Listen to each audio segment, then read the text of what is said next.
عالم كبر وعاش فينا، عالم الحماس فيه يوصلك كل مرة لحلم أصعب، بس ما يصعب عليك. بارد معك وين ما تروح.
Has anyone seen my cat?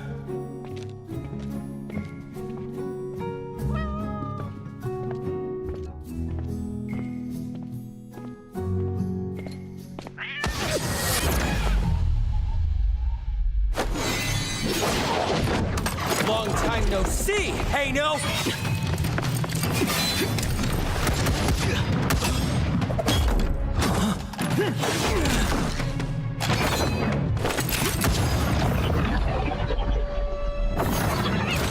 Oh no!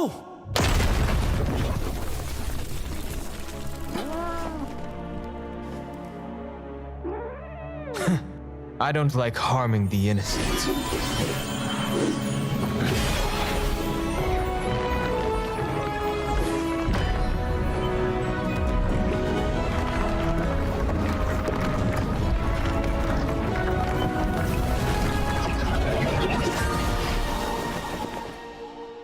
This again?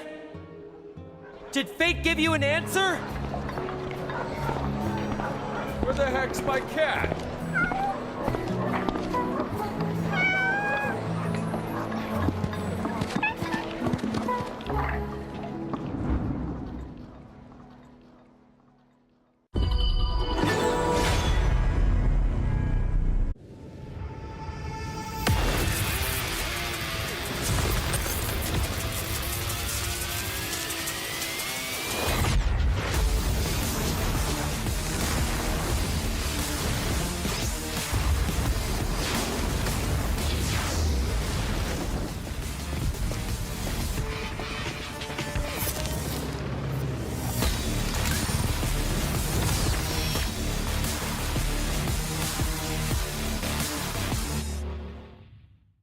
Honor 200 series, the best portrait phone AI empowered.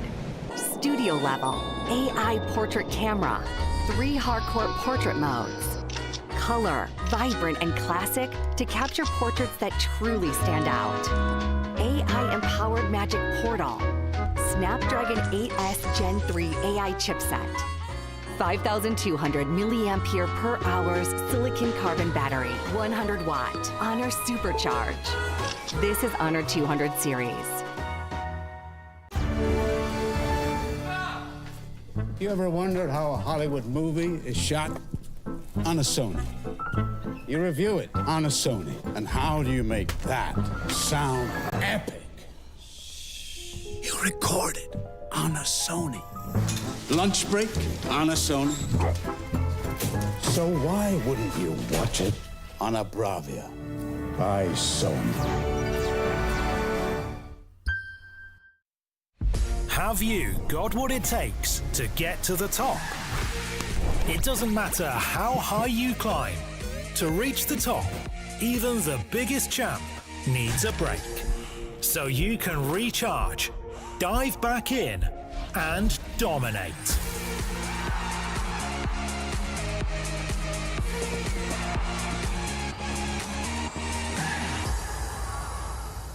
Have a break. Have a Kit Kat.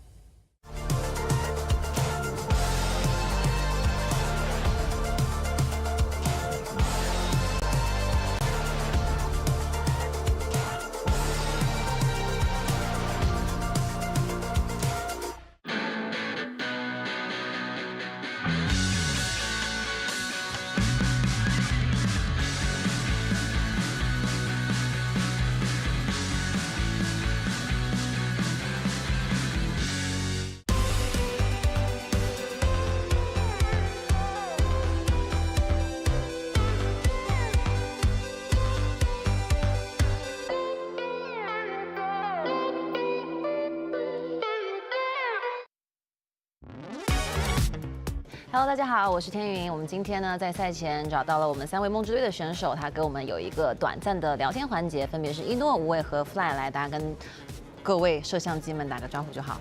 大家好，我是 KPL 王者梦之队的一诺。大家好，我是KPL 王者梦之队的无畏。大家好，我是 KPL 王者梦之队的 Fly。怎么这么生疏啊？没带偏了，一个个卡的，没有。其实我们这个聊天环节是非常轻松的，主要聊聊你们最近的状态怎么样。这是你们在沙特的第几天了？4天吧。第4天，这4天过得怎么样？过得 beautiful。你们印象最深的是什么？这4天里面？和国际友人打乒乓球。打乒乓球，我昨天也跟你们打了。一诺后来不怎么打了呀？玩那个推棒去了。你们在这边吃的还习惯吗？不习惯，这边中餐挺多的，所以说还行。外卖挺好吃的。因为你们所有人是第一次成为队友，然后我昨天碰到小胖也有说这个事情。有什么你们成为队友之后觉得彼此身上的一些惊喜吗？以前不认识的。一诺，你先聊吧，你先讲讲你眼中的无畏有什么不一样。无畏很喜欢看，很什么？不，以前觉得。就是我对你说什么？又在黑。你很爱？不是无畏，我对主要是游戏上面的吧。一开始无畏不是刚转辅助吗？没想到他墨子打炮打得太准了，真的。他墨子玩得太厉害了，真的。就训练赛就已经到那种非班必选的那种状态了。刮目相看。没有别的了，我看你们俩经常私下黏在一起，很多照片都是你们两个在一块儿。那个不太方便透露。不太方便透露。这个可以透露。墨子强。墨子强。那无畏你说？我对 Fly 的印象的话，就是游戏上就是一直是一个特别厉害。然后这次接触的话，我觉得就 Fly 在这个新版本这个HoK 服嘛，然后这个达摩就是那个比较光头的，跟他形象十分的切合，你知道吧？就是快准狠，他在玩那个达摩的时候，真的很快准狠。真的是我们的一个杀招。不是，我问你们的问题是，你们对他有没有和之前不一样的印象？你跟我说什么达摩跟那个什么墨子有什么用啊？不是，我之前觉得他墨子不行，但他墨子棒啊。不是我长得跟达摩像吗？拼一下，头发光头就像。真的墨子真的准啊，真的猛，真的猛的墨子。你不要急，你们不要急，待会儿还有事。那到 Fly 了，你讲一诺。我之前打线上的时候跟豆子打，豆子。有一天死了很多，然后话也比较少，然后感觉到他不是很想玩自由式那种呆射，然后来了线上之后，我发现呆射确实不行，确实不厉害，就得玩哈利。然后一诺，你一定要讲一个，你这次跟 Fly 相处了这么久时间，觉得他身上最大的缺点是什么？主要我跟 Fly 不在一个房间里。你跟谁在一个房间？我跟花海在。怎么样呢？你们相处的？他打呼。打呼的啊？你不打呼是吧？我不应该不打吧？睡觉的时候才能展现人类最真实的。所以，平时基本都只有在训练赛的那种情况。不可能，你骗我，你在诓我。真没有骗你，因为他是主卧。我们有个很有意思的，就是我们宿舍是抽签分配的。抽签分配。对，他是第一个，他选了一个主卧。那肯定啊。对啊，所以他一个人睡。很爽。我是很爽，是我不知道他每天在干嘛，只是我知道，我也不知道他干嘛。他能干嘛呢？对啊，我不知道。然后缺点的话，可能就是上厕所频率比较高，喝水喝得多。认可。你是多久跑厕所5分钟去一趟？这2个人这么认可？以前我不知道无畏那么喜欢爱上厕所，但是这是确实上厕所的频率变高了。那你说，平时自己喝水比较多，所以就喜欢上厕所。然后对一诺的缺点的话，我想讲的话，缺点就是太瘦了，你知道吧？因为又高又瘦，所以说我觉得可能有时候就是容易生病吧，营养不够均衡。担心身体健康。然后接下来是那种畅想题，我们从 Fly 先开始啊。在所有梦之队的选手里面，你要选择一个人陪你去孤岛生存1个礼拜，你会选谁？选小胖吧。他不会把你吃了吗？不是，我想了半天，如果孤岛实在没有原材料的话，可能就是他最重，肉最多。他可以让你活下去是吧？他让我活得更久一点。OK， 无畏呢？我选个徐碧晨吧，因为他这种跑的肯定是慢的，你知道吧？所以在孤岛上遇到这么危险，徐碧晨跑的话，我先跑。徐碧晨呢？其实我还是跑得挺快的，我选无畏吧。你们两个双向奔赴。孤岛上我觉得有的时候还会，万一就碰见一些漂流过来的那个开着船漂流过来的。然后看到无畏这么帅，我说能不能带上我？如果有一个机会可以获得一项超能力，你们要拥有什么超能力？来个瞬移，就是比如现在可以瞬移去上厕所。不是，就是比如我沙特热的时候，就是我瞬移回家躺着，就是晚上的时候再来。OK， 我选时光倒流吧。你要去哪儿？我要买彩票去。我想用那种恢复技能吧，护士、医生，然后有谁生病，我可以救他一样。你们身旁到底有多少人生病啊？不是，因为我坐飞机的时候小马就发烧了。哦，是吗？对，然后他当时不是很舒服，我在想，如果有个超能力，当时他发烧的时候，我就可以用我的超能力去治愈他。而且我看到你们的粉丝其实经常会叫你们寄点明信片啊，拍点照片什么的。你们谁是最愿意拍点照片分享生活的？谁是最懒的？好了。哦，拍了很多。你是自拍吗？他还会剪小胖的视频。我一半。你剪小胖的视频？我的手机刚才被收走了，如果没有被收走的话，我可以给大家看一下，就是我在这边学了很多东西，比如剪视频。你剪的什么小胖？你具体小胖在里面干嘛了？你说一下。就是耍帅嘛。比如呢？耍帅摆 pose。你怎么这么喜欢拍人家？是你主动要拍的还是他？其实不是的，其实是。双方意愿都很高。然后花海那一段也是的，就是我们对花海我们是大家都有每个角度。花海是他自己主动要求。对，然后他也想扣住角色。好，然后呢，最后差不多要结束了，我们就最后聊一下聊一点小故事吧，就是你们是怎么成为职业选手的？分别讲一下自己成为职业选手的一个经历。我是那年是我很小的时候，大概14岁吧。那个时候我正在上学，那个学校就特别的艰苦，特别的辛苦。偶然一个机会，就通过打游戏，自己的技术被俱乐部的工作人员给欣赏了，然后就招聘我过去，就是 BA 了。对，就是去了 BA， 你第一站就是 BA， 你呢，吴伟？我也是在一个很小的时候，都差不多。对，然后就在家里就是一个自学成才的一个模样嘛，就是在家里就是平时玩的比较多，然后就慢慢就有一种感觉，知道吧？就一个进步的一种感觉。后面就是达到一定的一个成绩，然后就俱乐部来邀请。当时就是去那个深圳啊，去长春，对，还是吉林来着。就是去了这个两个地方之后，后面我就去了昆山。昆山是一个比较正式的一个俱乐部，然后前面2个的话就是一个试体验。对。你们是怎么跟自己父母讲的？你们家人当时能理解吗？我跟父母讲的是我出去暑假去找网友玩了，然后你就再也不回去了。对，是的。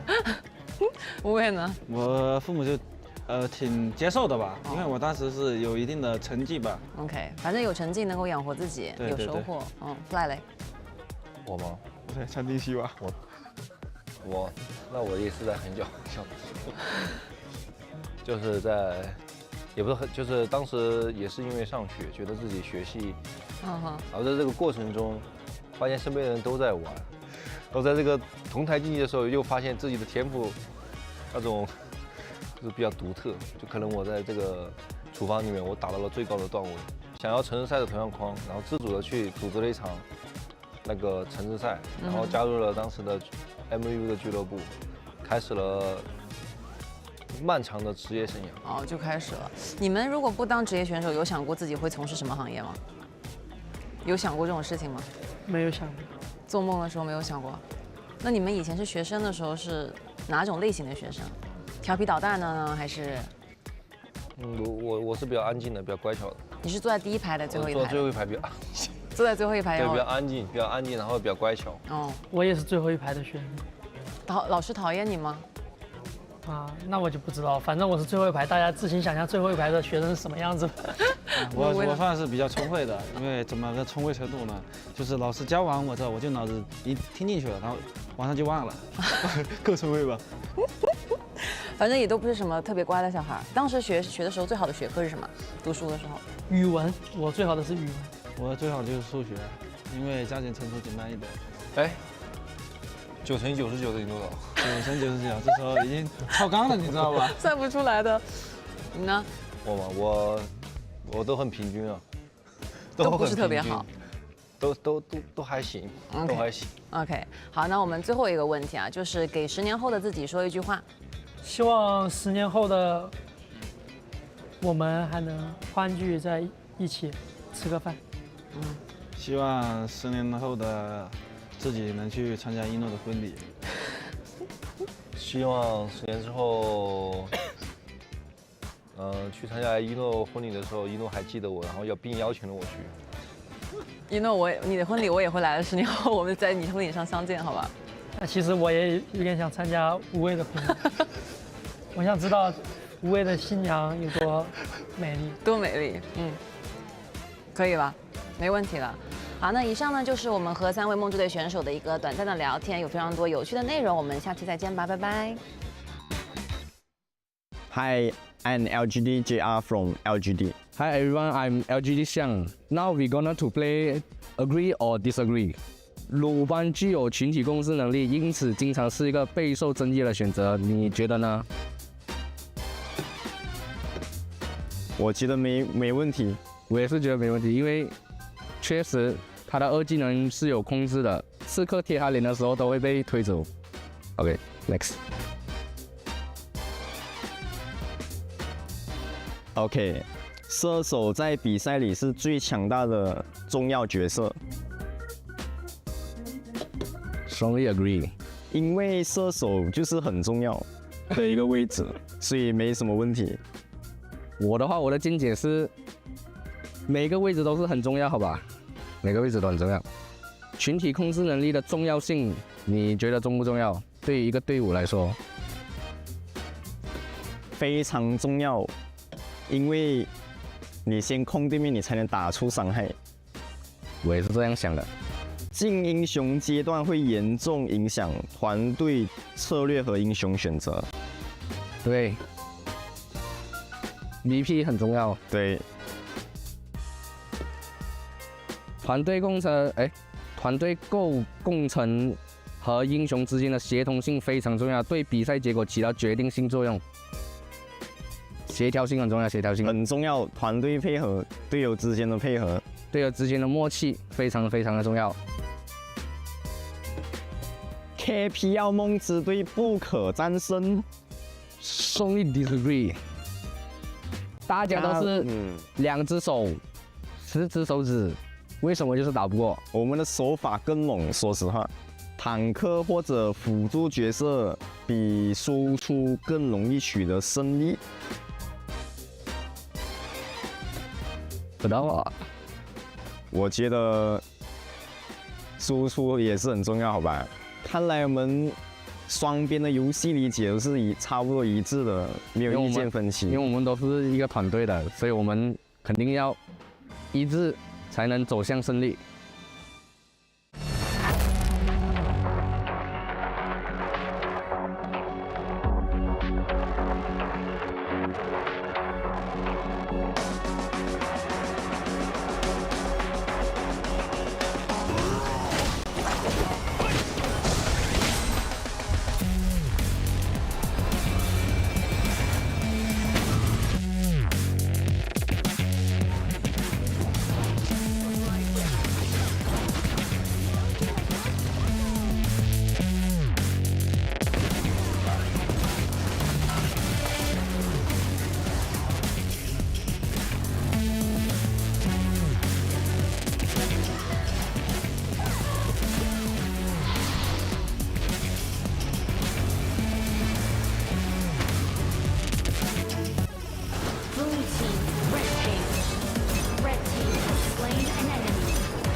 Incoming the ultimate.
We the kings, it's our honor showtime.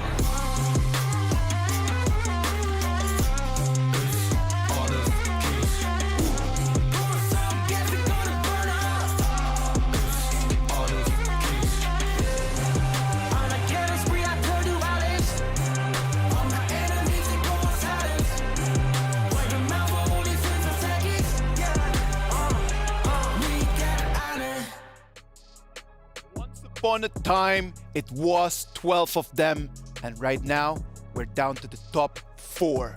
This is the Esports World Cup. We're live from Riyadh, from Saudi Arabia. I am Isaac Peña. Boys, the finals are here. King Tofu, get. What's up, what's up? Hi, everybody. I'm super excited to be here with the only tofu as King Tofu. Yeah, your favorite kind of tofu, but you know, the focus is not on me or us today. The focus is on the players and the teams, because finally today we will see who gets to be crowned the champion. But we take it step by step. Of course, step by step, man. Step by step is the way that we have been taking it since the beginning, starting from the BO1s to the BO3s. Today, we're going to have best of 5. If you actually want to win, you're going to have to beat your opponent 3 times. 3 times. Third time's the charm, you say, right? So we'll see if they're able to get 3-1 scores, 3-0 scores. I'm not sure. It's a marathon today, not a sprint. I'm just wishing that we can go the full distance. BO5, I want to see every single match. It's going to be less pressure for some teams and more pressure for some teams as well. Yeah, for sure. And of course, stakes are high, right? Because now there's a lot of money on the line. Not only that, there's also the trophy on the line. Of course, man, they're going to be fighting for a lot of things, for the pride. They're going to be fighting to make history, and of course, for the $1 million that the champion is going to go back home with. Yeah, definitely. Mostly about the glory. I mean, a lot of teams are looking, for this money. But what about the trophy? The trophy and the glory of etching their names in EWC history. Yeah, with the money you could make the trophy, but it doesn't feel as good as winning the entire thing with your own power, right? Wouldn't mean anything, man. Yeah. Yesterday and the days before, we've had amazing performances. And then Aramco for us has brought to us the top 5 plays from yesterday. What about if we just keep an eye on that and then we check on the top 5? On the 5th place, clearly, we're going to have AG against TS. Oh, this is a really, really lovely battle. AG Global using the teleportation and using Lip, teleport all the team in. And I remember that game. AG Global did so well ending the game out, and that's a great upset towards Team Secret. Yep, they figured out the formula to beat Team Secret, separating the members of Team Secret, cutting them down one by one. On the 4th place, let's see who we got right over there. LPS against LGD. Yes, LGD over here, they did such a great job in the beginning.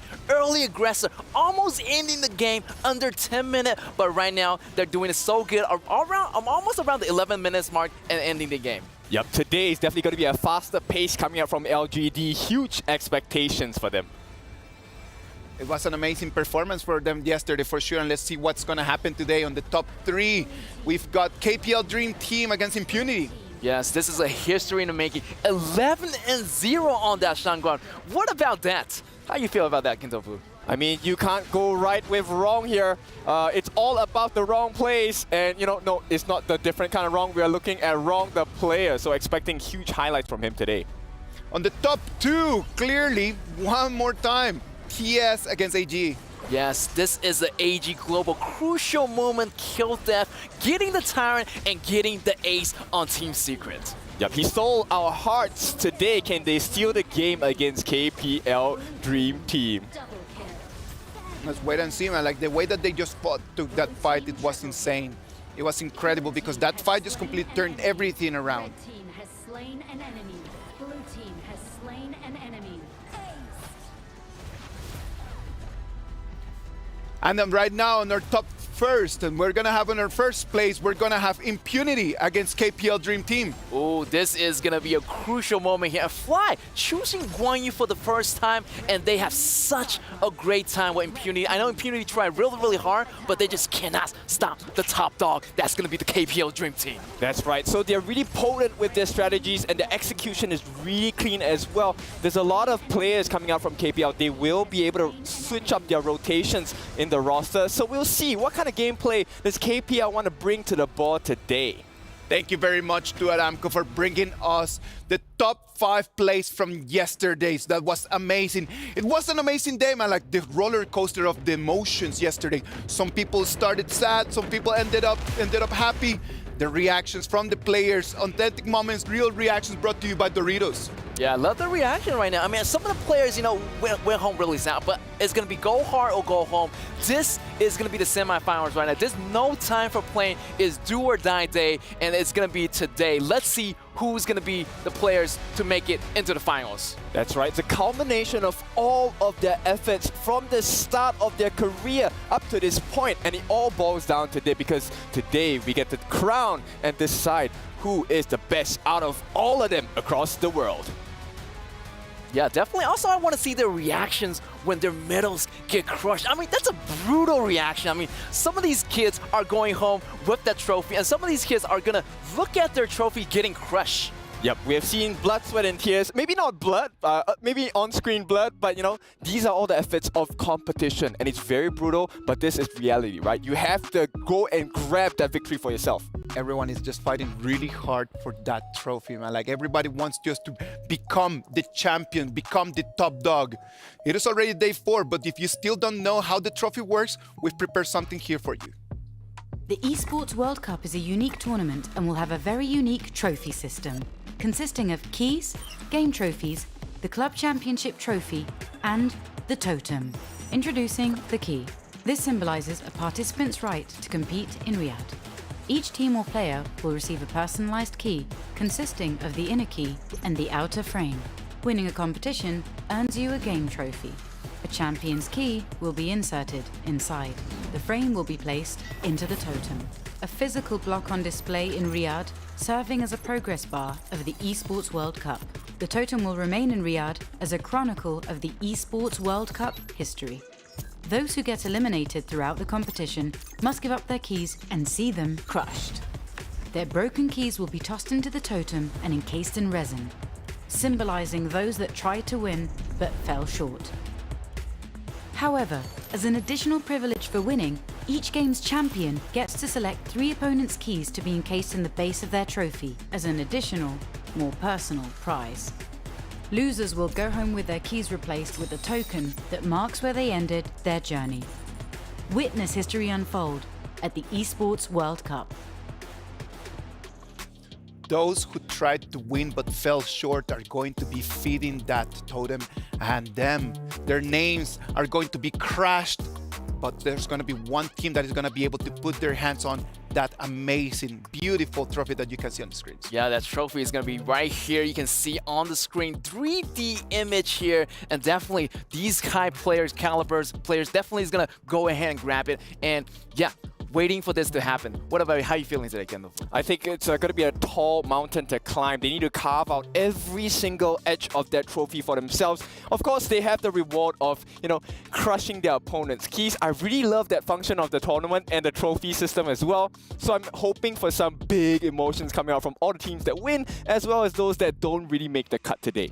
Exactly. Also, I love the reactions yesterday. I mean, AG Global's coach, just pointing at the medals and showing so much respect for the other team as well. Yeah, for sure. It's something that I think we would love to jump on. So we'll definitely keep very close eyes on, that trophy and key crushing moments later on. That's for sure, man, because a lot of keys have been crushed, and Quickshot has been helping us out just to keep us just up to date with all that information. One more Quickshot recap about the club championship is coming your way. Hey everybody, Quickshot here from EWC Central. Today, we will close out the Honor of Kings Invitational Midseason. So let's check out what that means in the EWC Club Championship update brought to you by SDC.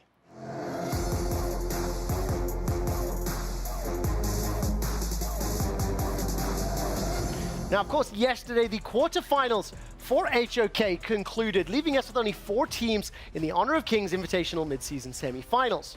AG Global is in the best position in the club championship. They're right here. They've already secured 2 top 8 finishes here in Riyadh and are therefore eligible for the club championship with 385 points secured currently.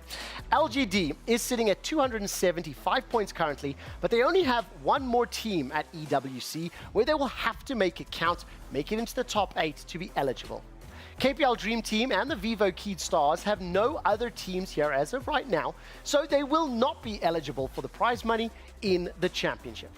As we turn our attention to the overall standings, we are still seeing a clear lead with Team Falcons at the top of the table at 3,500 points, followed by Team Liquid in second and Na'Vi in third with 1,445 and 1,110 points respectively. Winning the HoK tournament will get you 1,000 points and make it just on top of the top 10. Who will raise the trophy? We'll find out later today. And for any more updates on the EWC Club Championship, as well as all the other games happening here at the Esports World Cup, join us at EWC Central every Thursday to Sunday, 4 till 8 today at twitch.tv/EWC and youtube.com/EWC. We'll see you later. Thanks, Quickshot, right over there, just letting us know that Team Falcons, once they stood on the gas, they have not let their foot go, man. And those players have been doing an amazing performance. And if you want to talk a little bit more about the HoK players as well, you can come and show to us your feelings to the HoK camp. Remember to enter the player review section where you can rate and share your opinions on the participating players. During this event, you can also earn in-game rewards by posting your reviews. Remember to head over to the HoK camp now to learn more about the event details. This game, the tournament has been going on for 4 days. It has been amazing, but right now we need to start moving into what's going to happen today. We're going to have 2 semifinals, as you can see over there on your screens. On the right side, we're going to have AG Global against the KPL Dream Team. That's going to be our second semifinal. But on the first game, we're going to have LGD Gaming against Vivo Keyed Stars, and that's going to be our Jamil Motorsports match of the day. Yeah, I feel like KPL Dream Team, they came, they saw, they conquered. I feel like they have a really good chance of winning the championship, but LGD is going to be one of their top contenders. Hopefully LGD can make it, but you know what? Vivo Keystar might be able to take it away from LGD as well. Yep, LGD have been really monstrous thus far. They haven't dropped a single series yet, and now VKS, with the surprise comeback yesterday, there's huge expectations, particularly for me as well, right, to see if they can beat out LGD. Yeah, I feel like VKS do have that momentum going, but I feel like BO5 is going to be a longer stretch. So I feel like I'm going for LGD here. They have the extensive hero pools, and they do have different playstyles, you know, versus VKS. So I feel like LGD is in the bag for me. Well, I like the fact that we were talking about this just now, and you said that, hey, it's actually a match between the Season 1 and Season 2 champions. Yes, it's going to be the Battle of the Titans, Season 1 versus Season 2, but I have to go with the recent winners, Season 2 for LGD right here. Okay, so you like the new update better. Okay, I get it. You know, I am pretty sentimental, so I will prefer Vivo Keystars, especially with the performance they put up yesterday. I think they do have the potential to probably put a dent in the confidence of LGD Gaming. Yeah, of LGD, however, I talked to the coaches, Joker, and the players now. They say they are more confident with the BO5s versus the BO3. Since BO3 is going to be more pressure, but this time it's going to be less pressure, since it's going to be a longer running for the BO5s. Yep, I've said this many times, but I think like I've got to put a lot of emphasis on Joker's master degree here. He's really smart, right? And it's a battle of the Jokes. It is Joker against Joko, the coach of VKS as well. Yeah, definitely going to be a super, super hyped up battle. I just can't wait for this battle to begin. But first of all, LGD definitely have the early game for me. VKS, however, I feel like they stretch it a little bit longer. They're going to have a better chance in the later games. Yeah, I think VKS, they have this late game potential that they can realize. Hasn't been realized just yet, right? We've always seen LGD be very dominant with the invasions, with the kills, with the setups as well. So yes, I know it looks like a clean LGD Gaming win, but hey, we also need to prepare for surprises in the end. Yes. Right. What about if we just get into the heads of the coaches and the players? We had the opportunity to talk to the coach from VKS, Joko, and here's what he had to say. We're at the semi-finals with me, Chuchu. Alongside, it's going to be Joko, the VKS coach. Now, Joko, I do know when it comes to the group stage, you guys kind of having unstable performance there. Then you came back during playoffs. But how's the players' state right now when it comes to the semi-finals? Chuchu, hi everyone. So playoffs is a different beast entirely, and especially against LGD, I have a bit of history with them because we didn't play them back there in Malaysia, but we scrimmed with them. And we had actually really bad results in Malaysia. They were torn on our side. So playing them against group stage here and losing was a bit like a letdown, but now we have a chance to show that we can actually stand up to them. Surprise us. We are waiting for that. Yep. Next, I do know a lot of moms, the players' moms supporting you guys, and a lot of supporters out there shouting out for you. Do you have to say any to any of them? Oh, sure. Yeah. As well as to my mom that always watches. So I want to deeply thank you all for your support, especially the moms. Like we are here with the boys. I call them boys, and sometimes people. You can say it in Portuguese. People normally say it's like I call the players boys and say, no, they're grown-ups. Yeah, but there are boys on our view. We take good care of them, so don't be worried. Like everything is covered. And obrigado por todo o apoio, pessoal, principalmente para as mães dos jogadores. Tamo junto. Vamos, it is for the side of VKS. That's it for the interview. Thank you, guys. Thank you. Thank you very much to Joko for sharing with us. You know what? I'm going to go with Joko in terms of that, man. I'm going to take one thing that he just mentioned. For me, the players are just boys. And it is the responsibility of the coaches just to kind of like guide them and help them out. Not only as players, but as human beings as well, man. Yep, they will give them the tools. The boys are supposed to use it to the best ability. And this time they have a buff. It's called the Mother's Buff. Right? The mother's buff is, the mother's love is always empowering. And as a son, they want to impress upon their family that we are the best. Definitely. I feel like there's a lot of moms watching them right now, and they're going to rooting for them all the way. That mom's love is going to go a long way for VKS. Also, maybe LGD's moms are watching as well. Yeah, we won't forget them. Your mom loves you as well, right? Don't worry, we know. Yeah. That is lovely, lad. That is extremely interesting.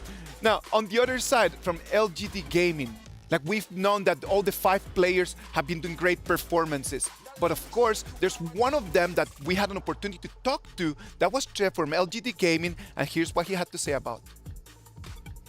Hey, it's Chuchu with me. It's going to be Jeff from LGD Gaming now. everybody was looking for Weibo versus VKS yesterday. You guys mentioned about you want to fight against Weibo, but change of plan. You are fighting against VKS. Now, what do you think about this team right now? 这个队是非常强的队，就是在巴西的冠军 S1， 我们对他有很多也是有很多研究，他们对他们胜出也不感到意外，就是已经做好准备了。So basically, they know that it's going to be one of the strongest team from Brazil. They are the #1 team in Brazil, so they will not underestimate their opponents. They know that they're super strong. They can actually take opportunities when needed, and they know momentum is a big thing for them.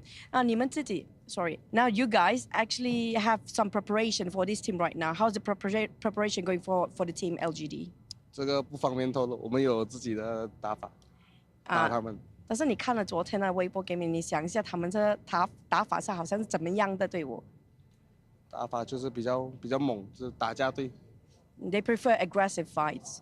So right now, they definitely saw what happened yesterday, and they do know that VKS do prefer aggressive fights. So they won't share their tactics for now. It's a bit of a secret. We gotta have to wait and see. Thank you so much, Je, and good luck for your next game.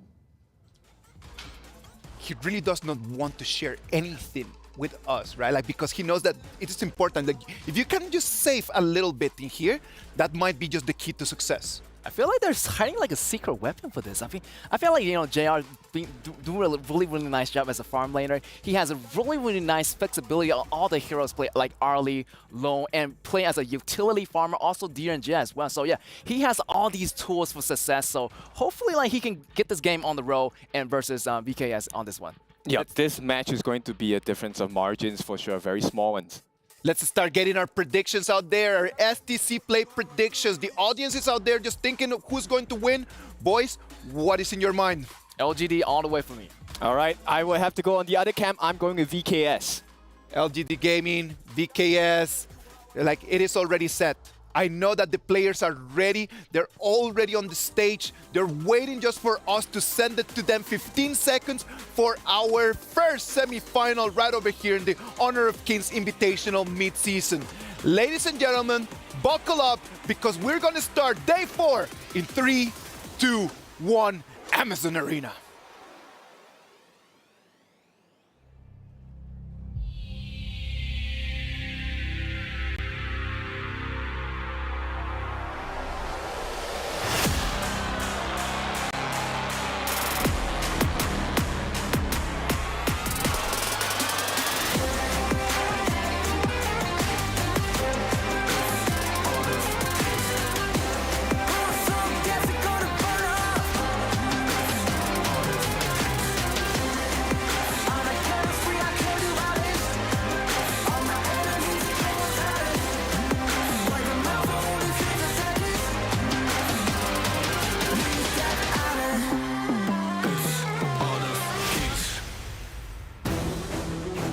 And ladies and gentlemen, viewers around the world, kings and queens, welcome to the 4th and last day right here for the Honor of Kings Invitational mid-season taking place right here, the Esports World Cup in the Kingdom of Saudi Arabia, Riyadh.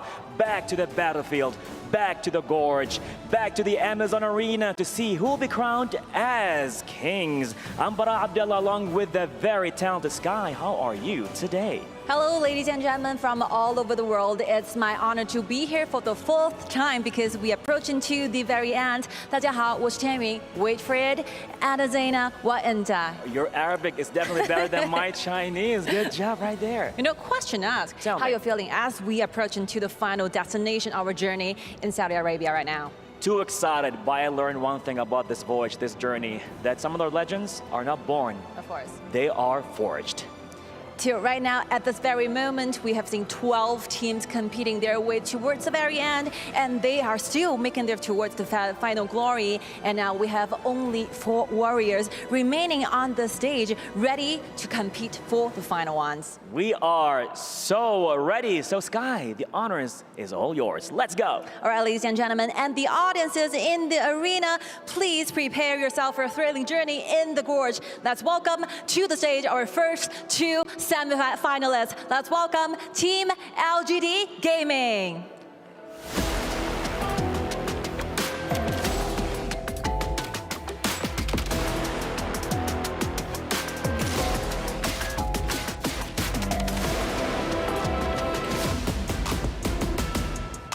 Going beyond the limits will be their motto, while conquering the impossible will be their goal. Team LGD Gaming is more than ready to crawl their way to the top of the pyramid. You got that right. And now, viewers around the world, for their challengers, right here at the very own Amazon Arena, the pride of Brazil. Let's hear it for Vivo Cage Stars!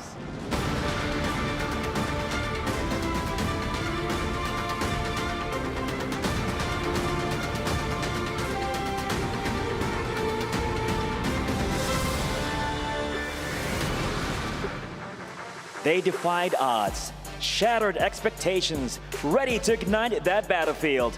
Truly the pride of Brazil, all that taking place right here. This will be the moment to the two amazing warriors to get ready to the battlefield and in the gorge. Totally. Two will fall and two will rise to the grand finals. And more details right now to our amazing talents, to the studio. Yalla. How's it going, everybody, at the Amazon Arena around the world, and in the words of VKS, the mums around the world as well. I am Blam, and with me is Stuart. We are going to be casting your first semi-finals match today between LGD Gaming versus VKS after an upset yesterday, Stu. Yeah, it was absolutely crazy to see VKS go through. One Malaysian team with Weibo Gaming. Can they define all the odds and make it all the way to the grand final? It's going to be an electrifying series. We've got a best of 5 now. The tournament's been upgraded throughout. We went from best of 1s to best of 3 yesterdays to best of 5. So if there's anything that any of these teams have up their sleeve, now's the time to bring it out. Yes, that is absolutely correct, because they may not get another shot to bring out that pick that may have got them a win in that round. So all these new picks that we may be seeing today, like the Sunbeam yesterday on VKS, that was really one of those big parts of them getting that victory yesterday over Weibo Gaming. Yeah, for sure. One of the pocket picks that we saw from Maynard, we normally know him as this tank jungler. Yes. I feel like in the end, coming out with the Sunbeam yesterday against Weibo Gaming was one of the key factors for them, on top of Danny as well, also stepping up huge for Vivo Keats. Yeah, Danny, not just on stage, but in the gorge as well. Just fantastic. When we saw him on the Musashi, when he had that Sage's Sanctuary, just diving straight into the back of the enemy team just to try and take out the Ali, it was just, it was a vamos. I want some more of that. No, I want some more of that as well. But we have to mention the other side as well, LGD Gaming with Musang King as well. Currently the top leading kills at the moment in the current tournament. Has been performing incredibly well throughout as well. Maybe had a few shaky games here and there, but stepped up really, really huge again in the quarterfinals. Yes, Musang King, and also obviously JR as well, not quite far behind with 23 kills overall in the competition thus far. But speaking of competition, this is where the semifinals competition begins. We are into the draft, and we're already seeing some very, very familiar faces being banned off here, Stu. We got the Dachao, we got the Mai Shiranui, and also the Musashi going for that Danny ban. Yeah, the one thing I wanted to actually mention going into the draft is actually that Musashi pick, something that Danny played twice yesterday in that quarterfinals and was really kind of, as you mentioned, kind of the playmaker for the team with his ultimate. Being able to lock down a target is so crucial in these fights. That being banned away is going to be really, really interesting. But VKS now going for the Dolia. Not really a pick that we see Maynard on too much, but they don't want to give it away to LGD. This is one of them picks that is very strong, but then on the other side for LGD, they get 2 superpower picks. Yeah, I feel like they had to take the Dolia off of the board because we know that LGD's JR loves that Loong pick, and going the Dolia with the Loong is going to be troublesome, and then they pair it with the Lady Shen. But this board is not short of any ladies. We have the Lady Sun, and we have Hu Huan potentially coming through for Danny. Yeah, I think that's the interesting thing, that the Hu Huan, we have seen it quite a lot in the mid lane as well. We have seen it in the jungle. I believe for Danny at the moment, he's played it. He hasn't played it actually at all in this tournament so far. So it's kind of another unique pick for Danny, which is such a big thing, I feel like, for this best of 5 series, is that Danny has such a wide hero pool. He's played so many unique champions, 6 unique champions. This is actually going to be his 7th if it is played in the jungle. So having that wide champion pool in a best of 5 series is going to be extremely important. Yeah, because the only two teams that have played the Huan in that mid lane is the KPL Dream Team and All Gamers Global. Yep. But we are seeing LGD Gaming are going to go for the Orgrim, which we know so far has been one of their big picks in that jungle, paired with the Lung as well. It's a very aggressive team comp that they seem to be going for here. You have the utility, the Lady Shen in the mid lane, so that just gives pure vision into what LGD Gaming are going for here, is just giving all that resources over to Lung. Yeah, Shihong going back on the Lady Shen, played my Shiranui twice yesterday, obviously being banned away by VKS, a pick that they don't really want to prioritize for themselves, and they don't want to give that over to LGD either. But with the Clash Lane heroes being banned away, the likes of Elaine being banned away, Main is going to be the pick up here for Siang in the top side, and then we have to go and see how VKS round out their comp. Yes, so already banning out some of those big support picks like the Motsu, like the Zhang Fei. We normally see the Motsu getting picked up to try and counter the Orgrin or any of these sort of hugely aggressive initializing plays like from the Lung. But again, I feel like they already have their support, they already have their mid lane, so it's nowhere to fit within VK's draft, so they're not going to go for it. But the Main has been something that they played quite a bit yesterday, but it looks like we're going to be getting a one on the Princess Frost and then a Niap on the Byron. Yeah, I think this is what one's kind of fallen back on when the likes of Mai hasn't come up, when the likes of Lady Shen isn't available. He's actually played three times for these heroes. Falling back on the Princess Frost, we know that she did get a little bit of a nerf in the most recent patch. She's maybe not as strong as what she was before. Lady Shen being that priority pick in the mid lane for LGD is a huge one for them. And they're also going to pick up Lian Po as the last pickup as well. So, as you mentioned, full-out aggression for this LGD comp. They want to go in, they want to engage, and it's going to be the likes of the Lady Shen and the Long to protect themselves on the backline.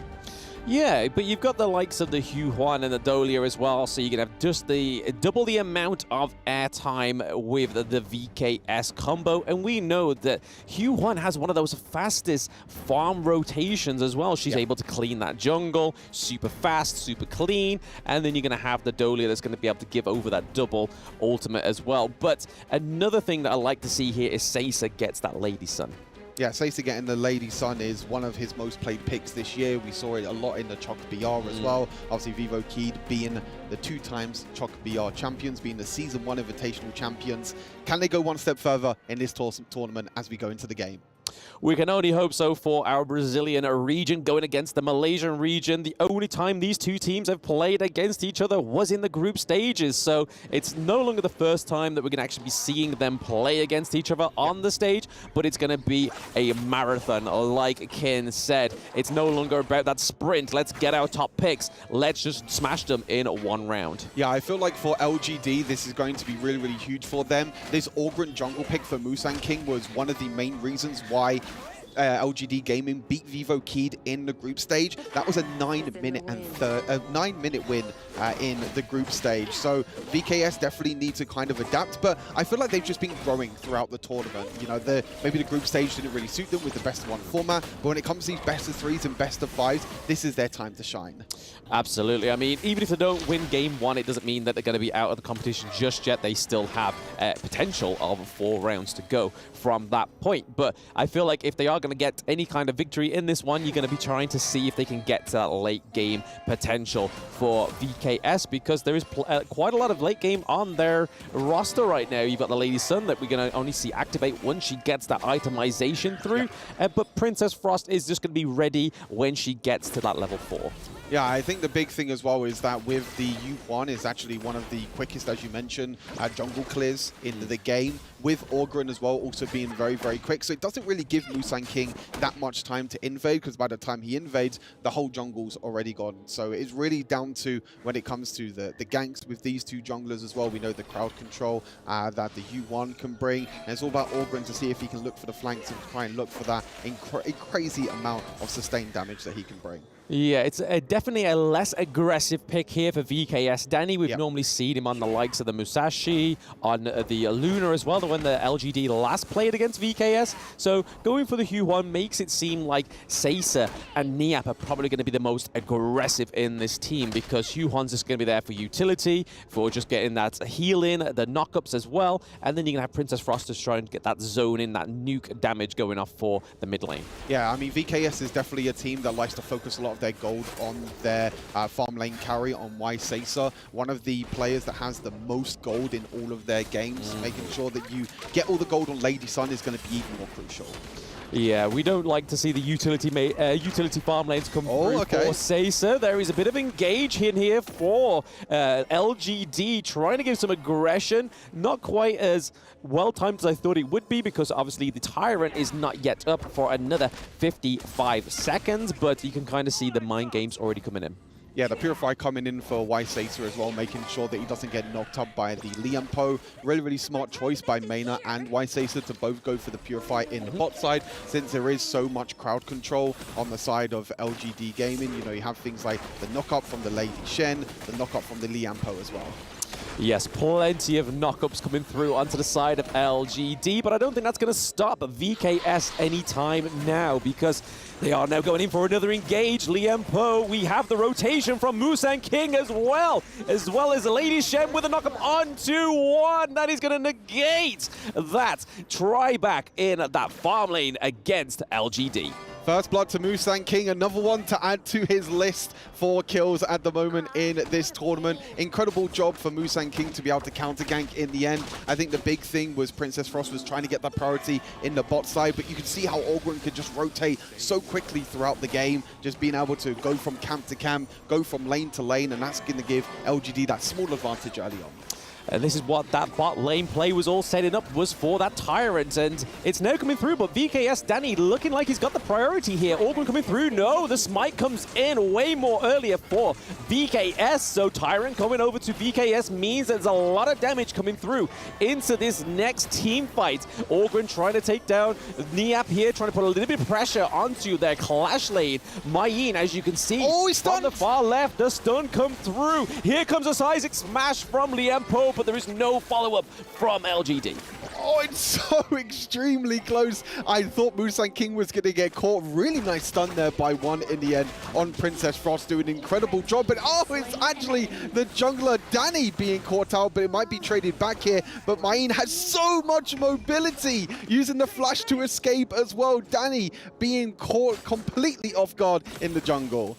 Yeah, I was giving highlight to Mayin. You could see her just lingering on the Azure Golem side. You know what was about to happen there. Just trying to just clean up anything, any of the leftovers from that last team fight. We saw that no kills were given over to the side of LGD for VKS, but they were very low. Yeah, extremely low, and it was all down to that mid lane fight. You know, as you mentioned, with VKS taking that Tyrant, they wanted to try and force a team fight with the extra damage you're able to get with the Tyrant, but the Amp might be completely caught out as well in the top side of the map. The burst damage from Long in the end. Support getting the kill, which is not always great, but it is going to secure them a tower in that top side. Yeah, a life for a life, but then they also get a tower on the clash lane. They're able to pick one up for themselves in that farm lane. So again, we're seeing that VKS are already trying to dominate the map a little bit more than getting those kills. As we can see, they haven't quite yet to get a kill on the board. Maybe it's the objective game that they're looking for. I really like kind of this split map that LGD Gaming are doing right now. They're realizing that maybe the Lady Sun can do a lot of damage to the Long in the early game. So rotating the Long and the Lianpo to the top side, completely catching out the App on guard, just gives JR a lot more solo gold. They actually took 2 towers in that clash lane as well, so just showing how much damage you can do with Long. Yep, T2 down in the 6th minute as well. We saw a nice untargetable come from Danny there, because that could have been a huge engage from Jia on the side of LGD. Speaking of engages here though, Musang King and the Lady Sun are very close nearby, and we're already seeing that macro play come from Xiang on LGD. They get the T1 down into the farm lane as well. Oh, Untargetable comes through. Yeah, Untargetable comes through, and maybe the stun's going to be enough as well. But no, the ability in the end from the HoK. But here comes Cavalry for LGD. The Ogryn going to try his best to try and kill out Danny, but it is going to go down. The Dolia tried to reset the HoK ultimate, but didn't come up in time. Yeah, a little bit unfortunate there for VKS. I feel like LGD just know how to sort of move around as a team. And we're already seeing the Lone Ranger that is Xiang. He's always just in the enemy jungle, just kind of just waiting for the time to strike. But at that same time, he's just trying to push the T2 into the farm lane. Because if those two T2s go on those side lanes, that's just the same amount as pressure as losing your T1 in the mid lane. Yeah, for sure. I feel like in general, LGD having 3 towers being taken at the moment is really a big sign for their gold lead right now. And you can see they've got a lot of confidence that they're trying to invade in the jungle. Yes, not quite getting that Azure Golem for themselves, LGD Gaming, but it goes over to VKS, which is huge for Danny's hero right now. He needs that mana, and if he lost that Azure Golem, it would have been a troublesome 60 seconds for him until the next one came up. Mayin, again, just still macro plays from Xiang. We normally see it from JR. Yeah, I think the big thing is that VKS are really trying their best to try and defend this mid lane tower, and they're giving up so much pressure in the split sides of the map. Yes, and again, the T1 falls. This is just true LGD fashion, just dominating that map. And look at the goal difference, Stu. We're going into the 8th minute here, and they're up by 5.4K. Yeah, I love the split pushing by LGD in this game. I feel like they've done extremely well. As I mentioned, that split map that they were able to do, getting JR into the top side, being able to take both the tier 1 and the tier 2 tower. You can see also Long going back into that clash lane, creating pressure. I think Vivo Keys at the moment are so grouped that they're not respecting the split pushing coming in from LGD. Yeah, there's a little bit of a tunnel vision coming through here. We see that Danny's trying to get another kill onto Xiang, but that is just to keep that Mayin alive. But we have Maina, we have Caesar here as well, but the rest of the boys from LGD are going in. There is Xiang picking up the kill onto Maina. Down goes Xiang, though. That is a 1-1 trade, 2-1 trade for LGD, sorry. That is a lot of combat going on right now on this map, and we're getting to that 9-minute mark, which is where VKS lost before. JR completely wiping out that clash lane. Triple kill in the end for Musang King. They're going to try and look to finish this game in the same time that they were able to in the group stage. 9 minutes and 30 seconds. LGD draw first blood in this best-of-5 semi-final. Yes, LGD Gaming manages to get that first blood this time around, and the first victory in this best-of-5. Even though they managed to win that sprint in the group series, LGD Gaming are definitely in this marathon. Incredible game for them. As I mentioned, pretty much the same time as what it was in the group stage as well. So they're kind of running it back with a similar composition, a very similar plan as well in this game. It was a little bit different in terms of in the group stage, they were doing a lot of invading. In this game, the early game was very back and forth. But again, the split pushing that they were able to do to get the tier 2 towers on both the clash lane and the farm lane was such a huge credit to them. Yes, and we're going to be passing it back to the studio to get their thoughts on this game 1.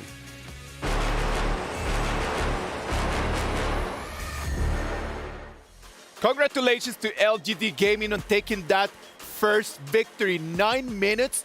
That was a very quick one.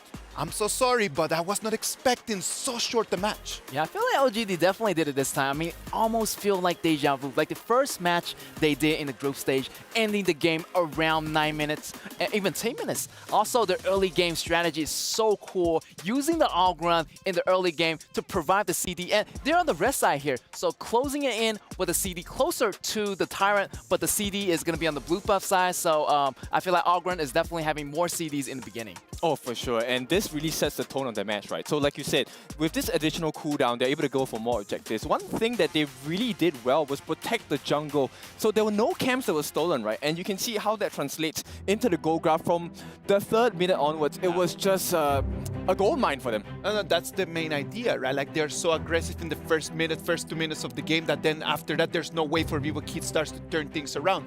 They did not have any gold. They had the Yuhan, they had the Dole, but that was not enough. That wasn't sufficient. Yes, also I want to emphasize on Mai on the top lane.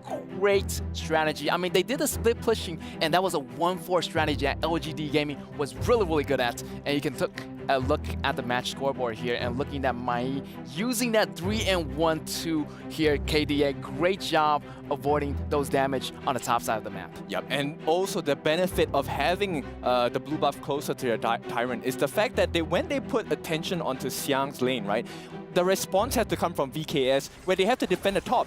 And this opens up the doors for them to farm on the bot lane, get the kills as well. And when Niap on that Byron, when he's effectively lesser in power, right, not as useful, that's where the advantage comes in for the side of LGD. Like we knew since the beginning that it was going to be LGD Gaming being a lot more aggressive. Like we talked about how VKS was aggressive, so LGD Gaming just decided, if you're going to come throwing punches, I'm going to punch you first.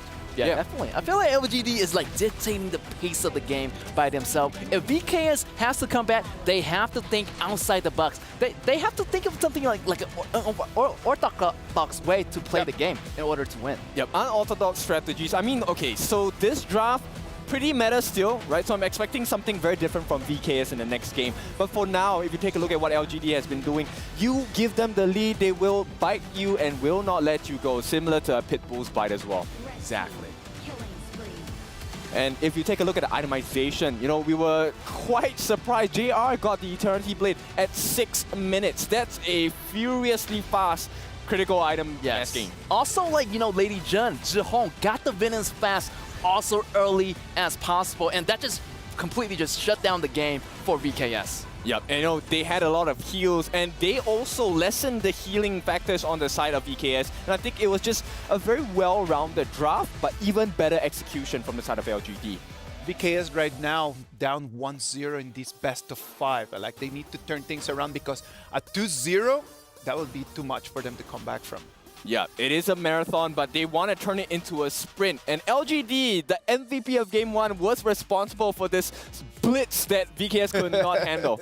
Yes, and that's going to be Musan King with the MVP. KDA 502. Great job, great chances using this hero in the very, very beginning. Also, I feel like he could have went for a counter jungle, but he choose to play the safer way, starting as his own jungle. Yep, they definitely dropped the Durian onto the side of VKS, right? Musan King, one of the biggest brands of Durian. Of course. It's full of spikes. And when it hits you on the head unexpectedly, you're going to bleed and you're going to die. So this was a game where Musan King was just out of contention, right? There was no way to kill him. I think at the 7-minute mark, he already had the Eye of Phoenix. There was very, very little that VKS could do. That's why after that, like after the 6 minutes, it comes in and he gets a triple kill. Just directly finds the right moment just to proc his ability and take 3 kills immediately. Also, he has the Blood Rage as well, so there's like nobody on the side of VKS can take him down. He was the main tank for the team. Also, he has the Eye of the Phoenix, as Kendofu mentioned. He's going to absorb more HPs as his HPs get lower. Yep, if you take a look at the damage he has taken, 32,000 damage taken. This is complemented by Zhe, and you know, very apt that he was the one that we were interviewing. He took up 54,000 worth of damage, while the rest of the team laid in the pain. Zhihong, unexpectedly, I mean, 57.5k. That's a lot of damage with the Destructive Delusion floating size. It did pay out at the end, just keeping those secrets from Zhe, right? Like he said that he didn't want to share anything, and they didn't have to share it at the end. They just showed it, put it out there on the table for everyone to see that they actually come here and they want to close this game 3-0. Yeah, revenge is a dish best served cold, and boy was it cold from Zhihong with this Lady Jun. Yes, also I want to mention one thing about Zhihong. Zhihong's playing the Lady Jun, a really nice utility mate, so he's pouring all these resources to his other teammates like Ogran, like the farms lane. So this Lady Jun, I feel like is going to be another prominent pick for both sides later on in the game. You know what, like right now that you talk about Ogran, I want to let everyone know at home that Ogran is available right now. If you do not have it, please go for it. A warrior hero with a great balance between offense and defense, which is able to condense the spirits of enemy heroes to assist our side in battle, possessing a special attack method. When in the activated Seer state, his basic attack can kill low health enemies instantly. So ladies and gentlemen, if you do not have that Ogran right now, please go and get it and start practicing. That's right. Now, this is a hero you must have. I already have the hero. I think it was given away for free, so I think most people should have it. But having the hero and playing him well is a different story. So I think you can take a look at how LGD was using him to learn the best. Yeah, definitely. I feel like in a lot of ranked games, I'll always ban that Ogren. Super, super OP. What about if we just take it to the Amazon Arena for a game 2? Welcome back, everybody, at the Amazon Arena online. Wherever you are in the world, you are watching a battle between regions right now, and LGD Gaming are taking game point 1. Can VKS take number 2? Stu, what do you think? Yeah, I mean, it's back to the drawing board, really, for VKS. I feel like they still have a few pocket picks up their sleeves. They are going to decide to stay on this left-hand side for this draft. Their bans have changed. They have banned out the Dolia this time instead of the Mai, and that is going to actually go on the side of LGD. So one big pickup that is open and available in this one is going to be the Ali, but VKS now pick up the Ogren for themselves. This was a big pick in game number 1. We know how much Musang King has been performing on this, and it's going to be such a huge pick to see if VKS can come back in the series. The Latino heat has been turned on here with the Ogren pick here, and I'm very excited for this. I honestly thought they were going to try and lock in either the Musashi or the Mai, but that gets banned away once more. And over to the side of LGD Gaming, we have Ali and Zhang Fei. So one of Mayna's top picks, Zhang Fei, going over once more to the side of LGD Gaming. But look at this! Whoa! VKS go for the Long and the Lady Jun. That is definitely a spicy turnaround. I mean, it's just VKS taking what LGD won in game number 1. That's exactly what they're doing. They're like, okay, you won with this in game number 1. Let's try it for ourselves and see if we can also win as well. But I feel like the Ogren is such a huge pickup already. We know how powerful Lady Shen and Long has been in this meta right now, and LGD are going to be rounding out their composition with Princess Frost for the first phase. So that support priority for LGD Gaming means that they can ban out other supports like that Sunbin that we know Maynard's been performing very well on. Yes, we are seeing that they pick up Princess Frost on the side of LGD Gaming. So taking one of one's pick from last game over to themselves. So again, a lot of nuking, a lot of zone-in potential come through on this mid lane mage. They do ban out the Sunbin though, so maybe that was something that VKS was going to go for, was the Sunbin pick.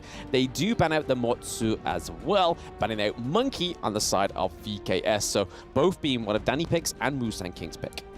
Yeah, I think that for the side of VKS, they can actually go for a more utility support since they already have kind of the front line of the Ogren. They can also go for a frontline pick in the Clash lane as well. They can try and go for that. Interesting enough, they ban a lane for themselves, but again, it just gives Siang this Main pick, which again was such a huge factor in that first game with the split pushing that they were able to do with JR on the long and with also Main in the bot side of the map as well. So I think this is one thing that VKS need to adapt in this game. They need to be careful of the split pushing and kind of losing priority in these sides of the map.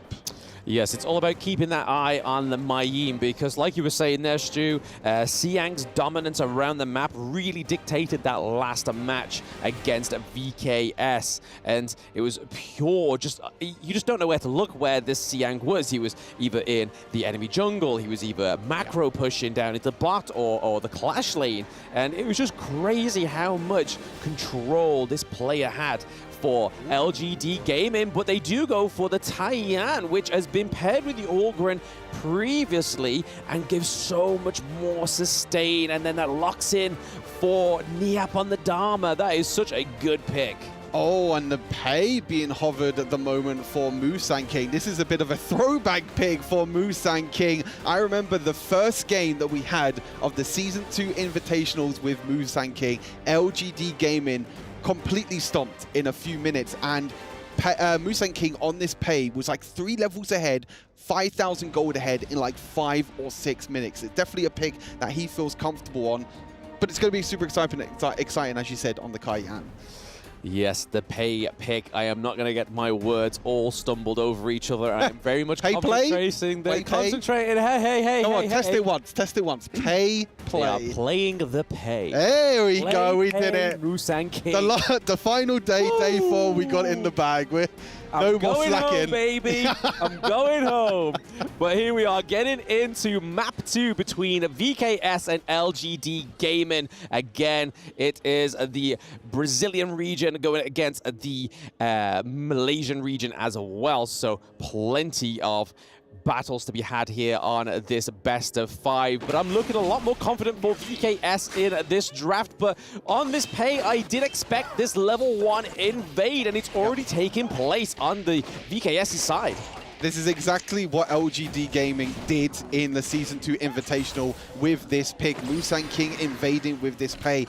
Such a powerful early game hero and has such incredible scaling as well. You have the range, you have the melees, but actually VKS are also trying to look to invade.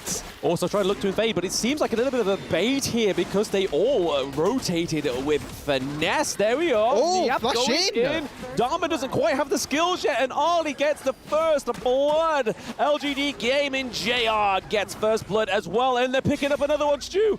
That is not quite it. It is 2-0 so far for LGD Gaming. They're not stopping there. It is another kill on the board.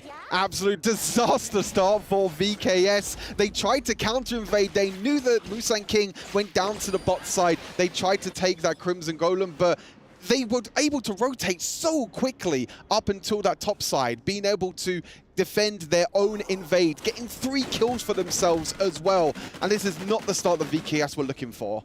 No, I think in game 1, it was still quite a while till we got to that 3-0 scoreboard for LGD Gaming, but they're not taking any sort of time here. They are like, hey, we got lunch to attend, we want food, we are going to get this job done quickly. We want to clock in, clock out, and then play the next game, whoever their next victor or victim will be.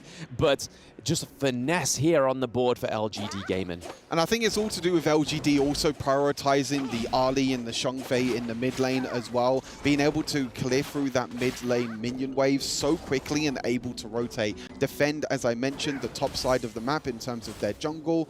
It's such a huge thing to be able to do for LGD, and then they just left Jinghong on the Princess Frost down to the bot side to make sure that there was no pressure happening down there. So overall incredible play again from LGD. Oh yes, we saw that level 1 invade, we saw a counter invade that ended up going into a 3-0 thus far, but there we are, Zhang Fei with the Unbridled Rage coming through, Lung having to get out of there with that ultimate, because once you fly high, you cannot get They're still by. going! He comes in from behind here, it is going to be a takedown onto Tiat, and the Lung once more, so a double kill going over to the mid lane. That is a lot of gold, baby. I thought LGD Gaming were going to stop right there. As soon as Long's ultimate comes in and say, okay, I'm away to safety, no bothers here as well, but they kept on going. The rotations again from the mid laner and also Musang King as well. The mobility of this pay pick, being able to just jump around so quickly around the map as we take a look at this replay. Yes, this STC replay was just highlighting the fact that they knew the destination of this Lung. They was like, we know where you're going to be landing, boy. We are the agency. They're going to find you and track you down. And that's what they did, getting another double kill there. Xiang almost got caught out by Danny, but is able to escape with a finesse. So we are getting into that 4-minute mark, Stu, where the Tyrant and the Overlord are getting available and spawning. VKS can't get anything this game. They're trying so hard to look for surprises in the enemy jungle, in LGD Gaming's jungle, trying to look for picks that they can try and get, but they are finding nothing at the moment. And again, look at this. It's kind of the split pushing of creating pressure in the side lanes. Again, VKS not respecting the side lane pushes. Danny trying to jump in, but Shengfei is there to protect. Yes, almost 3.6k gold up, and then more gold going over to LGD Gaming, just getting the kill up to Niap, and then Mina goes down as well. So another 2 kills going over to the support as well. It's across the board. The aggression on the side of LGD Gaming is crazy. They have got VKS like, please, sir, can I have some more for the resources? It's so difficult for VKS at the moment to even walk through their own jungle. LGD Gaming are everywhere this game. The Tyrant gets taken down. Their mid lane tower is potentially going to get taken down. One more auto attack actually needed for the Arlie in the end, but not going to be able to do it. But look at the goal lead. 4,000 goal lead in 5 minutes in this game. Such just clever rotations by LGD Gaming. Just whether they're grouping up as 4, whether they're grouping up as 5, they know where to create pressure, and they understand the game so well. When VKS are on one side of the map, they create pressure on the other sides. Yeah, when you're going against a Titan like the LGD Gaming crew here, you can't hesitate, right? Because if you are hesitating, which is kind of like we see normally a very tamed early game, but they are just not letting up the T1 going down in the mid lane. Maina once more going down as well. That is 8 kills on the board for LGD Gaming. Seiza maybe getting another one here. Goes up to the sky. He is not quite retreating yet because we see Lady Sun and Lady Chen starting to come through. And Dharma looking to try and force a fight here. Musang King looking pretty low. Dharma going in. Is Niap going to get the kill? No. Princess Frost stops him, but JR, I am speechless, Stu. Going straight into their base to claim the kill onto Seiza. This is pure domination from LGD Gaming. They just don't have a chance, VKS. I mean, again, it's VKS that just... They're not respecting LGD Gaming with how fast they can push down towers, with how quickly they can rotate around the map. VKS are just not keeping up with the tempo at the moment. The early game just went so wrong for them in terms of the invade, trying to get the extra trade-off in terms of the jungle camps, but nothing is working at the moment. The stun tries to come through there for Princess Frost. Main is just going to escape easily, maybe, with all her mobility. As you can see, so much mobility, being able to jump around, and maybe it's Danny now, the one caught out. Yes, potential here for the T1 in the Clash lane to go down, and it is looking like that is a comfortable takedown into the Clash lane. VKS still not being able to take a single turret off of LGD Gaming, which is troublesome going into the semifinals. This best of 5. They are already 2 maps in. We're seeing Jia going in from the back line. There is so much going on here. That is a 2-0 trade onto Niap, onto 1. We see Musang King get another kill, and that is a T2 turret takedown. They're chasing the long. It is a long chase for the Dragon. Dragon's going to be able to escape, but the Dragon's escaping on the opposite side of the map. LGD Gaming, a high ground tower at 7.5 minutes. We know that the record time at the moment for finishing a game in this tournament is 7 minutes and 40 seconds by the KPO Dream Team. Doesn't look like LGD are going to be getting that record in this tournament, but still, it's just pure domination, pure control over the map as well. And VKS, they only have 1 tower left standing in that bottom side. I don't think we expected anything different when we saw that pay come through in the draft, right? And I mean, look at this, a gold graph. Well, not gold graph, sorry, the equipment here, 205, he's 6.5k gold. Danny's only on 4, so that's a 2.5k difference in the jungle alone. And it's just really showing here with how much damage Pei is doing, but Pei is an early game hero. But that's normally where VKS get their footing in, but Seiza goes down as well. We are getting the kill onto Niap. That is a 2-0 trade once more. They love their 2-0 trades. They are going for the no-death run on the side of LGD Gaming, and they're at the crystal. 8 minutes in, this is a quicker game 2. Stu, what is going on? VKS just not starting. LGD Gaming, a flawless run in game number 2. Not a single death and not even a single tower takedown for VKS. They need to go back to the drawing board, and very quickly as well, because LGD are looking to speedrun and steamroll through this semi-final and go all the way into the grand final. I mean, this is the second semi-finals that they've ever been to on the stage. Obviously, Season 2 Invitational, they got a solid 3-0 victory. They are looking to maintain that reputation for LGD Gaming. And honestly, I feel like this is a more brutal LGD Gaming than we saw from Season 2 Invitational. Yeah, for sure. I mean, VKS in the meantime was a little bit difficult. They couldn't really go for the invades. But let's head back to the studio and see what the analysts think about that dominating win by LGD Gaming.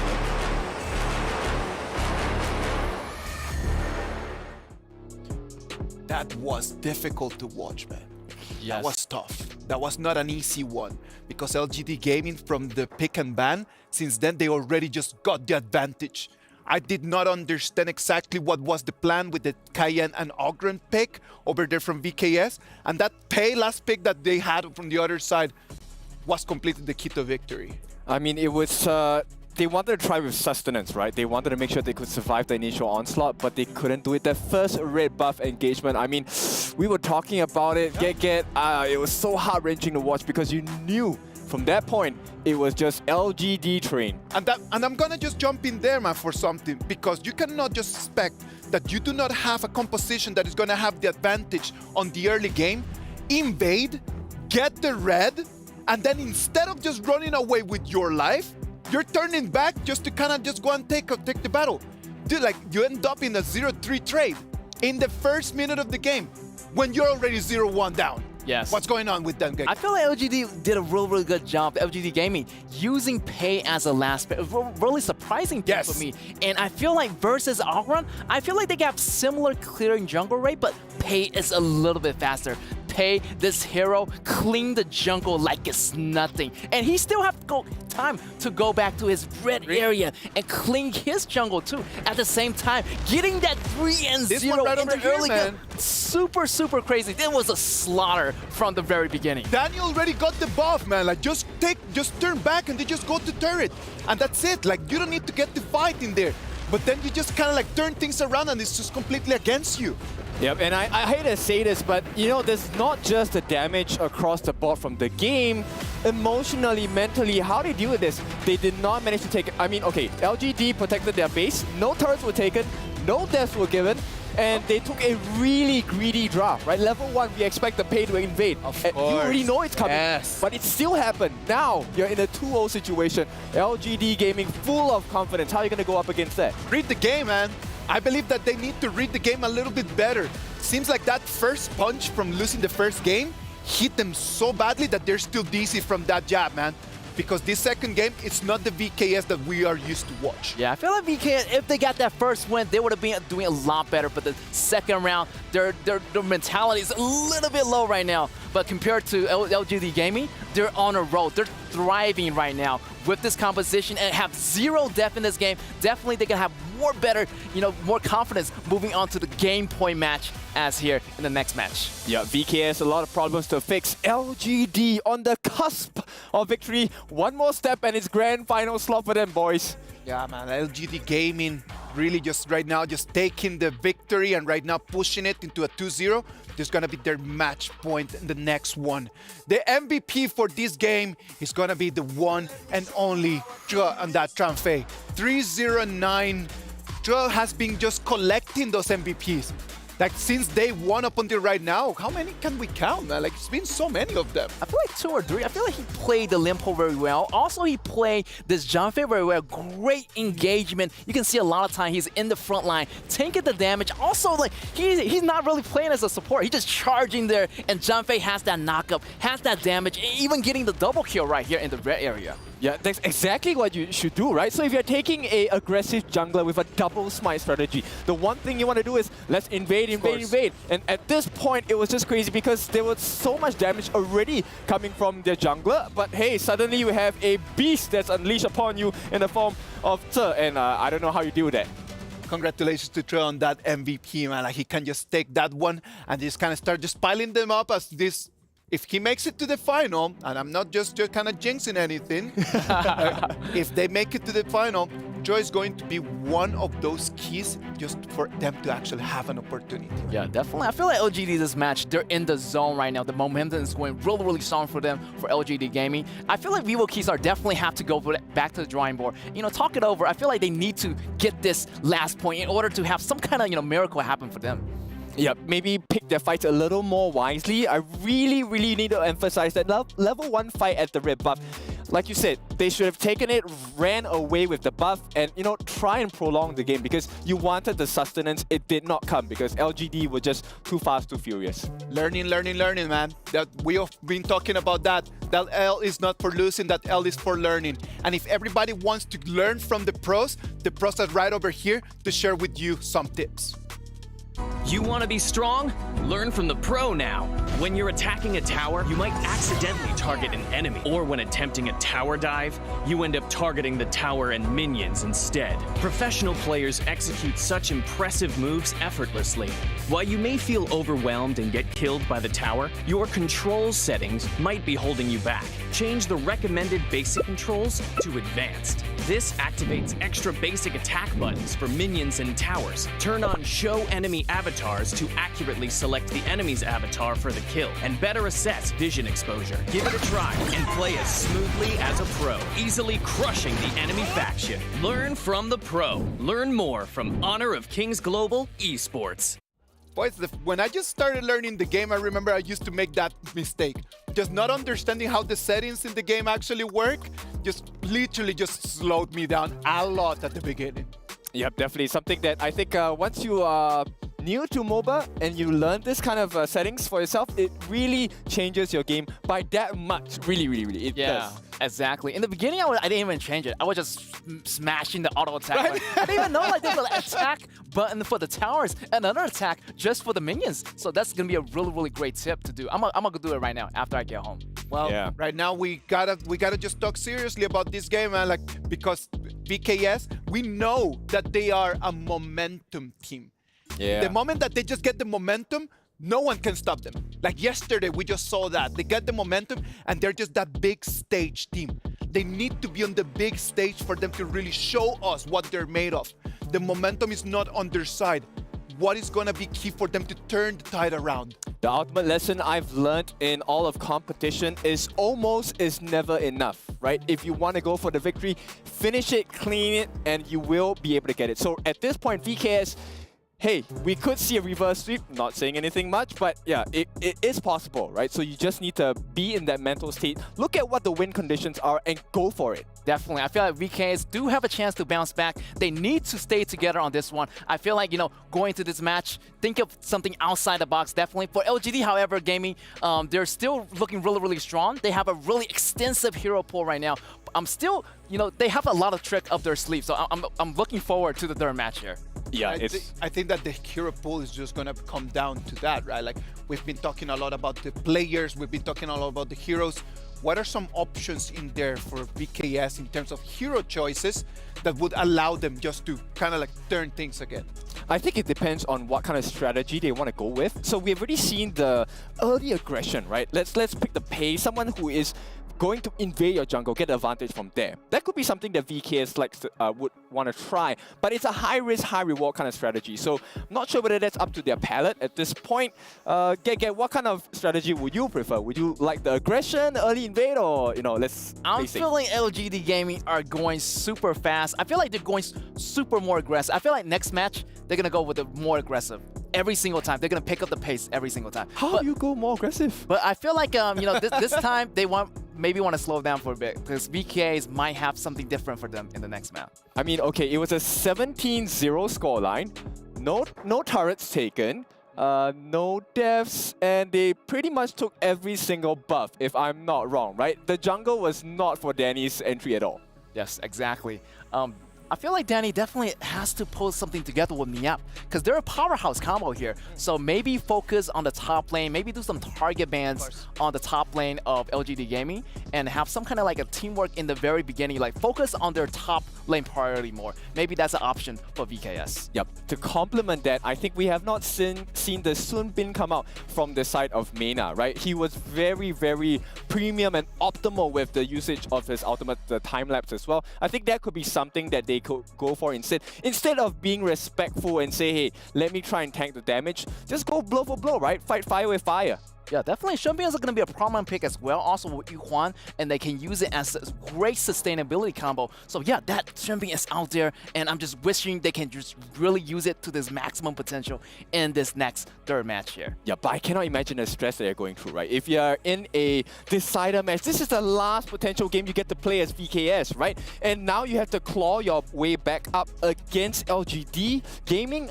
I don't know how I would be feeling if I was from VKS. You know, man, like LGD Gaming right now, they've got the upper hand, that's for sure. They just need to do that last push just to send VKS back home. What about if we learn a little bit more about LGD Gaming in this profile that we got for you?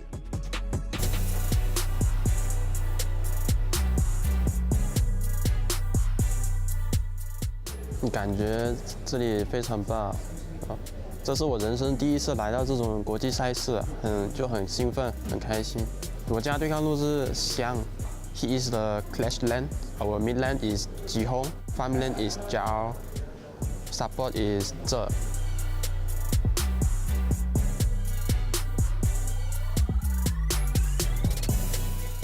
我觉得我的团队会赢，因为梦还是要有的，万一实现，我们就平常心打就好了，不要紧张。这赢得了这比赛，对我们所有人都是人生中很大的意义。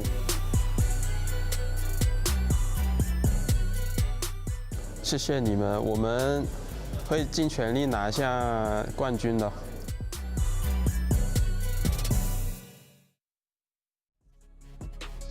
LGD Gaming, they've got a dream, man, and that dream is just to end up being the champions. That first step before thinking about becoming a champion is just winning this last game against VKS. Yeah, before we dive right in, I want to know whether this is an L or number 7, right? 7th heaven or? I feel like L for learning, as Isaac said. Yeah, I feel like, yeah. And let's keep learning a little bit more about the game, man, as we're going to move into the Amazon Arena one more time for Game 3 of this matchup. How's it going, everybody? We are back in the Amazon Arena for some more learning, some more lessons, and as Kim was going on about something about the number 7. So, anyway, we are back into the map number 3, and VKS really need to do something here, Stu, to try and take a victory over LGD Gaming. Yeah, I feel like for VKS, they're going to have to bring out their pocket picks in this one. As Kin was saying, it's pretty much do or die for them now. They have to win this game to stay in the tournament. And one pick I actually wanted to highlight is a pick that we've already seen from them, Jiang Yu, from the app in the top side. Picks like this is something that can catch LGD Gaming off guard and could be crucial for VKS to try and come back in this series. Yeah, it's something that they're very comfortable with. I mean, we saw Niap on the likes of the Guan Yu as well, which we saw that the KPL Dream Team brought out yesterday. But again, I feel like that's more of a power move, whereas you kind of have to be in control of that map 3. But we are into the draft now, and this is where all our questions will be answered. So the Chao and the Orgren being banned for the VKS, and then over to the side of LGD Gaming, they are target banning that Masashi for Danny and also the Ali. I feel like VKS are definitely struggling with the drafts. You know, every single game they have banned out the Chao. In game number 1, they banned out the Mai, it didn't work. In game number 2, they banned out the Dolia, picked the Orgren, it didn't work. Let's see if game number 3 is going to be better for them with banning out the Orgren. They first picked the Dolia again, but then they give Mai over to Jihong, you know, being able to pick his most played hero, but gonna be responded by the Shangguan.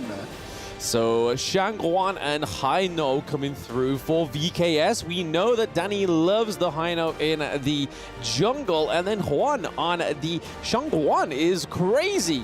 But another thing that I really want to try and understand here is VKS always go blue side. They always want that priority first pick. Whereas I've been seeing throughout the most of the competition, that red side, be able to lock in your first 2 picks after that first prior one is pretty strong. And then you can follow it on to something like the Titan pick, like the Zhang Fei. Yeah, I totally agree with you. I feel like in general, you can get so many of these picks on the red side, you know, being able to pick 2 instead of 1. Yes, you get the first pick, but I think I would rather trade Dolia for Mai and Long in the end as well, you know, being able to trade 2 for 1. But I think this might be the first time I've ever casted Honor of Kings, and we're getting an assassin versus an assassin in the mid lane. We very rarely see this matchup in the mid lane, and these are two of the teams that have the most kills in this tournament as well. You know, you think of like kills per match, it's absolutely crazy between these two teams. Yes, I did say about the Guan Yu, but it's on the other side of the draft. Hello, can we get that shifted, please? No, it is definitely going over to LGD Gaming. They are going for such an aggressive team comp here with the Mai Shiranui, with the Guan Yu. And then we saw Jia on that Zhang Fei last game was just absolutely phenomenal. But looking at those last 2 bans on the side of LGD Gaming, they are going for Seisa's pool, the Lady Sun and the Ho Yi. And then over to the side of VKS, we have the Mayin finally taken off the board, and then the Elaine. Yeah, I mean, Seiza has to go all the way down to the Marco Polo, so I thought it was actually going to be the Durenji, because a lot of players have defaulted back to the Durenji once the likes of Diali and the Long are off the board, but this might be one of the first times we've seen Marco Polo as well. We know that he could be a super aggressive in the farm lane. You can go in with the ultimate, spin to win, do a bunch of damage, but Musang King on Luna.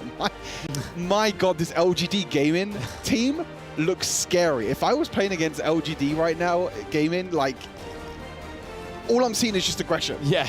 Guan Yu wants to go in. Yeah. Luna dashing in. Shofei dashing in. Mai Shiranui dashing in. Where's the safety net here for VKS? How do VKS survive against this composition? There's none. I mean, if you look over to the side of VKS, you may be able to get the Dharma to try and push them into a direction that isn't going to be onto the likes of either the Shangguan or the Marco Polo. But then you got Danny on that real comfort pick for the Hino as well. So I can imagine, yes, it's super aggressive on the side of LGD Gaming.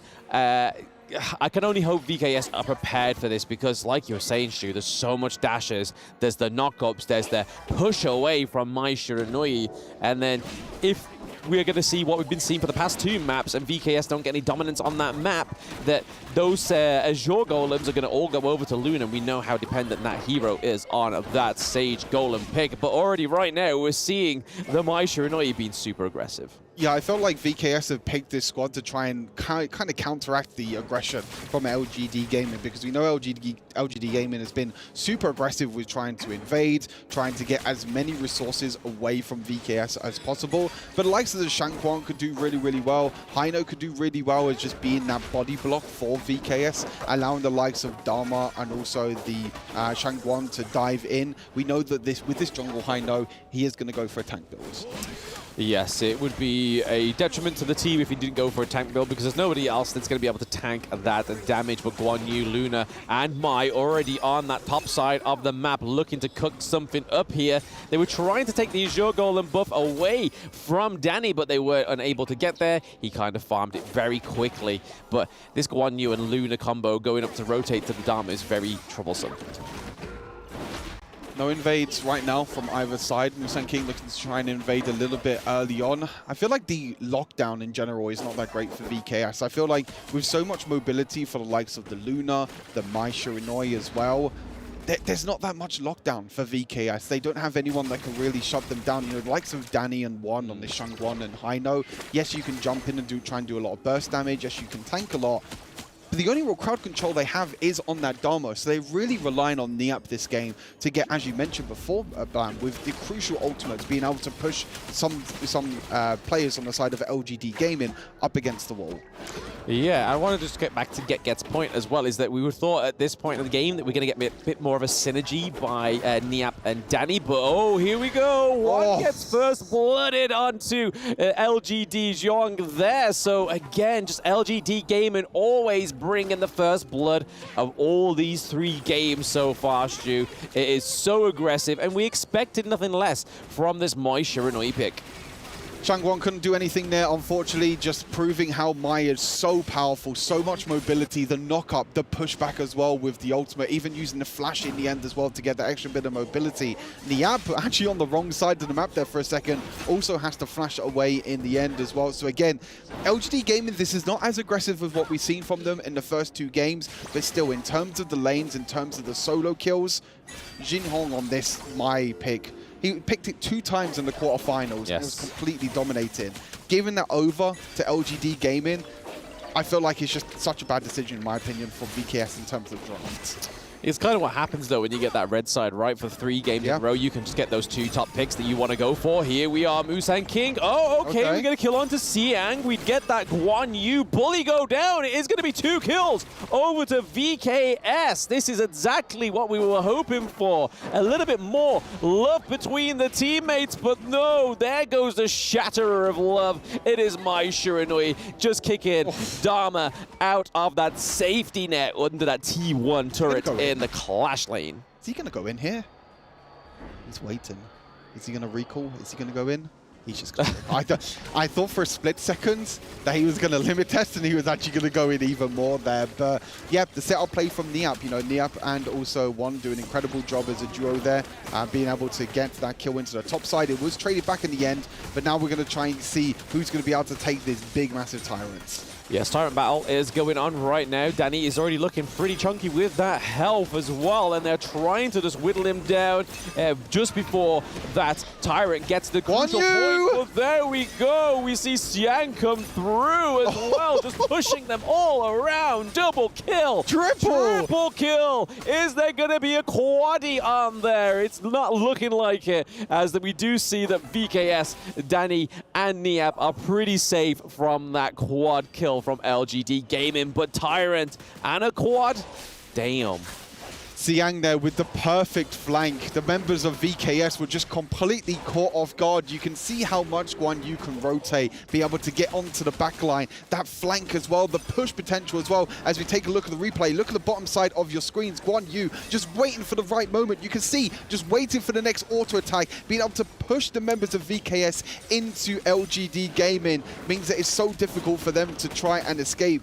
Incredible work there from Xiang. You was mentioning how Guan Yu is a pick that they've been picking in Brazil region quite a lot, but now it's actually LGD Gaming that are just like, hey, we can also play the Guan Yu as well as you. Yes, and they're playing it pretty beautifully here. Here we go. Once more, Danny getting pulled here, but we could get that Fate Rewind come through. It does save Danny, but is it going to save Niap? Oh, Niap taking down Xiong. And here we are, the final stroke. Is that going to be enough for Zhang Fei to be taken down? He is still tanky as ever. Danny is just not going to be able to commit to that one because we do see the lung comes through as well, hoping to clean up some of VKS, but it wasn't quite working the way they wanted to. But this could be the leg in a little bit too far away for the Shangguan.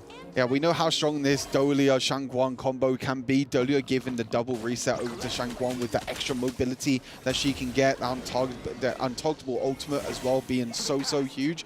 But you can see at the moment, right, we look at the gold difference at the bottom right now. One only has 2,500 gold, has less gold than the supports over on LGD Gaming. And this is an assassin in the mid lane. We know that these assassins, they need the gold. You know, we know that VKS like to put all their gold on their farm laner, but we need Shangguan to get a little bit more gold, but they're really struggling to balance this gold at the moment for the side of VKS. Yeah, I mean, she needs to buy a paint, she needs to buy a paint brushes, she needs that resources to do the damage as well for buying those magic damage items, as we saw there, a little bit too premature with the final stroke onto one of the teammates of LGD Gaming, so wasn't able to actually quite get up to that standard there. But here we are, we see that Zhe and Musang King going in onto One, punishing him and Maina with the double kill from overstepping, and this is the Guan Yu bully that we know. It's kind of like, you want to go back to your base? Denied. You want to go back to your base?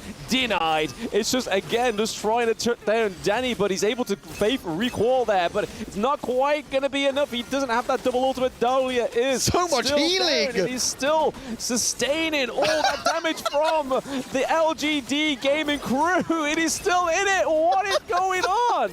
He just took so much damage in that exchange. There were 4 players on top of Danny there, and it took them so long, but finally he was able to be taken down there as well. But you could just see the power of this high note pick, how it can be so annoying to play against. But as you mentioned, Xiang on this Guan Yu, such a power pick in this game. I feel like Xiang in general in this series has been a standout player. Main in the first game, Guan Yu in the third game as well, sorry.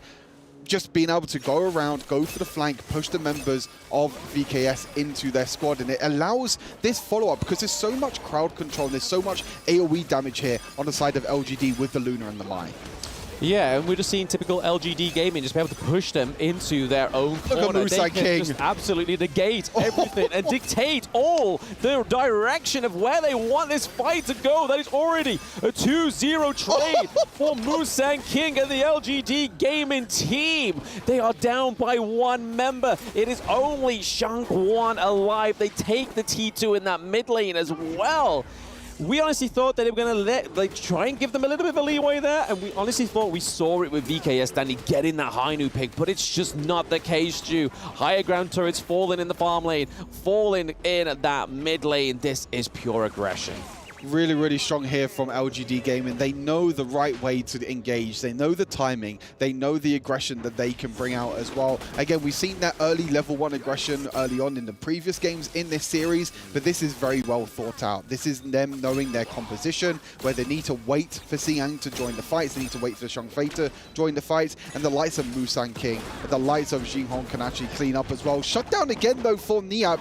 Niap is getting a few plays here in this top side, but unfortunately, it doesn't seem like it's enough for now. Yeah, a few plays isn't quite going to be enough there, but here we are again, just seeing the dominance from Musang King once more, and then Maisha Unoi just coming from the back there. There's just so much jumping. There's a double kill onto VKS that we missed there. JR actually showing some claim to his name, and a triple kill as well. Could we get that quad that was denied earlier from VKS? Maina already pretty low. We have two pretty stacked minion waves coming down in the mid lane and the farm lane. The Fate Rewind comes through onto the Hino. Maina is going to be here with Zhongguan, trying to just deny the crystal takedown. Zhongguan goes down. LGD Gaming are at the crystal, and here are your first finalists into the grand final. LGD Gaming with a brutal 3-0 against VKS. A flawless run for LGD Gaming. Into the grand finals they go later on today, and they will face either the KPL Dream Team or AG Global, and they're looking to take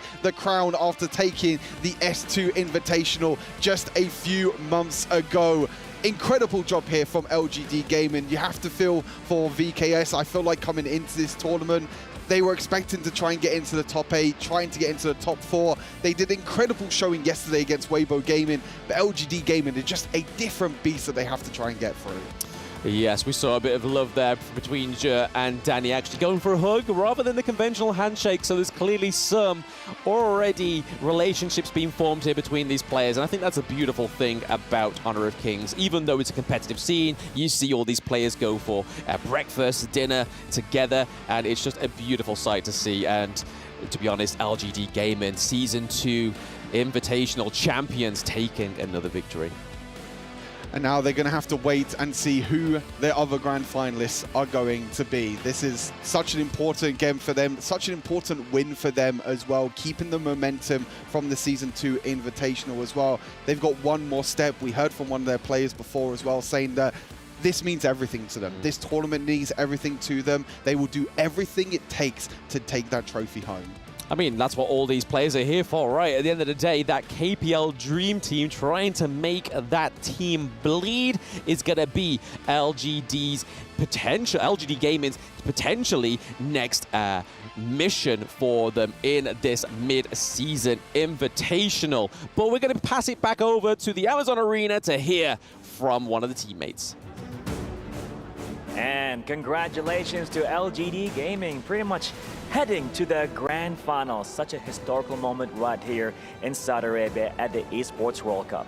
Now, being here in this moment, what do you want to say to team members, to your family, to your audience, to the fans, to the world, right now standing here going to the grand finals?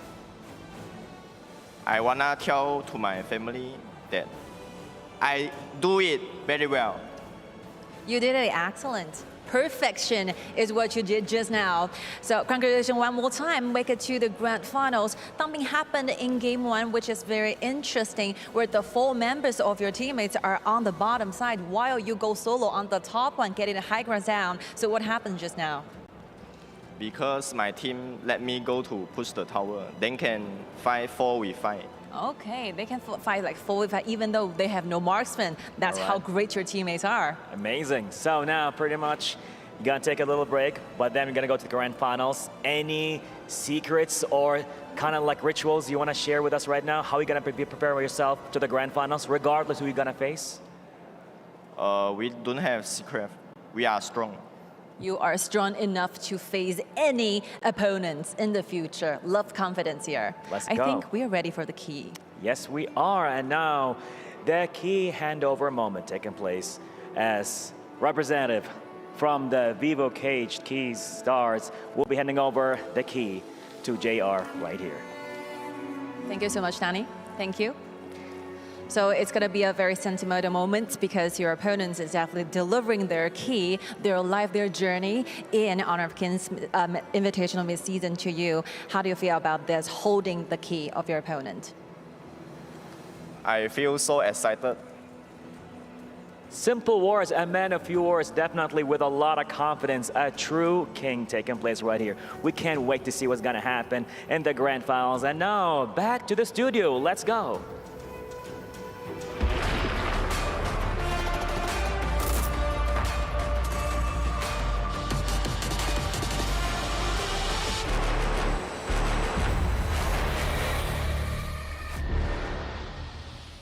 The Season 2 champs sealed the deal and grabbed the ticket to the final, and they're gonna be our first finalists for this tournament. Congratulations to LGD Gaming. Yeah, what a game for them to kick it off. It is a 3-0 scoreline. I mean, get what do you think about that performance? Crazy. LGD Gaming, pedal to the metal, all damages and no breaks at all. That was a fast and clean move here in that game point match. It was fast and clean, man, and the audience, they knew it, that it was gonna be a 70% against 30% difference in what the predictions look like in our STC Play predictions. Yeah, really impressed with the fans though, because they're not only supporting from online, they're supporting here in the venue as well. The queues were really long this morning. Yes, definitely. LGD Gaming done so well. 3-0. Who could expect that? I feel like, you know, I feel like LGD Gaming have gone a long way, and I feel like they're just waiting to see who is going to be the other finalists for the finals today. Yeah, and I'm very sure both teams, regardless of who they are already taking notes on LGD Gaming. I want to talk a bit about the players as well. I mean, the performance has been spectacular thus far, and I think later on we'll have a couple of small clips. I want to just talk a little bit more about Xiang as well, but first and foremost, let's take a look at this gold graph. It was a different trend in this one, at least, right? Like the gold advantage did not actually start up until about the 4 minutes. That 4-minute Tyrant fight was exactly what just opened the gap. It was the way that Guan Yu comes in, rotates from behind, and gets a triple kill. The gold was equal before that. And then after that, it just opened a 2,000 gold gap. Definitely, that Guan Yu came in with the flank with a triple kill on that 4 minutes mark. It was a huge advantage for LGD Gaming from there on. And also, Zhihong pulling out the Mai Shinui. I mean, you just have to hand it to the man. Like, he was doing so much, also getting a lot of first blood for LGD Gaming in the very beginning. Exactly. It's extremely painful to have to experience the Zhihong Mai first hand. It all started from this right here. First blood. Beautiful. Like, he just wanted to fight, man. Like, since the very beginning, he just wanted just to go on, and he was not gonna wait for anyone. And the way that Guan Yu just came in here, man. Yeah, Guan Yu came in here. I want to put a really nice detail here. He just kind of scoop around the back and pushing VKS one by one into the Dragon Pit. In addition, they got the Tyrant and they got the ball rolling from there on. Yep, and one thing you will need to notice later is the fact that they don't really have a lot of control besides Niap, and I think LGD took perfect advantage of this little gap in the draft as well. Yes, also big up to Tanny, fighting 4 enemies at the same time. He did most of the heavy lifting for VKS, but in the end is inevitable for LGD to take the win here.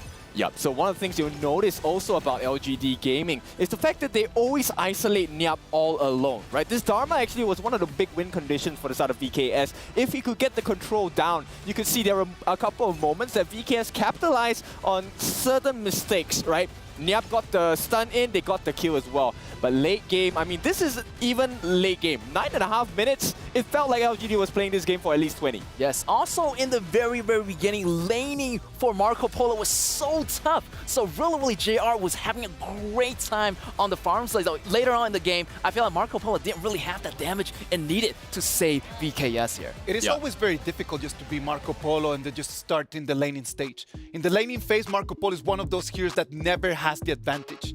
And that is very difficult. And in terms of this game, facing that Loom with that triple kill at the end, it was just the show that we knew since the pick and ban. Yep, exactly. Now, MVP, I'm pretty sure we are in agreement. I think it should be Zihong. Let's take a look at who it is this time. It's Musan King instead. Yes, Musan King with the KDA 616. I mean, this Luna was flying everywhere, all over the place. And he started with the blue, knowing that he's going to be on the red side. So great advantage and trying to get that blue really, really early and getting the Tyrant also at the 4 minutes mark. Exactly. So always consistently having the blue buff, but also consistently stealing away the buffs on the side of VKS. And if it wasn't stolen, it was put onto the wrong person. There were a couple of times, I think it was one who, unfortunately, was the one taking the red buff instead of Dani. Yes, over here, Marco Polo is doing good, but look at here, double kill on Luna, and also not to mention the Guangyu jumping in every single time, bullying VKS members back into his towers. Yep, and you can see when Nyap is isolated away from the team, what can they do? There's nothing much left for VKS to kind of put up a fight with. Yes, in the final moment, they tried to defend, but it came up way too short. The damage was godlike already on the side of LGD Gaming, and their damage is way too much for the end to defend. Yep, and you can see it's status quo for the side of LGD Gaming here. They are ready to head into the grand finals. They've secured their slot here. Let's take a look at the other stats of the game. Yes, and look at that Guangyu, man. The damage taken, a lot. Also, their team fighting rate is like significantly a little bit more even compared to the VKS side. Yep, if you take a look at the damage dealt, right, Musan King dealt a total of 96,500 damage, but that's not the only problem they had to face on the side of VKS. JR was a consistent problem. Now, this damage that they got was built upon the success of Zihong in the early games, right? That first blood, that increase of damage with the Scepter Reverberation, allowing him to get the burst as well. He only dealt 51, but it's because of his 51 total damage that allowed this 96.5 and 79.9 thousand damage to really be a reality for the side of LGD Gaming. Yes, on another note on that, double smite here for LGD Gaming. So their objective is going to be more advanced. Also, being an advantage with that double smite, grabbing the objective and getting those objectives on time here for the push. I'm really happy that this is happening. So now my ranked games, nobody will scold me for taking a smite as a roam. And yeah, so I'm happy with that result. And of course, very happy that LGD Gaming is the winner. I think so far in this tournament, they've put themselves as the top seed, top of the group. And I think this is a testament to the skill level they have. I do believe that the one thing that LGD Gaming did really well in their homework preparing for this game has actually been just the pick and ban.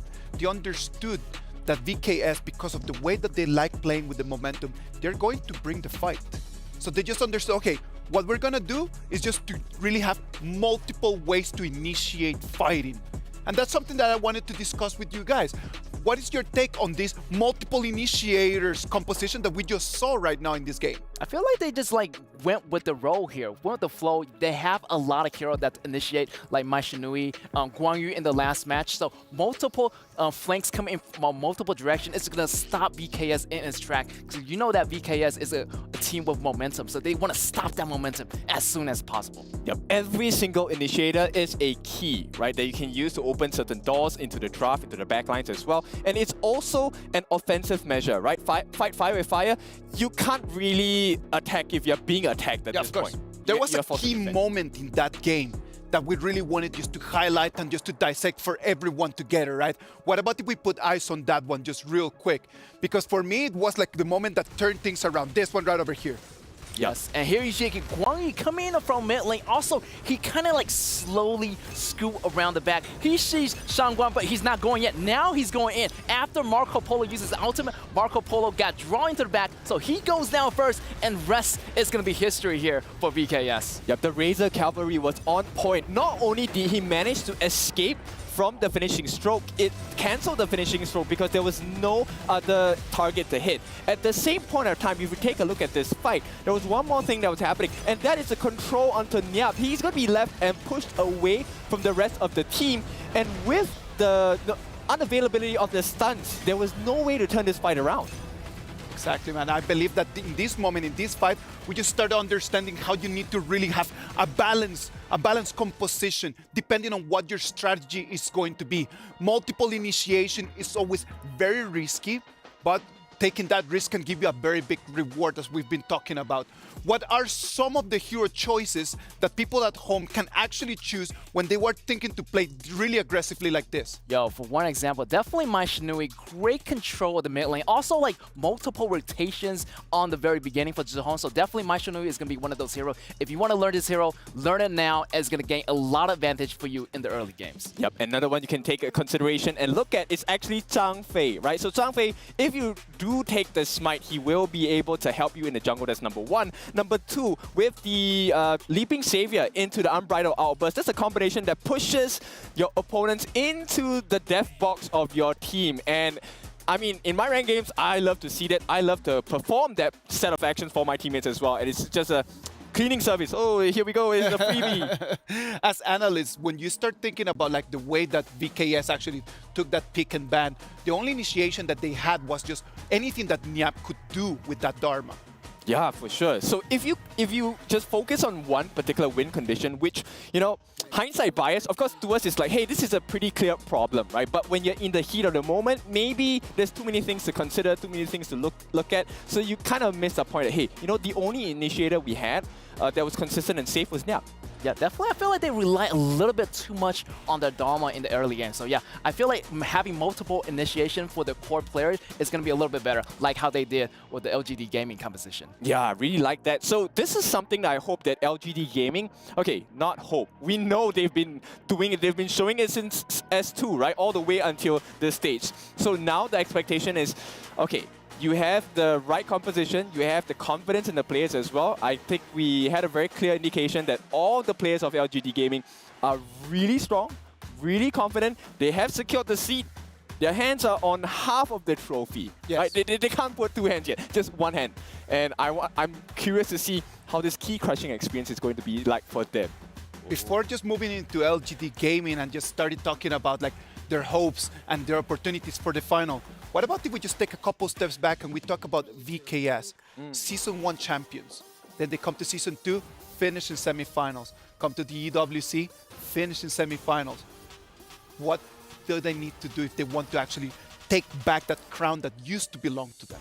Yeah, I feel like VKS did a really, really good job. Season 1 champions coming into the series of EWC, getting to the semifinals. Definitely they have a lot to learn. They're going to go home with a lot to learn as well. As they go back to the drawing board, they're going to do a lot better next round here.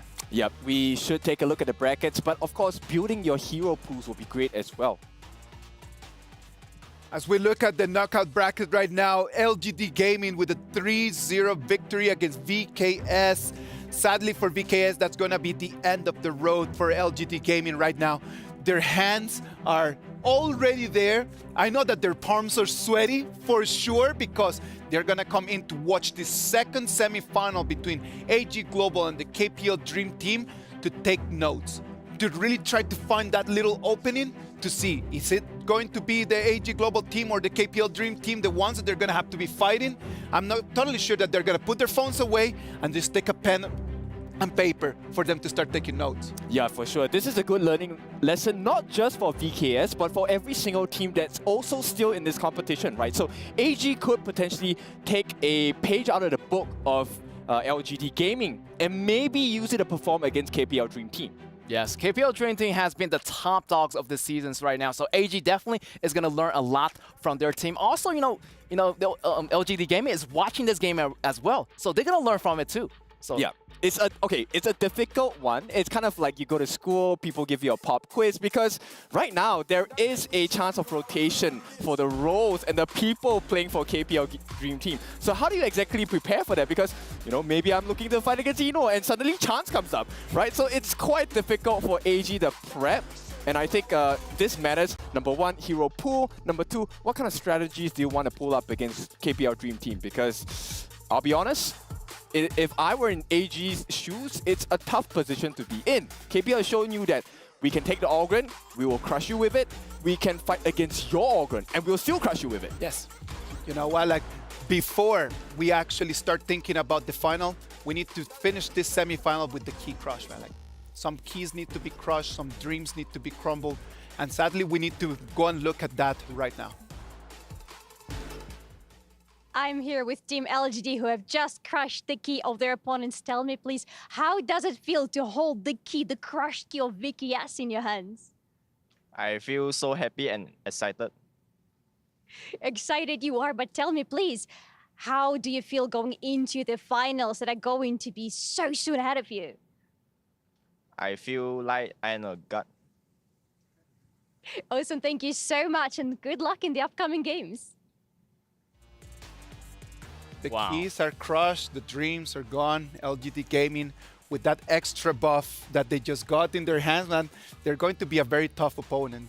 Yeah, for sure. I feel like LGD Gaming has come a long way, and they're always gonna go against, you know, the dream is going against the KPL Dream Team as well, or try to take at least 1 point away from them. Yeah, and now they have to be really clinical. I mean, their performance has been spectacular thus far, right? But in order to be the best, you have to beat the best as well, right? So of course, with that being said, KPL Dream Team or AG, either of these opponents are not weak. They're not, you know, some cannon fodder you can push aside. These are the top, cream of the crop, and I think LGD Gaming needs to be at the top of the game as well.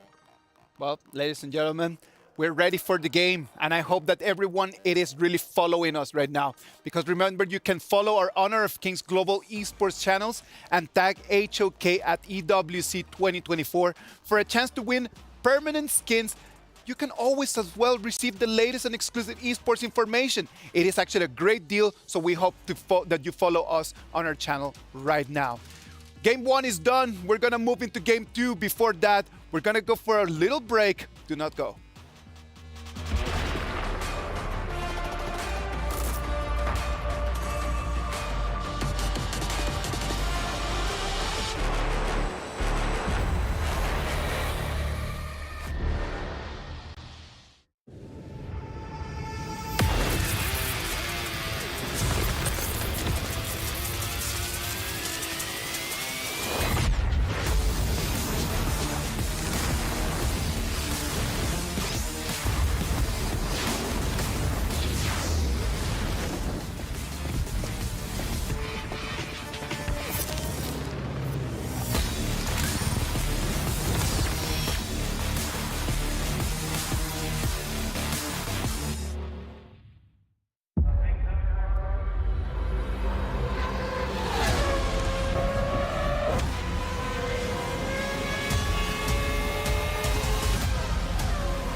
Honor 200 series, the best portrait phone AI empowered. Studio level, AI portrait camera, 3 hardcore portrait modes. Color, vibrant and classic to capture portraits that truly stand out. AI empowered magic portal. Snapdragon 8S Gen 3 AI chipset. 5,200 milliampere per hours silicon carbon battery, 100 watt, Honor Supercharge. This is Honor 200 series.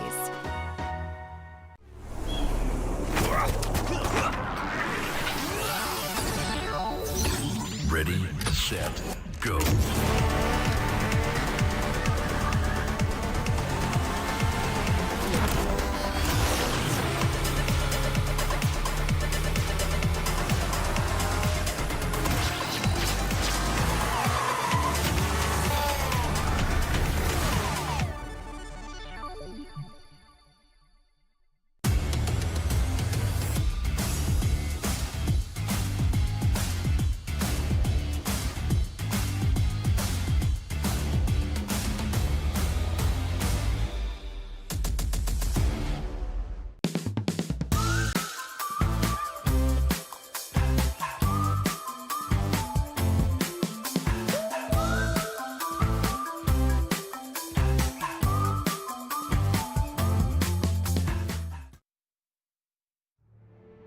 The world descended into conflict during ancient times. The dragons perished from protecting the lives of the world. The last soldiers standing exhausted their life force to secure the final hope. Their hair turned gray overnight. They went into seclusion, and dragons became nothing but legends. What does the dragon's home look like? Ah, it was beautiful. There was always a nice breeze, and thunder roared during spring. He was right. There still existed dragons. You're so weak. What can you do?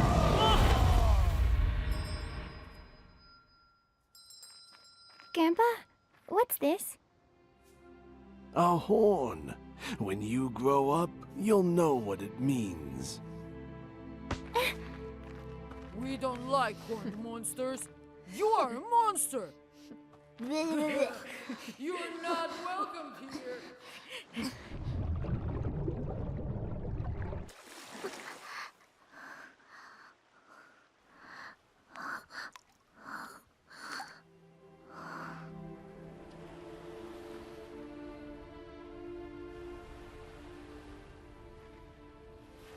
What's wrong? Something on your mind? No, I just fell. I don't like the horns on my head anymore. Why am I different? You don't have to live the same life as they do. You have your own fate. Didn't we tell you not to come here? I'm not a monster! Beat him up! Get rid of him!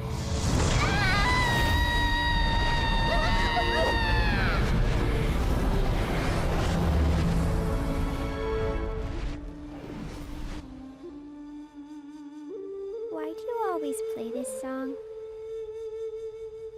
This is a tune from our homeland.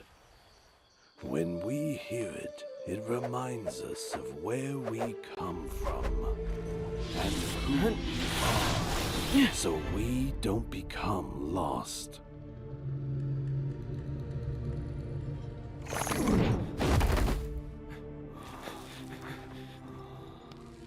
Grandpa. Grandpa. You must keep walking. The road ahead is long.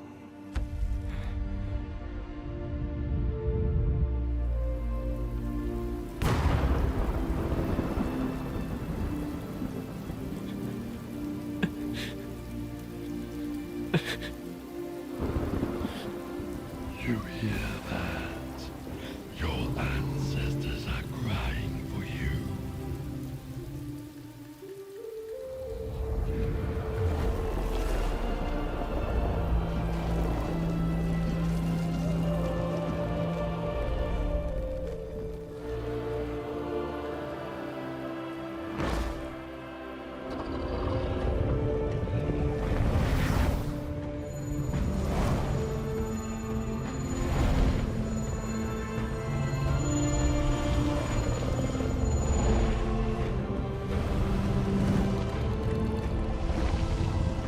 My child, we are not crying.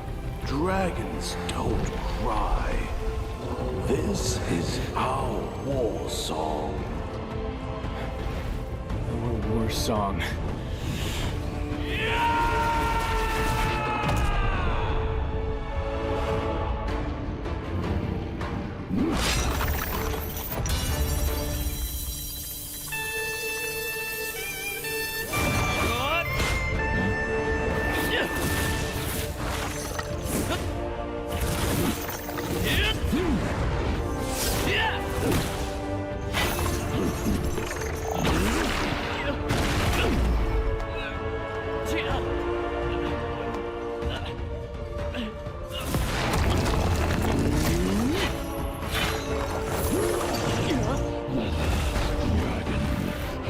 To dust, like your ancestors did.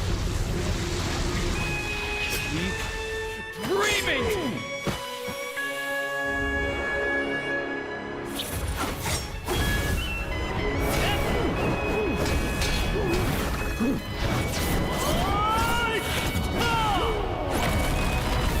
Let me show you what dragons are capable of.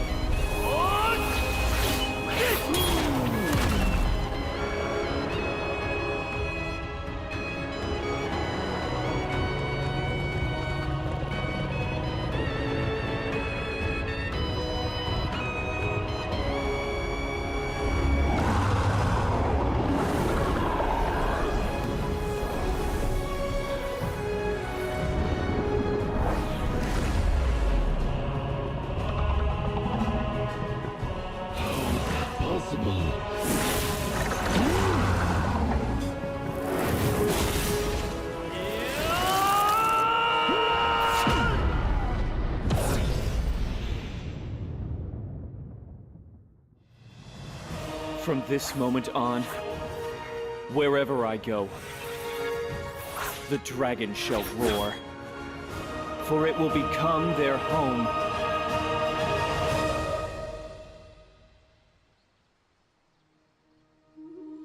Grandpa, I will keep walking.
We the kings, it's a hard showtime.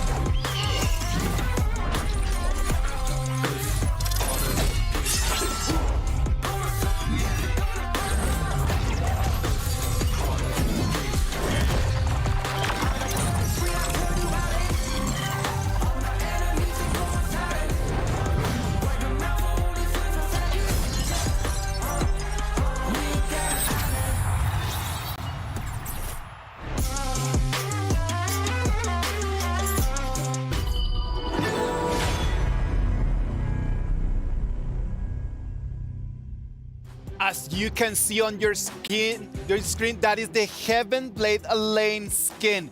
We're launching during the EWC this exclusive skin.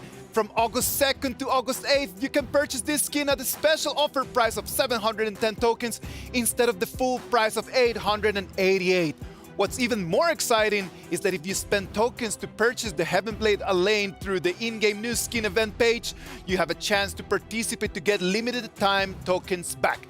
This is an amazing opportunity that, ladies and gentlemen, you do not want to miss. Welcome back to the Honor of Kings Invitational mid-season. I am Isaac Peña, gonna be your host.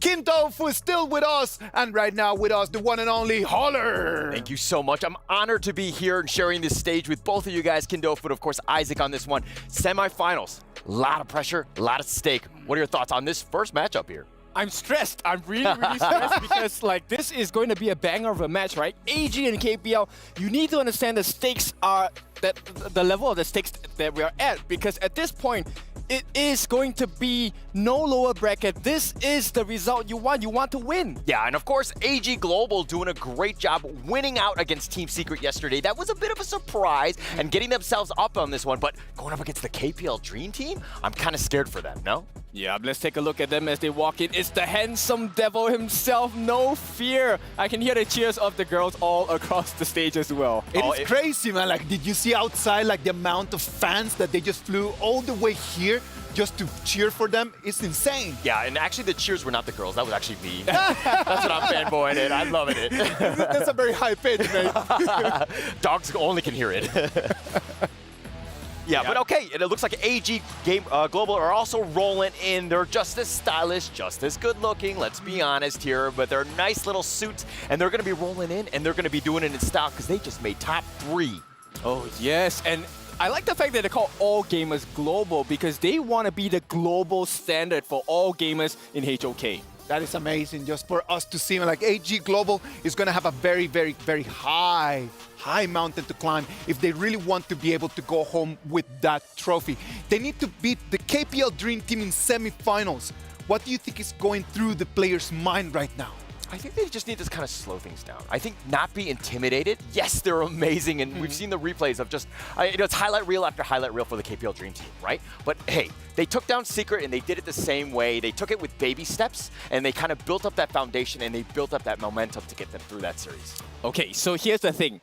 Yes, there's many KPL Dream Team highlight clips, but AG just needs one. They just need the one highlight clip that says, congratulations, you've made it to the grand finals. They really want to be able to write their name in history books. They really want to do that. A person that has already written his name in the history books, it's Fly from the KPL Dream Team. We had a chance to talk to him before the game. Let's see what he had to say. And we're back with a special interview. I've got my man Fly here with me representing KPL. Fly, we've got some important questions for you now going into the finals. The first one is, how does it feel playing in front of all this huge crowd? Does this make you a bit nervous or more hungry for the win? 那你们的粉丝就飞过来了，飞来萨德，就是要看你们而已。然后观众们也是在这里，就是看着你们，你会不会有很大的压力？其实没有很大的压力吧，就更多是开心吧，因为有很多很多粉丝因为我们然后过来看我们，给我们加油，感觉非常的感动。因为这个距离也比较远，要坐很久的飞机过来，所以挺感谢他们的。He's actually not pressured at all. He's super happy about it. He's even touched about it because how they're willing to just fly across the other side of the world to be here. It's going to be a long journey, but they're willing to sacrifice just for the sake of the entire team. All right, and this crowd has something special for you, my man. So let me give you this paper right here. What do you think about this one? 这个是你们粉丝，刚才观众们是给你的，所以他们叫我们在后台给你的。你自己的感受是什么？感觉比较开心吧，因为这上面的话，他写的是个小将嘛，因为我本身在在自己的联赛里面已经打了8年了嘛，然后其实算是个老将了，然后这大家对我的一个也相信我能够做到这个再打第10年吧，然后我也希望继续加油，然后早日完成目标。So basically, he's very happy about this. He's touched about it because he's one of the most veteran players in this scene right now. He's been here for 8 years, and for them to actually wish him to go for another 10 years, he's super happy about it. He definitely will want to try. 你对你的粉丝有什么要说吗？尤其是这观众给你的。Fighting hour. Fighting forever. Let's go. Yeah. Anything else to add? 还有吗？我会继续加油的，谢谢。I'm going to try my best. That's it, and thank you. All right. Of course, we wish all the luck for our KPL team, the favorite to win this tournament. And Xie. Flyman, a real rock star. He knows what he means to this game, and that's the energy, the aura that he's always projecting. He knows that he has already set the bar, that it's going to be very difficult for other people just to go over.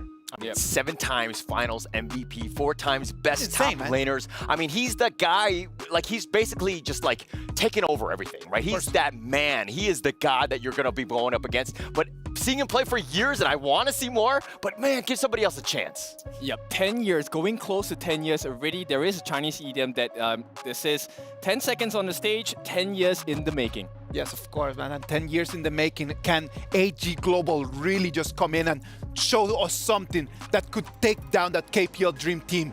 STC play predictions, boys. KPL Dream Team or AG Global? I love the underdogs. I'm going to go with AG for this. All right, I have to go with KPL Dream Team. I just think they're just too strong at this point.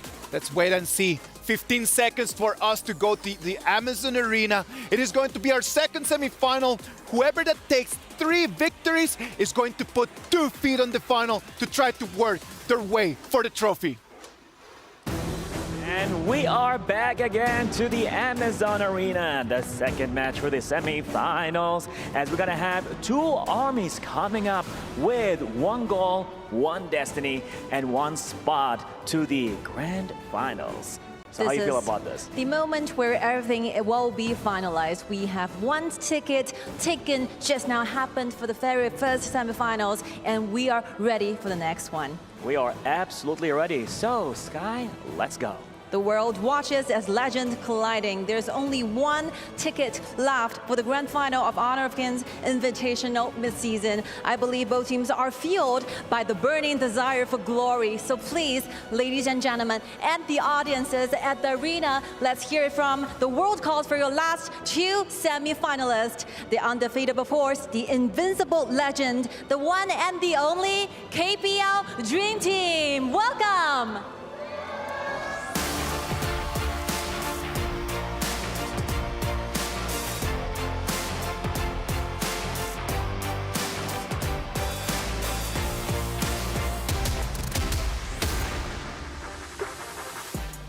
This top-level elite team from Kim Pro League has brought us nothing but perfect executions, surreal performance, and absolute dominance.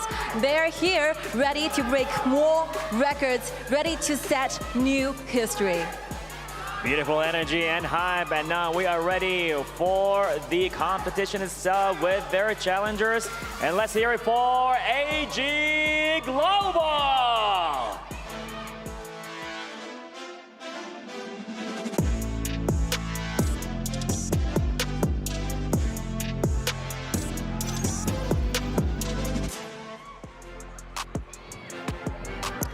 Emerging from the depth of the competition, they have proven their worth. Will they surprise us and seize their destiny? We'll see about that. A new chapter, a new story is about to begin and be unfolded in front of your eyes.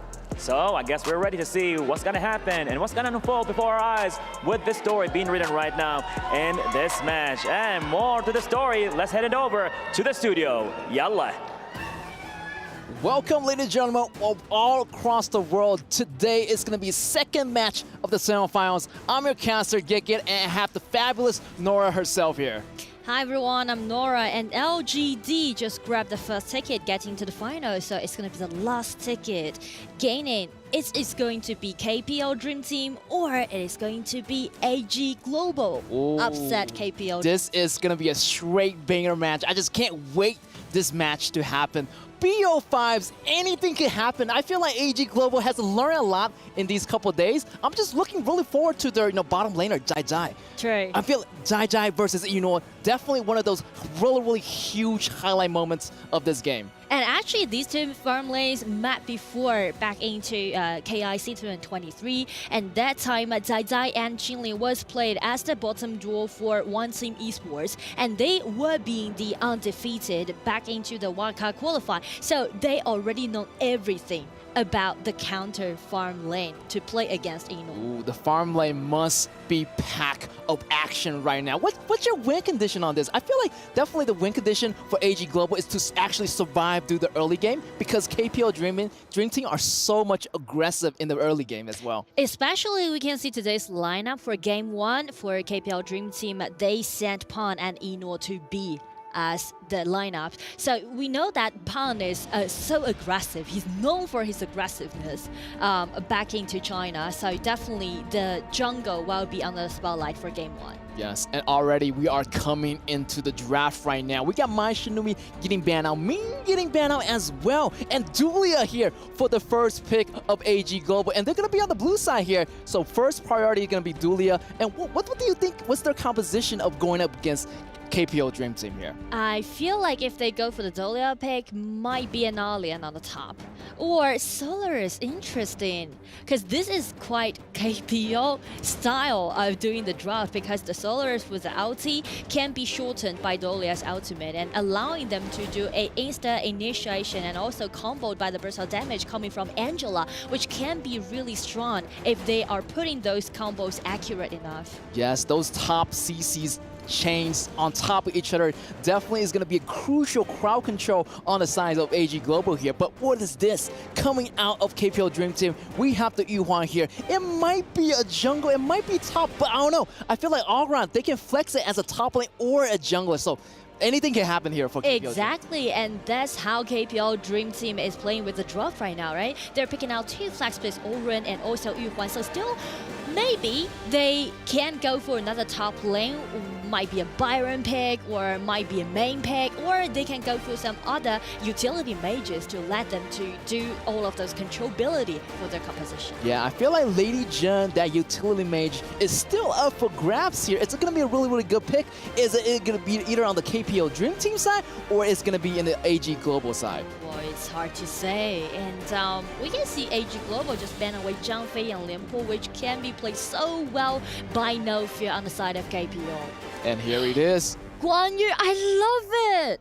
Ooh, here's the story. Guan Yu is the most signature hero played by Fly, and we know that Fly has been engaged in KPL for over 8 years right now, and Guan Yu is his most played hero and have the highest winning rate.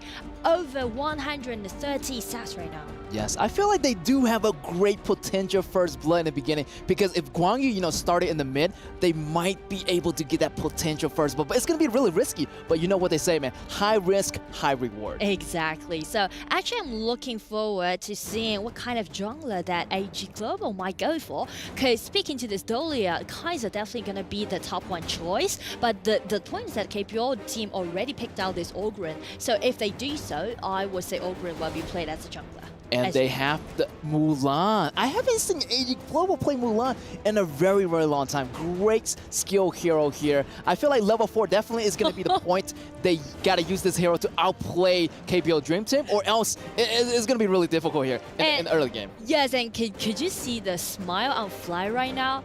Because Mulan is one of those FMVP hero that Fly once got back into KPL, and he even got a customized skin for this Mulan. So it's really interesting to see Mulan play against Guan Yu, as for Snow play against Fly on the top for this game. Yes, very, very interesting match. I mean, the man Fly has so many FMVP skins in the game. And yeah, Mulan is going to be one of them. And right now, he is facing his own hero that he's known so well for. Yeah, and I know that the reason why they're picking out this Mulan is because this hero can do so great counterattack towards that Guan Yu. So they're trying to lock Fly up on the top side and trying to make something happen at the bottom. Yeah, also that Mulan heavy blade mode is going to be stay in a really, really nice position. Immunity, so Guan Yu can't really push that Mulan everywhere like other people used to. True. Wow, game 1 is going to be really interesting because we can see all gamer global just pick out some unusual compositions in this mid-season. It's the first time, it might be the first time we see Solaris with this Dolia, right, in EWC so far. So this composition really highlights a lot about their accuracy and also how they're doing. Are they doing well with the game right now? Are they really in their mood? Are they ready to play up against the KPL Dream Team in the semifinal? I feel like they're ready. Definitely that Solaris is going to be a big moment here. And using the ultimate, using that precision, if they can get those target on time, and you can see that combo going off, the wombo combo of, Angela using it the combo as well. Also, the Solaris with the double ulti, it could be devastating here for KPL Dream Team. True. And that's the reason why for the opening, KPL Dream Team just let Ponte rotate on top first and trying to cut Snow down a little bit more. Ooh, I like this KPO beginning here. Starting with the top lane here and getting that creep always already from AG Global. Yeah, starting really, really fast. I know this Ogran goes in jungle super, super fast, and his first ability allows him to cross walls, to cross different borders, and try to avoid those dangerous paths. And I feel like KPL Dream Team already warmed themselves up because you can see No Fear is showcasing right now by his second ability how accurate it was. And also he used a flash to change the direction, just landing on the Solaris, trying to chop down the bars on the bottom. Yes, also on AG Global side, Qingling is doing a really, really nice job with the sustainability. You know that HoK and Solaris in the very beginning doesn't really have a lot of sustainability. So, this Dulia is kind of like babysitting this, on Solaris until he gets his level 4, until he gets most of his damage online. And that's one of the factors why Dolia being so prevalent in this patch. Not only for his double LC, but also because of his powerful laning ability. Yeah, I feel like this Dolia was a really nice pick. Yeah. And he can use his double ultimate on Zai Zai, also on Liv, also on the Kaiser. So yeah, great amount of options. He can use it to any of his playing style. That's true. All right, here, KPL Dream Team still taking away every little resources as possible away from AG Global. And they need all those goals. Every little bit goal counts here for this game. And because of the rotation that they made, Fly already got one level lead against Snow on the top. So that's going to be some trouble for AG. Yes, I feel like KPL Dream Team is building up the pace right now. They're building up the foundations, and they are going in. With the jungle invasion already, the pigs are getting taken away slowly, and they taking away the resources lately. Also, this Solaris coming in with the ultimate. Nice one, but no follow-up damage from the side of AG Global. So that was going to be a back-off moment here. And the reason why Liv can't just begin to do the burst of damage is because the positioning of Ron is trying to threaten them and force Angela to get back. Yes, KPO Dream Team looking for another engagement here. So we got 3 members right now. Also Kaiser right here. Going with the ultimate, the knockback is good, but No Fear bounces back. The Flash is going to be exhausted. And look at here, Yu Huang coming in with the rescue, and Mozi is able to walk out of there safely. You can see like KPL Dream Team right now is playing a quite calm stage because they're not rushing in to take that Solaris down. They know that that might be a bait, and they granted that by years of experience that they gained from the plays. Yes, KPL Dream Team definitely are veteran players. They have a lot of experience under their belts, and they've been playing this game for a very, very long time here. Also, top side actually is getting a lot of pressure here from KPL Dream Team. So painful for Snow to play Mulan. Yeah, a little bit of struggle here for AG Global Snow. Yeah.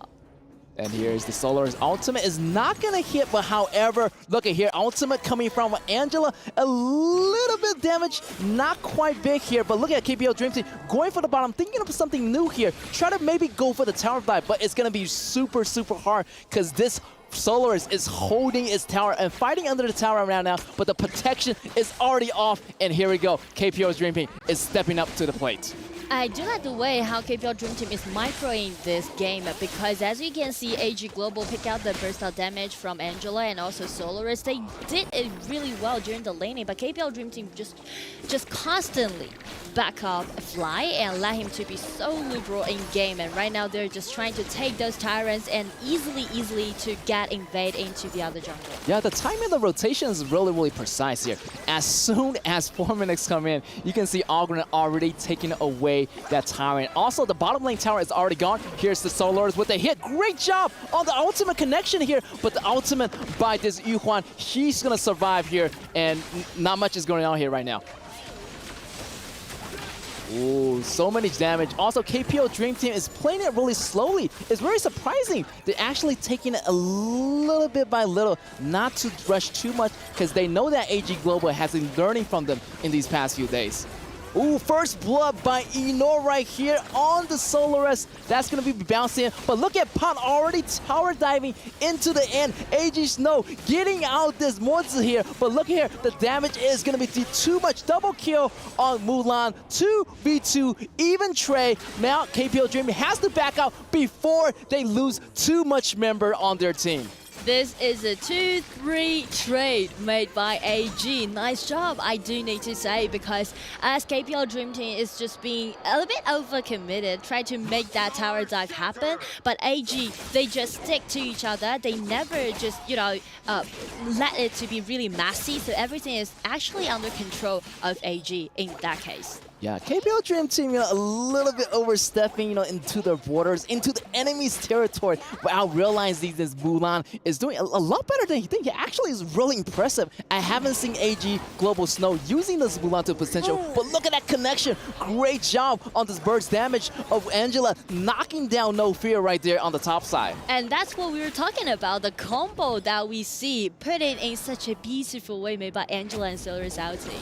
Yes, also here with the camping, great job in the grass. Looking here, the ultimate combo coming in. Also the double ulti. He's gonna chase underneath the tower. He's gonna get the kill all wrong. And can he escape? Here's Eno going in, using the second ability to bounce back with the umbrella, but he's gonna be cornered, and that's gonna be the kill for No Fear to take on. And check the mid, it's already be so chaotic. That was a 2 versus 3 or 2 versus 4, but Fly and Pong totally kill it. Yeah, and now AG Global is going head-to-head with KPL Dream Team. This is unbelievable right now. They are actually going toe-to-toe with the greatest team right now in this in the team's flavor. Exactly.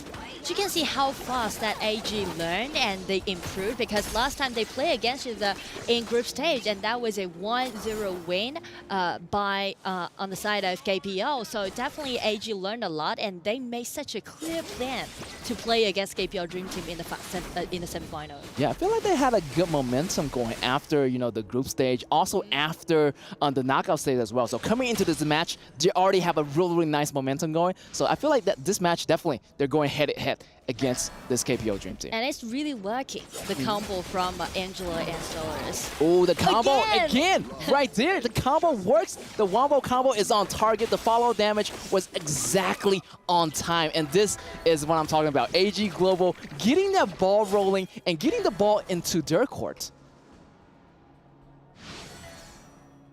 Another thing is that KPL Dream Team might want to step back a little. I feel like AG Global, they're no joke right now. They're not playing around. They have the combo. They know how to execute it. The Soloist ultimate is really getting more accurate, and the mid lane tower might even go down here early, but KPL Dream is not going to quit, but still, the connecting damage of this Angela is also going to take down Ron once again. KPL Dream Team a little bit hasty in this moment. They might want to step back and kind of calm down a little bit. This might be the most difficult game that KPL Dream Team plays so far in EWC. And everything is not that promising. Yeah, I feel like the scores, normally you see KPL Dream Team having a positive score right now, but they're a little bit behind. Look at Pan, try to go in with the ultimate, try to gain more tankiness for the whole team, but the damage is not going to quite connect. They're still hiding underneath the tower, but they're going to choose, try to push that tower anyway, but it's going to be really, really risky here. Top side, however, here, Guang Yu going in, getting the top side tower. It's going to be, the top side is going to be opening, so might be their next move is going to be going to the top side and invading the jungle. Agree, totally agree. Because I would say KPL Dream Team better to do those 4-1 push, I guess, just let Fly to clean up one side lane and then just trying to, distract AG a little bit more and just buy more time for themselves. Exactly. Buy more time definitely is going to be a good option right here. KPL Dream Team did not see this one coming. Yeah. AG Global, I mean, they thought they were a little bit in a pushover, but no. They are fighting back, and they are fighting back really, really hard. Seems like they learned so much from the KPL Dream Team, and they're like actually, kind of copying their strategy one by one, and they're Here learning comes super the flying fast. sword. Missed it, but no worries. Still, AG Global, they're waiting for the flying sword to land it, and right now, speaking to that vacance, KPL Dream Team is coming in. Oh, Fly, push it, getting down that. Mayo Sota is going down. That's going to be a crucial disaster here. That's going to be the dragon losing. Because this is a 10-minute dragon, it's going to be a crucial dragon to take away here. If KPL Dream Team take away this Tyrant, there's going to be extra damage, extra buff movement speed for them in this next battle. We might see the game turning into their favors right now if they do another great battle and maybe kind of like fighting back against AG Global. So clearly KPL Dream Team had their plan in their mind, taking down this Shadow Tyrant, and AG Global right now with the miss of the jungle, it's going to be uncontested towards this Pons Obra. Yeah, I like that run with the flash, coming in with that control ability and allow Pon to go in as well, pushing a lot of the AG Global members into the tower and still have damage enough to finish them off. Ooh, a little bit too dangerous for AG Global. The minions are moving in right now. They do have the dragon buff. Here's going to be No Fear taking out the Angela here. Bottom lane is going to be in trouble. Minions also in the bottom lane. Here's going to be another member of AG Global going out. 3 members down, 2 members left. This might be it. 2 high ground tower already getting taken down. This is going to be disastrous right here. And right now, KPL Dream Team with numbers advantage. They're sending in those minions, and AG just trying their best effort, try to guard their crystal. But since Paul already grabbed this double kill, they just need to slowly wait this wave coming in. And I would say this is going to be the game 1 for KPL Dream Team. That's right. Congratulations, KPL Dream Team, taking the first win of the BO5.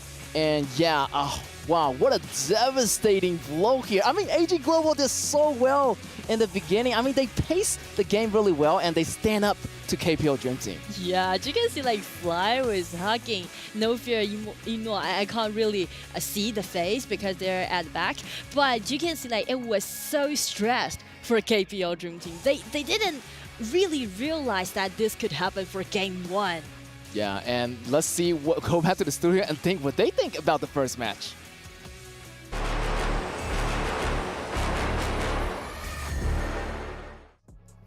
Well, congratulations to the KPL Dream Team taking that victory in what was, for me, a very interesting match because it was not really just one-sided. AG Global on the other side, really just brought the game. Yeah, I mean, they brought the fight to them, and they were trying to kind of dictate the pace of the game. But I mean, you were talking about the fact that they were farming, right? KPL, regardless of what was happening on the map, KPL was still able to find farm across the map. Yep, so here we go. 5 different members, 5 different problems, right? So far, AG has solved 2 of them, which is the jungle, and maybe getting some combinations off in their draft, right? But they have not fixed the gold graph yet because Yino was farming the entire game. Of course, even when you start realizing the first blood is really, really late. It comes down at the 4 minutes mark, at the 5-6 minute mark probably. But the gold was already a 2,000, 3,000 advantage with no kills whatsoever. Yeah, it was kind of a longer game, a more strategic game, especially early. Nobody was willing to take on that risk, but in the end, obviously KPL found it, ended up just kind of snowballing from there. But I mean, if we're looking at some of these KDAs, like Pong 503, he had a monster game on this island.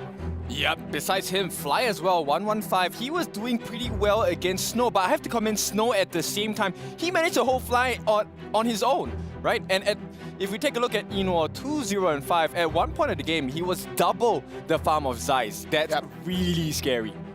Very scary, always able to find him in the fights, right? I think that was the biggest thing, was that he was able to pinpoint where Zeiss was going to be. He got picked off early, so basically AG were never really able to fight. They always had to play somewhat defensive once they got going, but it was a really weird game because as a viewer, you're kind of watching, you're thinking, AG is really sticking it to KPL, but actually KPL was winning throughout the entire game.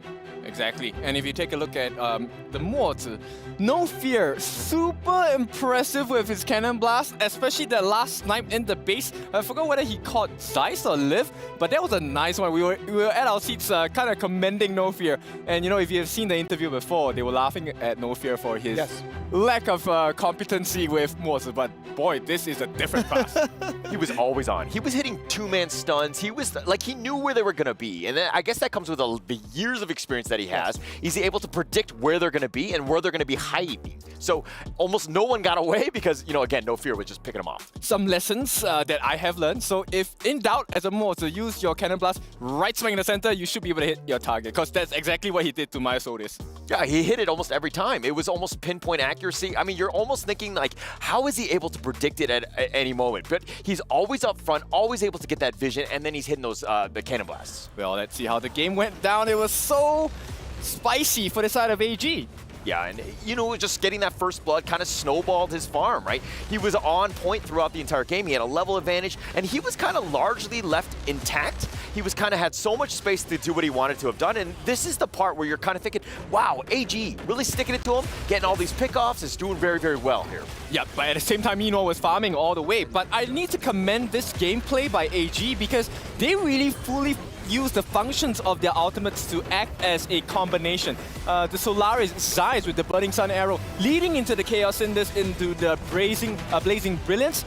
Perfect gameplay coming out from the mid and the farm lane of AG. Yeah, and that combination was on point. We were kind of like, oh, they really came in with this strategy in mind in that draft, picking it second and third for them. And they were just kind of like, they were hitting it on all points. But unfortunately, when you're up against a monster like KPL, not the easiest thing to do to capitalize beyond that. Yep, so they need to fix more than just, you know, the combinations. Now they need to figure out how do we deal with this Eno. And especially it's a early Eno. It's a very hard one to catch. Yeah, and top 3 meta, right? Everybody wants the Arlie, and you're seeing the potential and why it's just so good. It has high damage, it has mobility, it has everything that you would want from a farm laner. Yeah, exactly. And Zeiss, of course, with this Solaris, I think he did pretty well. It's not a pick we've seen since S2 or even this competition, right? This, if I'm not wrong, is the first time we've seen a Solaris in the competition. Yeah. And so far, I think pretty good showing. Not the best. It can be improved, but we'll see. Yeah, but it's just one game. Of course, this is a best of 5, right? I think that was a really good game for them. Now, we need to keep the confidence high of AGG, because I think that going into that one, you were like, hey, actually, we had a chance. We just need to tweak some strategy in the end. Yeah, for sure. And of course, the pacing needs to be fixed in that case, right? They need to slow down, not just Pang, they need to slow down Eno as well. And with that being said, we could see the potential of a roster switch again just to mess things up in terms for Martin on the side of AG, right? Yep. Martin is the coach. Yeah, I think you might want to. I think it's a nice change of pace. Plus, it keeps the enemy team kind of on their toes as of the playstyles are very different. The hero pools are very different as well. So it's kind of, they have to react to this literally all-star cast where everybody's amazing. Yeah. Everybody is amazing indeed, man. Like the way that they played in here, like one of them needed to take that MVP, and that MVP for this first game is going to be Pang. Pang is going to take that MVP with that Ogre and a 5-0-3 coming into the fights in the right exact moment. Yep, this is a perfect pose for Pang here, cracking his knuckles as he pounds them into the ground. in the Hero's Gorge as well. Yeah, and I mean, he was just on point. Like, he was always there. Just look at how much attention. Constantly just harassing them, just being up in front, providing that vision, everything that you want from the Augurated. Like, he's going to be on point and chasing after them, and the Guan Yu's kind of clean up as well. So basically, everybody and their moms are chasing after them. Yeah, exactly. And every time you see he lays down that path of passing, it's almost a guaranteed kill, and you can see he's delighted with that. Yeah, and KPL, that's their thing, is that whenever they go for a gank, their conversion rate is quite high, right? They're almost always getting it, and they're capitalizing on that one here. Yep, take a look at the damage they have dealt on the side of KPL. Highest, of course, going actually to Eno, 78.4k. And the surprising thing, maybe not really surprising because Pang was all over the place, 74.4 thousand damage dealt to the likes of AG. But AG, I think they're no slouch as well. They did take quite a lot of damage. Miles Solis, that chase down he had on the Yuan on Wrong, that was pretty impressive. It was impressive. He did get the kill, but then he was kind of in no man's land. Like, you went all in for that one. I don't know if in the end it was worth it. I mean, yes, it did slow down Inoue, but it's one of those things where, okay, you've gotten the kill, but now you're giving that gold lead back to them. Is that really what you want to be doing, especially at that stage of the game? I mean, this is the Esports World Cup, right? So besides the physical damage you do to opponents, that emotional damage that he dealt to Wrong to tell him, hey, you're not safe anymore, right? This time, we have something on your number. Yeah, it's the psychological warfare, like not only getting the kills, but what else can they do for this psychological warfare? Is there things that you can do kind of, you know what I mean? Because outside of this one, they need to really shake up KPL. I think that we've seen that time and time again where KPL has kind of almost, I mean, I don't want to say they haven't been tested, they haven't been truly challenged where they've actually lost a game. They've gotten to that level, right? Yeah. Can they bleed, so to speak? Yes, and in fact, we have seen that they can bleed. So right now, AG, I think they just need to keep up the confidence and let them know that we know something's going wrong in your execution or draft. The draft is perfect, but there are some gaps we have identified, and that may shake up the side of KPL. Okay, but are they bleeding, or is it more of like a sunburn where it's like a minor inconvenience, exactly. Right? I was going to point that out. Like, I don't think that it's the bleed, because when you see a bleed, it's because there's an open wound, and that's something that, all right, I've received damage. I believe it's just a little bit of that imperfection. There is an imperfection right over there that it's going to be for the KPL Dream Team to try to fix. I know that they're going to fix it by just making that substitution, right? Like, right now we're going to have high-end chance that they're going to jump in, and Pang and Inoue are going to be subbed out for this upcoming game. We had an opportunity to talk to the manager for the AG Global coach for the OG Global team, sorry about that, right before the game, and here's what he had to say about it. Hey, it's Gigi with me. It's going to be the awesome Martin, the manager for AG Globals. Now, Martin, yesterday you guys were running and screaming. You did not expect that win at all. Actually, I trust my boy, but at the end, the result is pretty surprising because everyone out there, even the caster, the MC, are looking good on Team Secret. But at the end, we made it. Although the point is two versus one, and then we got 2 rounds, and then they got 1 round, but still, we are good friends with Team Secret. Yeah, I agree. I saw you guys are actually at the backstage hugging just to comfort each other out. But that win was a big one, amazing place. But today it's a different team entirely. What's your thought for your next matchup? It's going to be KPL Dream Team. I don't know. I just sit down and chill and relax and just watch the boy to play the games because I know it's a tough world to us, and we got our family inside the Dream Team. So hopefully we will try to get 1 point, one games. Maybe we will try, and then I think if we can get the 1 point, then we'll be very happy. One game to win in the BO5. Yeah, that's going to be the objective for today. Yeah, and then survival for the 10-minute or 12-minute. Yeah, that's our objective then today. Because as you know, the KPL team is very, very, very strong. They are very OP, right? They're from different world entirely. Yeah, the level scale is big different, right? the skill set and the mindset is big different. Yeah, but who knows? They're all talented and then professional players in a long time in China. So yeah, that's it. We'll see. Yeah, we will see. We will try it. So I wish you all the best, and that's going to be the AG Global's interview. Hopefully they can get 1. Now, what do you guys think? Yeah.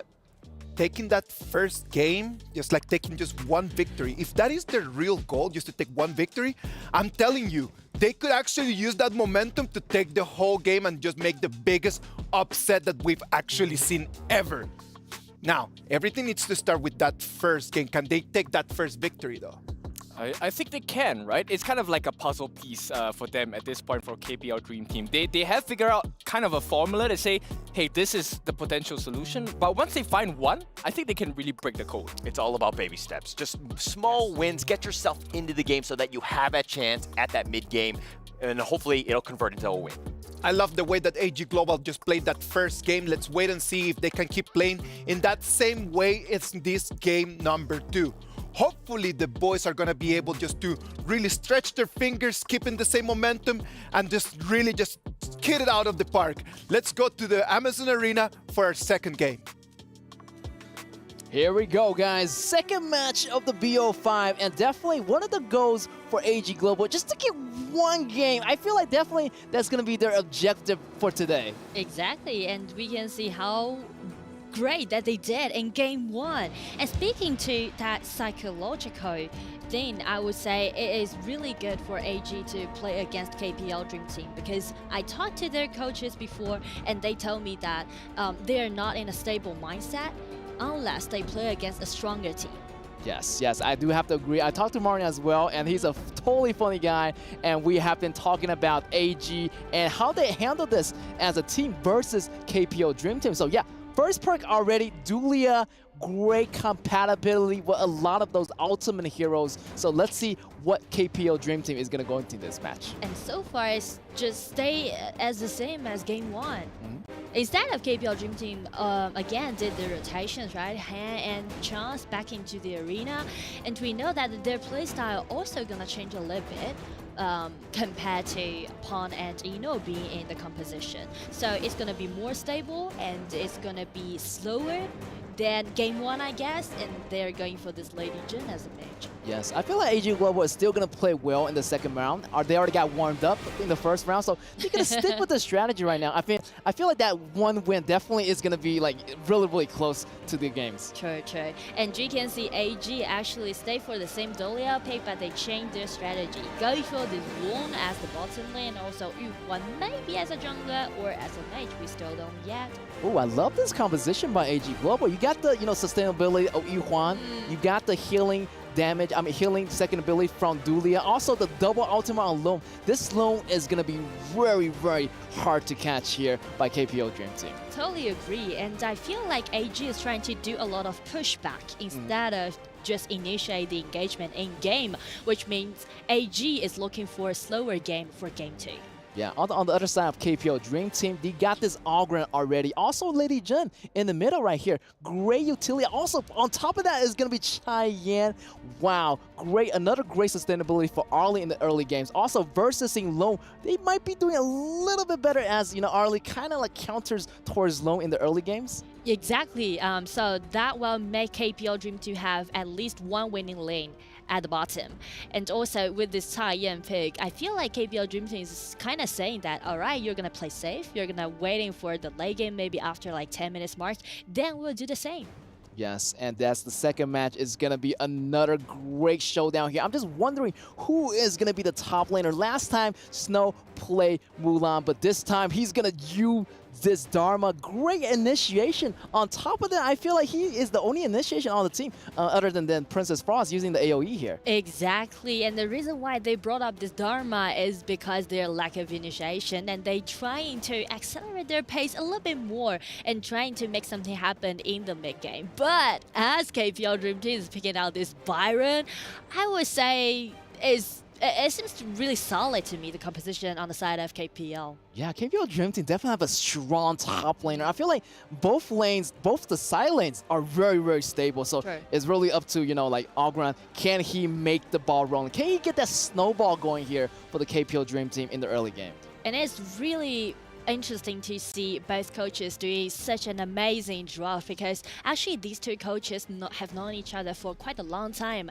And for Gamini on the side of KPL, it was the comeback that he made after 5 years. He got 4 championships with Fly back into 2017, and then he made his comeback right now after 5 years. And speaking to the coach on the side of AG, he's very experienced and he knows all the things about KPL Dream Team. That's right. This is going to be history in the making. Can AG Global grab 1 point away from KPL Dream Team as KPL Dream Team are already dominating the series and going for the counter jungle, so aggressive in the early game. High, no fear, and here's gonna be Chance. All 4 members, and that first blood already went to Chance, went to KPL Dream Team. It's gonna be a slaughter in the first minute of the game. It's so spicy as the beginning of game 2.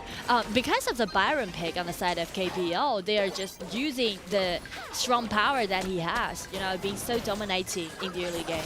Oh, right there. They almost got another kill right here. You can see the snowball pace that KPL Dream Team is bringing it in. And they're not stopping. They're going for the second buff right here, but the second buff already taken away by AG Global. They're going to salvage some situations right here, taking the buff away from KPL Dream Team. And you can see the strategies behind the lane switch. You can see like Arlie's always be in the mid, and as he just clean up the mid lane, he just go for the red buff.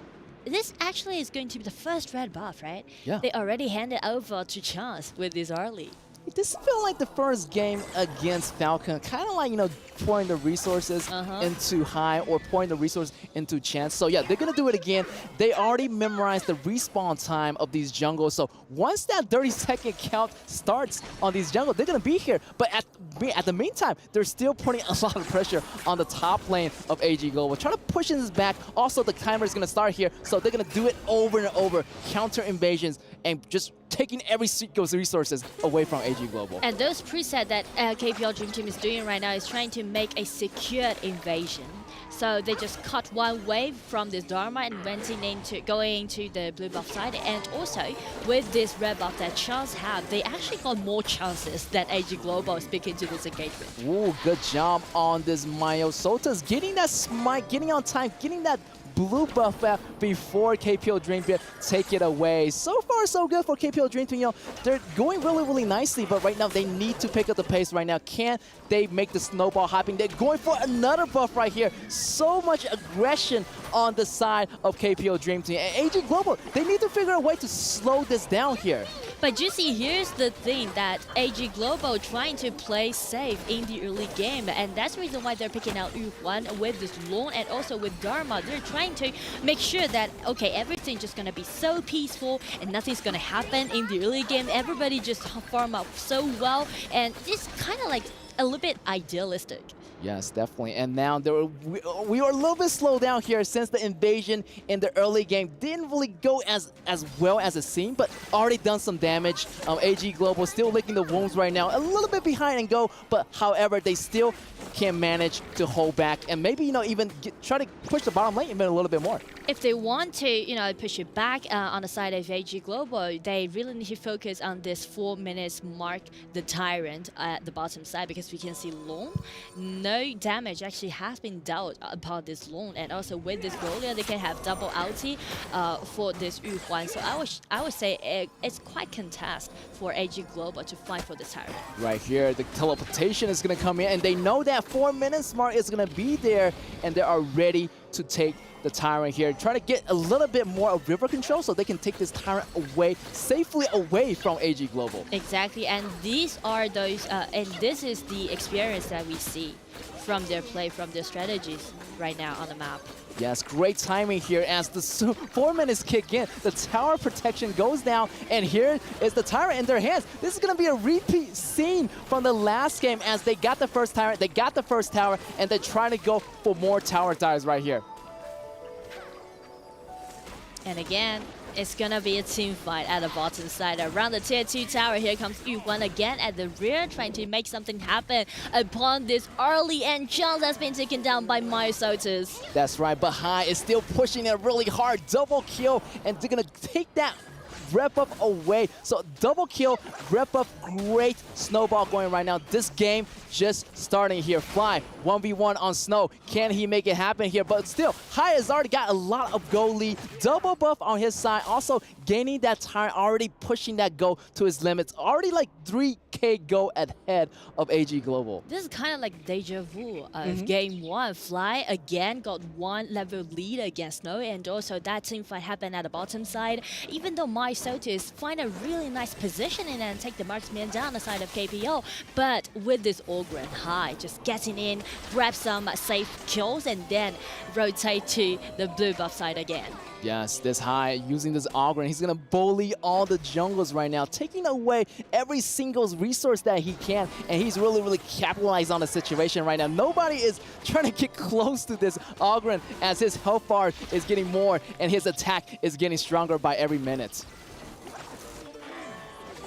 Another kill right here. Another buff taken away from the side of AG Global. This might be devastating here as they go for the middle tower right here. All 5 members in the middle lane, like using their life to protect this last defense. If this middle tower goes down, the whole jungle is going to be wide open, and they do not want that to happen. And speaking to the pushing on the side of KPL, this game will be much more easier than the last one since they're picking out this Lady Jin as a mage. So you can see he can do harm with no hands on other enemies and just easily chop down the bars on the side of AG. Yes, although Lady Jin has really nice self-defense. I mean, second ability, like frozen herself, kind of like a free Splendor, as to speak. So true. Yeah, so he got that Splendor, he got that second ability, he can really defend himself. Also, he had that crowd control, very crucial for defending. Also, is really good for initiating as well. So as you can see, the positioning of KPL right now, Fly just flying in, and with this burst out damage, Chili just vanished.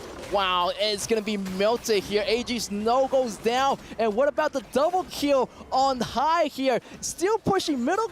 Middle tower goes down already for AG Global, and now they're working their way to the tier 2 tower, and later on the bottom tower is going to be open, and that's going to be a really fast pushing. 7 minutes already, and they're already arriving at the doorsteps of AG Global. 0-2 trade. No more time left for AG Global right now. As we can see, KPL Dream Team just being so aggressive. They're just, caught every single chance that AG Global might have to push it back. Constantly doing those engagements. Then the bottom tower is going to be going on here. Unstoppable on high, and they're still pushing. This might be it. There's only 1 minion in the lane, and that's going to be possible here for the crystal to go down. Congratulations to KPL Dream Team once again. Not like last game, no more fun. They are being so serious. It hasn't been 8 minutes, but KPL Dream Team just shut the door for AG Global for game 2. Wow, you can see that great early invasion does pay off, and that Ogren just went straight in, and so many damages, and the bottom one just got wrecked pretty much right here, and ending the game much faster than the first one.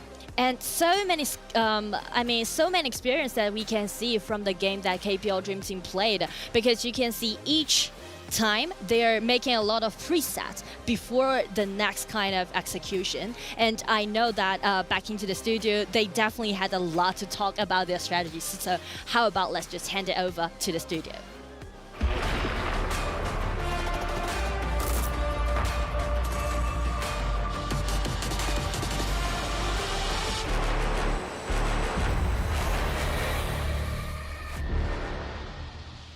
Welcome back, and we do have a lot of things to talk about, Like Nora, thank you very much for the trust. We do have a lot of things to analyze. Already 2-0 an advantage for KPL Dream Team that right now just puts AG Global just 1 step away from that big downfall.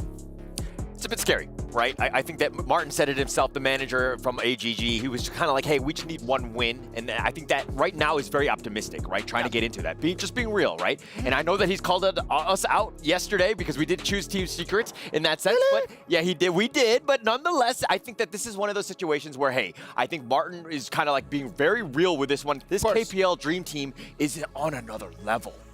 Definitely on another level. And the thing is, they were close to figuring out KPL Dream Team. Yeah, so I'm actually thinking that, the point where KPL, like some of the holes that they might have, especially, going into that one was next to nigh, like very difficult. Like I was having a hard time. I mean, even if we're looking at this gold graph here, I mean, it seems like it's going down quite a bit. It's all in favor of KPL. I mean, we've seen this time and time again with almost every single one of KPL's games. You know what, man? Like, it's just really difficult because there's no way that you are able just to find a key just to kind of like just stop that ball just coming in. It's just like a tank, man. It's just like a gigantic war tank just coming your way. There's no way to stop it. Yeah, you know, I mean, it's one of those things where you're like, how do we even get into this one? Like, they're down 2 games, and it's almost like it's being repeated. It's deja vu, and I think, as Nora said, it's a tough situation, right? Like, these are the things where, like, how do you overcome years of experience in like 5 minutes going into that 3rd game? It's difficult, right? Because at this point, yes, you were really close to figuring out the first style of KPL Dream Team, and now they changed the members, and it's a similar, if not more devastating result. Yeah, and I'm going to go super dork with this one, but it's either Backstreet Boys or NSYNC. They're both boy bands at the end of the day, and they're both doing very well. Exactly. Record breaking and record selling as well. Let's take a look at the gold that they have accumulated for themselves. This time, Chance is still quite high, 5.9 thousand gold in the pocket. Highest, of course, going to High, who was just high off of the fumes of all of the different members of AG, 5-0-1. Yeah, taking over everything, controlling it, and everybody else from KPL was just setting him up. I mean, they were always there, and they were very aggressive, taking away the buffs, making it difficult for AGG to get any sort of farm. I mean, we talked about it, Kindofu, about when they were sticking together in the mid lane, nobody was split pushing, everybody was stuck there, and they were sharing XP. Yep, it was difficult, right? But so you have to take a risk, and especially against KPL Dream Team, you have to make sure these risks are taken. This was a risk that they took. Of course, it didn't pay off well. Myosoli's got the kill, got killed back in return. But there's one play by Snow was actually beautiful. Unfortunate that, you know, the side of AG could not capitalize on it because the rest of the members were just falling behind. Yeah, and when the fights were coming in, KPL was cleaning house. The rest of AGG were just sitting back in their base just watching.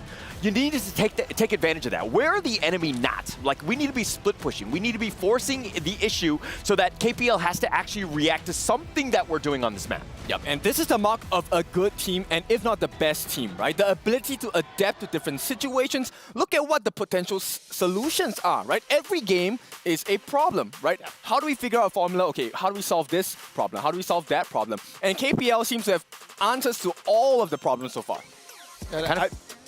I kind of feel like they have the answer sheet. I feel like KPL Dream Team are cheating, but honestly, they have so many years of experience. Everything is just kind of culminating into this one. They're, again, very, very much like a hive mind in the sense that they're very smart, understand what they could do. Like, we're in this point, they're pushing ahead. We have this minute, like with a 4-minute mark, we're going to make a rotation bottom. We're going to take the tyrant, we're going to capitalize, turn that into a kill. Yeah. And I think that that's exactly the way that everyone feels right now. It's just they have seen so many things. They've been through so many different battles that they do to have the answer to everything. In game 1, AG Global looked gigantic. And how did the coaches just fix that? By just making this substitution.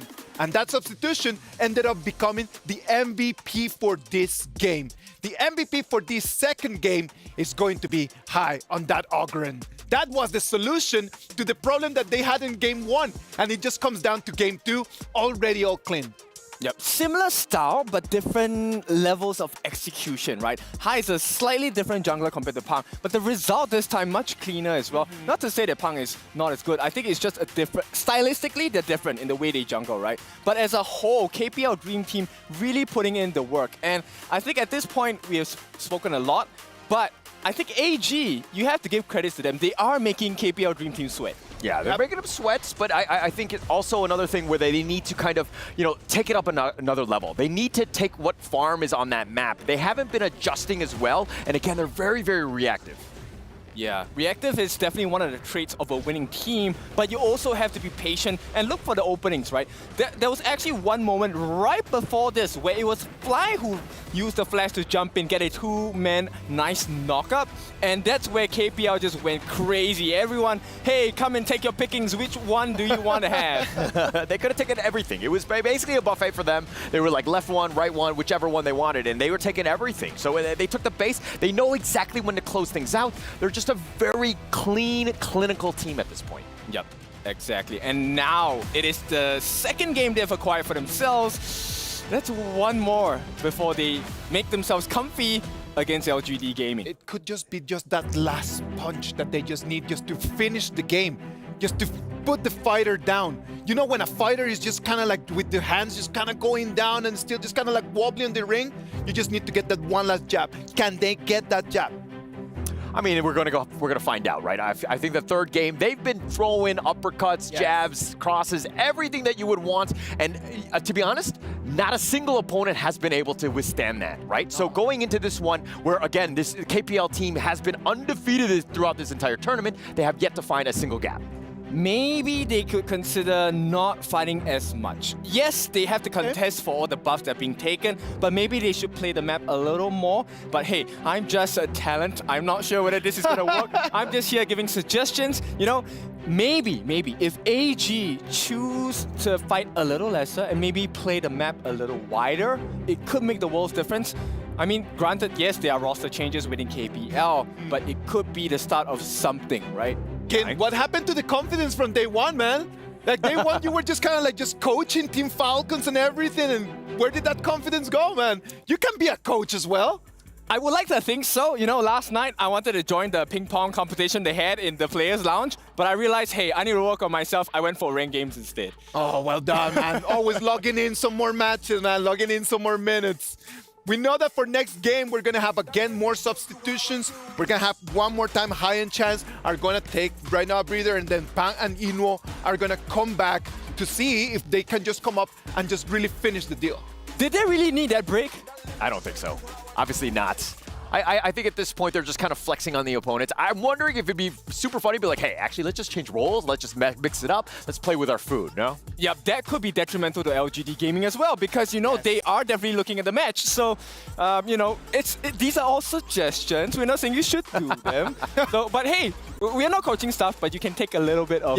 I think you got to go serious at this point. I know that we just say it in jest and everything like that. It's probably not going to happen, and they will put their best foot forward going into this one. There's too much at stake, especially at this EWC here. Yep, it's the last one. It's the last movement. Like you say, final punch, we want that knockout blow, and hopefully that will secure them the slot to make sure that, you know, the seat is warm. We're going to try and put our hand on the trophy as well. Yeah, now, man. Should AG Global really just go back to what they were doing before? Because in game one, they had a very clear strategy. The chain CC was clean. It was really, really pristine. Should they just go back to something like that? I think at the end of the day, I do think that it's a good idea overall, but they need to go with whatever their main is. They need their backs on the wall. This is an elimination game. You don't want to play anything crazy, a thing that you might not be 100% comfortable with. You got to go with your best foot forward. They need to reinforce that strategy. I like the fact that they have the chain CC, chain combinations, but like I said, they just need to figure out, okay, how do we stop Inuo from farming? How do we stop Chance from farming? Or at least, even if they can't stop it, make them sweat, make them feel difficulty. Because in the first two games, it's been a breeze for the farm lane on the side of KPL Dream Team, right? So they need to put additional pressure on them. Definitely put pressure on, understand where they are on the map. Right now, again, they're playing blind. They're letting the enemy dictate where they are, and they're basically afraid of even trying to cross that river, right? Trying to get to the enemy jungle. You got to be more aggressive at this point. I put just an idea right out there, man. Like, we've been seeing that KPL Dream Team is always just invading the blue buff as the first movement. Instead of trying to defend that blue, could we just try to go and invade their blue as well? Just instead of just kind of like just defend this one, can we just trade? And as we trade, just see where the rotations are going to take us. I like that idea. Actually, we do see that in couple of matches overseas as well, right? All across the board globally. I think that is one of the solutions. But whether AG wants to put that to the test, because it is still a risk, maybe there's someone else from KPL waiting for them, right? It's never a 5-man invasion. Of course.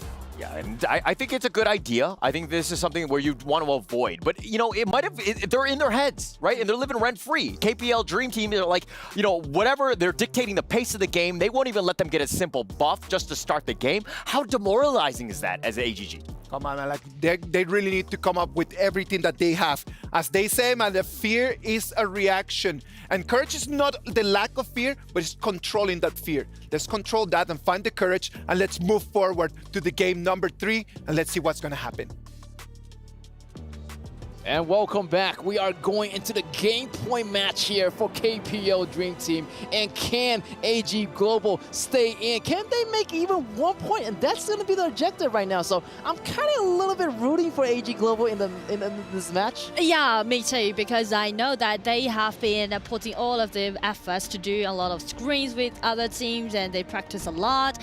So in that case, I would say maybe for this game, just ban that Ogren out. Yeah, I feel like if you can't handle the Ogren, why not just ban it out in the first match? But look at here, KPL Dream Team on the blue side, so they do get first priority on the picks here. And it's going to be very tricky if KPL Dream Team go for the Ogren pick for the first one, because AG Global, definitely they can go for the Musashi pick, but they already know that KPL Dream Team can play this Ogren as a top. Ooh, that might be devastating. Another Ogren pick here for KPL Dream Team. And I feel like they did not learn the lesson from Game 1 and Game 2. And they're facing another Ogren. And they do not get the Musashi here on the first set. Maybe later on, but KPL Dream Team might ban it away before they even get that choice. Yeah, here's the thing. The reason why they're not going for that Musashi pick is because they clearly noticed that this is a trap. The Ogren pick is a trap. So instead of going for that Musashi pick, AG with this Lady Sun at the bottom lane, guaranteeing themselves as a winning lane at the bottom, and also Musashi and also Mai being the mage can offer them more chances to engage. And here it is, Mozi and Lone on the bottom lane versus Ming and Lady Sun. Those two are going to go head-to-head. I feel like in the beginning, definitely like Ming is going to be a little bit more devastating, giving that extra utility item to Lady Sun. I mean, Ming counts as like utility item, right? Exactly. So it just depends on No Fear's accuracy again, right? If he's landing his second ability really accurate upon that main and also Lady Sun, then it's going to be in favor of KPL. On the other side, it's going to be AG Global has winning lane. Yeah, this Mozi is going to be significantly dangerous because the high accuracy here on No Fear. And did you see him in the first game? Super accurate, using the second ability, using that Cannon Blast to deal that pre-damage, also doing those harassments in the early moment of the game. And small details, if we are going to watch No Fear play this Mozi again, is that watching his second ability with that flash. He's also always using his flash to predict the enemy's positioning and make him right hit on their head. Also, his ultimate is going to be a little bit more effective because Ming and Lady Sun is going to be like side by side. So if he flash in with the first ability, with the flash, with the ultimate, he is able potentially to control at least 2 members of AG Global here. Yeah, but here's the problem. As you can see, AG Global is not going for that Musashi pick, so definitely it's going to be up in the air. And it's going to be so tricky for AG Global how they're going to contest this Ogren pick, right? Again, Ogren.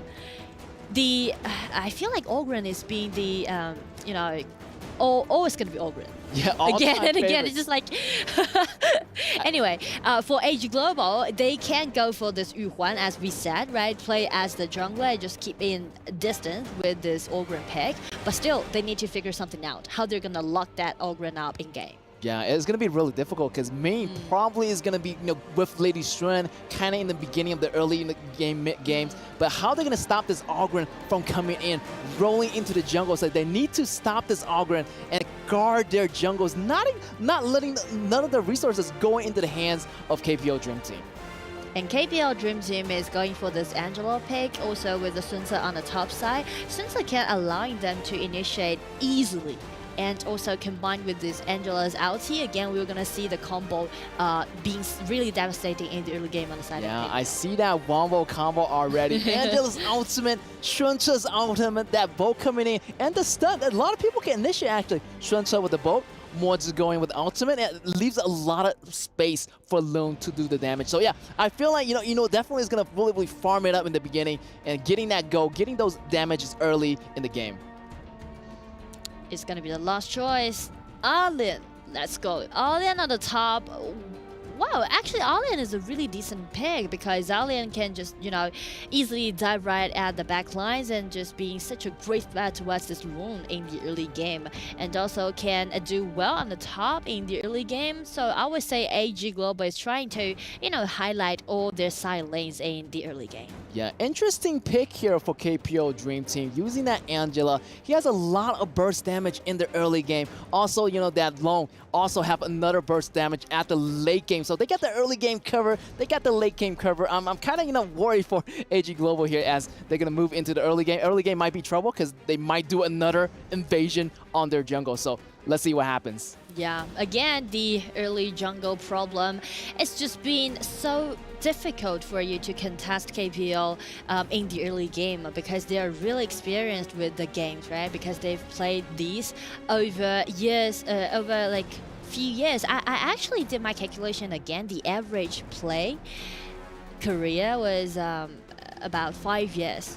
That's per insane. player, I feel like they can just like blindfold themselves and they still can play the game and walking through that jungle because they memorize the map so much. Yeah. They've been playing this game for forever, so they memorize the jungle path. What's the best jungle path? Getting out the jungle when and where and getting those rotations really on point. So yeah, these players are veteran players. They've been playing for a very long time and these experience does really count on the battlefield. Yeah, and right now, as you can see, since KPO is reaching the match point, and we know how critical this 1 point might can be, so it's gonna be a technical break for for maybe just a moment. And I actually want to share more stories with you guys about KPL Dream Team because please do. We do have little time to talk about them in game because everything just happens so fast. Exactly. Okay, as they already made their name in EWC right now in the mid-season, I don't want to talk about how dominant they can be, how powerful they can be. Instead, what really amazed me by their performance that each of those players are actually from different teams. They're from individual teams. So usually in KPL, they are sitting at 2 different sides on the stage, being the enemies, right? They had never, ever cooperated with each other together. Besides Hai and Ron, they were from the same team. But you can see this is the first time they played together and they only got little time to train to do the scrims together. But you can see how well they performed in game. I mean, like the least thing definitely the least thing that we need to worry about KPL Dream Team is their mechanics, right? Because they're really experienced. But I was so worried about their coordination, to be honest, at the beginning of our tournament. But as they're playing so well, perform so well in game, I feel so touched for their performance because definitely they put their efforts in it and they need to. Actually, they need to, someone need to hand over the goal to others.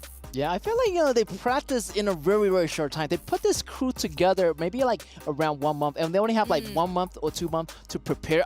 Also at the same time, they have to, prepare their other KPO match as well. So putting these teammates together in such a small period of time, so impressive. I'm so proud of them making it here into the EWC. And I feel like that's kind of like the sportsmanship, the teamwork spirit, all works for all of the teams. Yes, exactly. And we are still on a technical break, but however, you know that how important is this match is going to be. Stakes are really high, and we are jumping into the match as we speak here. KPO Dream Team on the semifinals against AG Global. I mean, this is the last ticket, so definitely both teams is vying or crying for this one last ticket. That's right, the stakes are high and we might see another counter invasion, but I feel like, with Pan and Ino rotating in, they're gonna take it slow, kind of like the first game.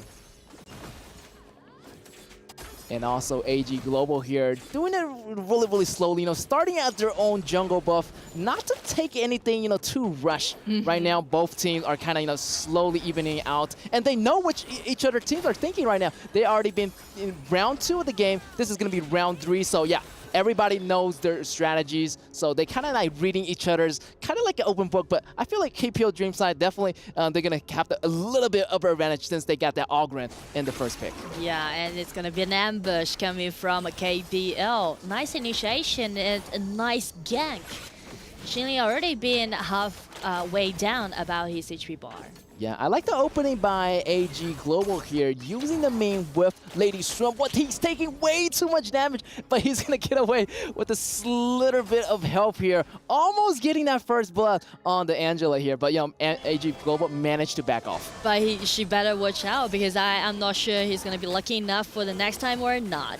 Oh, the knockback is good. Almost getting that kill, but the ultimate of Yuan saving her at the very last moment. And great initiation by No Fear. Using that flash to start off the battle. You just know that how many initiation this team have. They got Fly at the top lane for the initiation. I feel like later on, Fly, when he reaches level 4, you're going to see a lot of team fights happening. Yeah. You see the captain just, navigated with his boat and just easily knock out people with his ulti.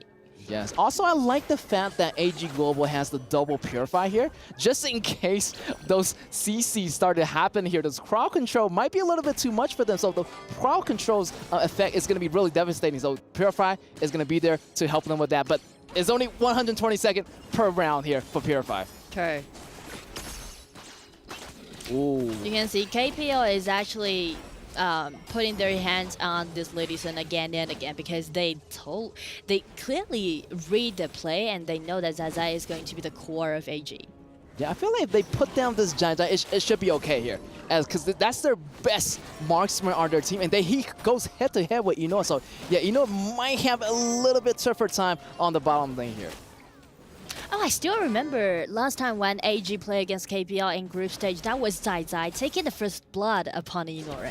Yes, that was a really good highlight there. And yeah, I feel like, both of the team learned a lot from that, and they know how the KP Dream is played. And look at here, great initiation from Liv, but the first blood goes into the Pawn's hand. The Dragon is going to be out here using the ultimate, but it's not quite going to be it. The bolt comes in. The knock is going to be good on Alain. Alain goes down, double kill here for Pawn, but also Inoue goes down as well. But that's going to be a really nice trade. Really worth it trade as 1 ADC for 3 enemies heroes here. And 2 kills already be given to Pawn this Ogren, and I feel so suffering to see Lady Sun being put into such a difficult surrounding. Yes, and yeah, Lady Sun, he has that Purify available, but the damage coming in from Angela, you're not going to block that because that's going to be continuous damage from his ultimate, so there's no way really to block that damage unless, you have a flash available. Yeah, and since she's carrying this Purify, so definitely it's going to be really difficult for him to dodge all of those CC coming from KPL. Yeah, I feel like the ball is rolling in for KPL Dream Team. Another ambush. Oh, ambush right here. Punch jumping in. No Fear jumping in with a knockup and CC chain control. He's going to bring Zai Zai down. Zai Zai is going to be really in that struggling moment right now as the tower falls down for the bottom lane here. Also, next on their target is going to be the Tyrant, and we can see that replay of how the team went in with the first blood. And look at that. Great coordination, great rotation. Everything was there. The damage was calculated so well, getting that 1 and 3 trade.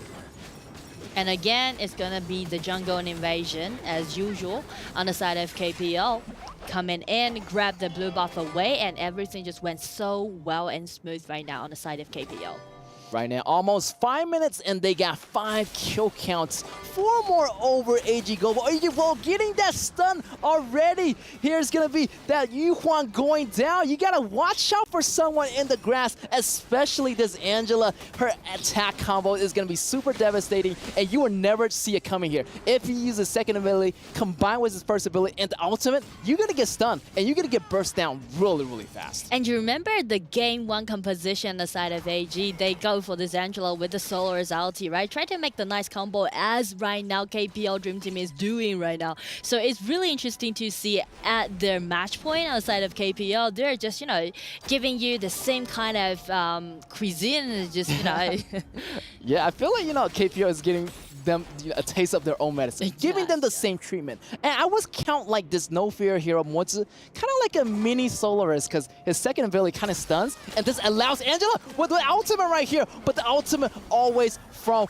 Mayo Sotas is going to save himself, but the battle's still happening here. Ogren jumping in, getting my Shinui, and he's going to go in really hard. The bolt connects, the damage connects. Here's the double kill, maybe even a triple kill right there. The MP goes so low, maybe even a quad right here. He's going in really hard. Alain taking out Fly. Fly still going in hard. Quadra kill! The first quadra kill of the game is gonna go into Pon's hand. Quadra kill. This is the reason why Pon was being named as the Pon King back in KPL, because he know everything about the jungle. He had everything in his mind. And with this quadra kill, I do believe the whole map is under control of KPL right now. That's right, the minions are moving in slowly, and you can see that teleportation from Loom going to the bottom lane here. The pressure is going to be real here for AG Global. Can they defend their jungle? I don't think so, because the buff already got taken away. Pan getting most of the item, double buff on him right now, and he just on the front lines, tanking it for KPL Dream Team. The way how KPL is piloting in Game 3 at their match point is feeling like it's a push back, and it's coming Pan again, making his legendary, making his name. Oh, this is going to be trouble here for AG Global as the bottom lanes are moving in. The minions are slowly moving in the mid lane as well. They're going to find themselves in a really tough spot, really getting suffocated by the KPL Dream Team right here. The battle is going to be happening low, getting those damages right now. Our lane jumping in, but he has to bounce out. Here's the ultimate coming from Angela. Angela almost taking out one member out, and that's going to be the middle tower goes down in the meantime here, and KPL just going to back up, and they kind of want to get a buff and to get that safe win on their side. And here is the interesting thing is that KPL, they rotate back with this Pawn and Eno partner, being as the jungle and also the marksman. So they are using the Angela strategy again, and it hasn't been 8 minutes, not like game 1. Everything just being that kind of promising around like 10 minutes mark. This time it hasn't been 8 minutes. They already approached AG Global's high ground tower. It kind of gives me a feeling that KPL Dream Team with this kind of lineup, they are just trying to get revenge. Exactly. And you can see that Angela is hiding in the shadows right now, lurking, trying to see who is going to be their next victim here. And look at the boat. The boat is starting the initiation, try to come here. Maybe he's trying to go for that top tower right here. You never know when this boat is going to arrive. And that's going to be a great hit. But the damage really, it kind of connects, but doesn't really connect. The damage almost is enough to take down Jai Jai. Jai Jai still had to Purify, exhausted, trying to block some of the damage away. But here is the lane also getting the kills also on the top, and the minions lane also moving in. They're waiting for the high ground towers on the top side, which only lasts for 1. And it's going to be the minions coming in. Oh, right here. Killing spree on Ron again. He's so careful on that play. You have to be really careful. Once Angela hits you with the second ability, you are stunned right here. You know, picking a kill on Lip. 2 enemies down right now. They're also inside the tower, also inside the crystal. Can they make it for this game point? Another member of AG Global goes down. The crystal is clicking. It almost exploding, and that's going to be game here in this game 3. Congratulations to KPL Dream Team taking the win, getting the last ticket into the finals. With a 3-0 victory play against AG Global, being the undefeated so far, KPL Dream Team definitely is vying for that dreaming trophy. And right now they got the last ticket, they secured the last ticket, and game 3, I do like it. It's kind of saying that we are trying to take revenge on AG Global. Yeah, I feel like AG Global is not making it easy, actually. They actually stood up to KPL Dream Team, and they learned a lot. And you can see like they shake their hands and showing a lot of respect for each other in this game. Yes. Excellent teamwork. Excellent teamwork, perfect executions on the side of KPL Dream Team, which made them to this place. And there's only one more final matchup to go. And they fly all the way here to Saudi Arabia, craving for that trophy to be the truly Dream Team. Definitely. Wow, such a high caliber team. I would say like every one of those members is like a final boss. And when they combine their forces, that's a big final boss for the rest of the people like who don't know KPL region team. And this is actually the thing that when you're playing games, isn't it to be very interesting that everyone just waiting to take that final boss down? And I would say LGD is on the mission right now. Yes, LGD, they're the final member of the team. They're the final team that's standing in KPL Dream Team's way. So yeah, I'm really psyched for this big battle, but big respect for AG Global. You know, in the first game, they did so well, and I almost thought they're gonna, kind of get that round. But let's go back to the analyst test, and let's see what they have to think about that. Oh, let's go back to the interview area. And ladies and gentlemen, here we have it, but it took me a good 10 minutes to learn this. Gunsi Niemann. Thank you. Oh, great, I managed to say it finally. Well, congratulations, making it happen all the way to the grand finals right now. But being here in Saudi Arabia in the Esports World Cup, do you feel that the challenge here is different or is the same thing, the same journey for you? 很恭喜呢，我们的 KPL 梦之队来到了我们总决赛呢。这一次呢，其实来到我们的电竞世界杯，来到我们的利雅得，肯定会有一些跟平常比赛不一样的感觉，会是什么呢 Very excited, yeah. Very exciting experience. Very exciting indeed, of course. Being right here in the first ever Esports World Cup, history in the making. But what about you, Sky? What's going on there? I will ask you a question. You have a quarter kill back then. What happened to the Panther one? Where is it? I want to Penta, but Fly is dead. Oh, Fly is not helping you get that Panther kill for you. Okay, okay. I love that. Well, ladies and gentlemen, viewers around the world, this is it pretty much right now, qualifying to the grand finals. And now it's time for the moment itself, for the key handover right now, as the member of the opposing team right now from AG Global will be handing over their key.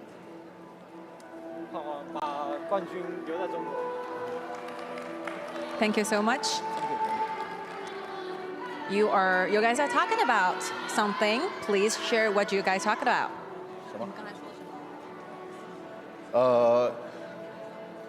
Champion is China, yeah. They want to lift the champion, world champion for the Chinese team. Definitely it is going to happen more and more. Let's see what's going to take place in the grand finals and more thoughts. Back to the studio. Take it away, guys.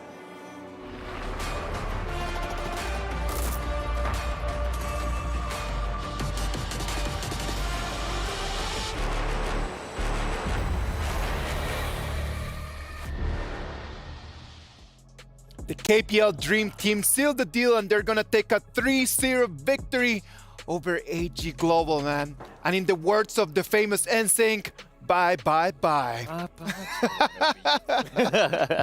3-0, man. It was nice while it lasted, but at the end of the day, we gotta be realistic. The gap was too big. The coaches knew it, the managers knew it. I believe that the players knew it as well. And that's it. Semi-finalists for AG Global. Yeah, I think actually Get said it best in the sense of every single player is an individual raid boss, right? Yeah. It's not just the team is a raid boss, but every individual player. And everybody showed up today. You're seeing exactly why they're so good. Yep, and the worst part is they synergize so well. So instead of 5 individual bosses, it becomes one big boss with 5 different specialty skills. Yeah. And they're basically like Power Rangers at this point, just kind of going into that giant robot that you see. And I mean, to be honest, I'm not sure how you're going to deal with this team going in. We've just learned so much. But let's take a little look at this gold graph here. Yep, so similar story, right? They wanted to protect their jungle this time, didn't manage to do so. But there was a slight difference in the way KPL played, which I will highlight later. I think they really found out a lot of information on where the AG players were at. And with that particular information, they pulled the trigger, got every single fight in their favor, and that's why you see the gold graph being realized at such a peak at the end of the game. Yeah, and that's kind of why KPL are so good. Their vision, they know where everyone is. Like, it's one thing to kind of predict where they might rightfully be, but they actually know because they go out and scout it out. They're very aggressive. But if we're looking at some of the scorecards here, I mean, look, Rong on the 4-0-8, Pang, of course, 7-1-5. I mean, he did get that quadra kill. Where was the 5th one? I'm not sure. That's the only thing that he probably didn't do as well on. Yeah, but they also showed an upgrade on the combination system here. The first blood going into a double kill. A very beautiful start for the side of KPL Dream Team. But not only that, they showed you the optimum combination, right? So instead of relying on a Burning Sun arrow, which has a fairly long cooldown, you have Cannon Blast. Every few seconds, let me set it for you. Get the Chaos Cinders down, let you get that Blazing Brilliance, which is why Rong had such a nice scoreline as well. Yeah, and another thing that really set the Rong up, you know, as well, is no fear, right? I know he's a roam, and I know he's not going to get as much, you know, praise, so to speak, as everybody else who's padding their KDAs, but he sets things up with those Cannon Blasts, ensuring that he gets those stuns so that literally everybody else can just clean up. KPL right now just on an absolute tear. as well as Fly and Pang. So Fly and Pang actually give you a lot more information than you realize, right? So when Fly actually uses the set sail, as he's traversing across the entire map, you realize, hey, these people are not around the map. Where is the most probable position? They'll be in the base, and Pang is actually going to move in and get the kill on them, because once he sees that they're all there, it's just a matter of time before they get the rest of the kills. Like, they're diving the base at this point. Fly hitting the set sail like a three-man stun, just pushing everybody back, and they're literally just taking all of the, the kills right now. They could have just ended the game, but instead they're going to pad the KDA one last time. Yep, exactly. I mean, to be in this position, even at the fountain, it's really hard for the side of AG. Yeah, tough. And it's, again, like a situation where AG is going to kind of, they're going to be a lot of learning in this one, a lot of VOD reviews, and I expect them to bounce back even, much better than they did today. I think making top 4 was great for AGG, but I expect even better things moving forward. That's right. Now, it all comes down to the MVP. So, Isaac, who do you think the MVP is? I don't know, man. I need to say it. It gotta be Pang. He was this close just for the pentakill. And I love the interview, man. When they asked him, like, what happened to that pentakill? He said, like, well, Fly died. So it's not my fault that he's not doing his job. Yeah. Well, congratulations to Pang, man, on that Ogre 7, 1, and 5 of the KDA. Lovely performance. Yeah, and again, changing between Pang, Hai, it doesn't really matter. Everybody's an MVP at the end of the day because they run a lot through the jungle, and games in Honor of Kings is won through that position. And the fact that you have this beast, and we're going to check the highlights here of just how Pang runs in, gets all the kills. Look at how up in front he is. He does not care where you are. He's not scared. He's going to do as much damage as possible and literally just clean house. He just jumps in like if it would be a tank, man. Like, he totally forgets about the fact that he's not a tank. Like, he's supposed just to come in and just kill them all, like, at the end. Like, he needs to wait for the timing, but he doesn't care. He just jumps into the fight like if he would be like 10,000 HP, man. Yeah, doesn't care. But he knows the limits of the hero. I mean, yeah, he's taking a lot of damage. He's fighting 1 versus 3 on the top one, and he's going around. This is the moment. The set sail was perfect. Set everything up. You got the cannon blast on top of that, and Pang, diving towers, does not care, gets the quadra, cleans house, and this is why KPL are going to move on. That's the moment right over there. If Fly could have just held for a little bit more, Pam wouldn't have been able just to go out there for that Yuhuan that was running for her life. Yeah, pointing fingers at Fly right there. I think that's actually hilarious. I love it because of the fact that these guys probably don't play all the time together. This is one of those moments where you had that moment. Now you get to play with these players, and seeing that you're gonna poke fun of basically of everyone else as you can. It is lovely, man, because Pang and Fly used to work together. Like they work together in the one team. They have a great relationship, and that's why they can just kind of like tease each other on these kind of little things. Can you imagine just being in the semifinals of an international tournament, and then when they ask you a question, the first thing that comes up is just a joke, man? Yeah. Imagine the level of nerves. There's non-existent. Yeah, and I think that that's the best part about these kinds of things, is getting into that one. Now you're in the grand finals, and then are they going to continue to do this? I mean, it's great. The synergy and the fact that they're very positive about this and they're able to make fun of one another, I think speaks volumes about just where this team is at in terms of the mental space. Wow. Yeah, it's a tough one, right? Because at this point, it's going to be really tough for the side of LGD Gaming. Now we have seen the strength of KPL Dream Team. They finally get the chance to cross swords. What would that be like later on? Let's wait and see what's going to happen, ladies and gentlemen. Next, we're going to have more and more energy, more and more matches. We're just getting really close to that great final. What about if we go to a break? After we come back, we're going to have more of the Honor of Kings Invitational Midseason.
It's the EWC and you want to play like a pro. Well, we've got a lesson for you. Axe on. You're fresh, ready to fight and grind those long hours. It's how it should be. Axe off. You're slow, unfocused, and lagging. Do you get it? Let's go again. To unleash your best game, you must freshen up first. Get your axe on. Spray, play, repeat. Axe and Esports World Cup.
Ladies and gentlemen, welcome back. I know, yeah, I was downstairs, now I'm upstairs, and then from upstairs, I'm gonna go back downstairs.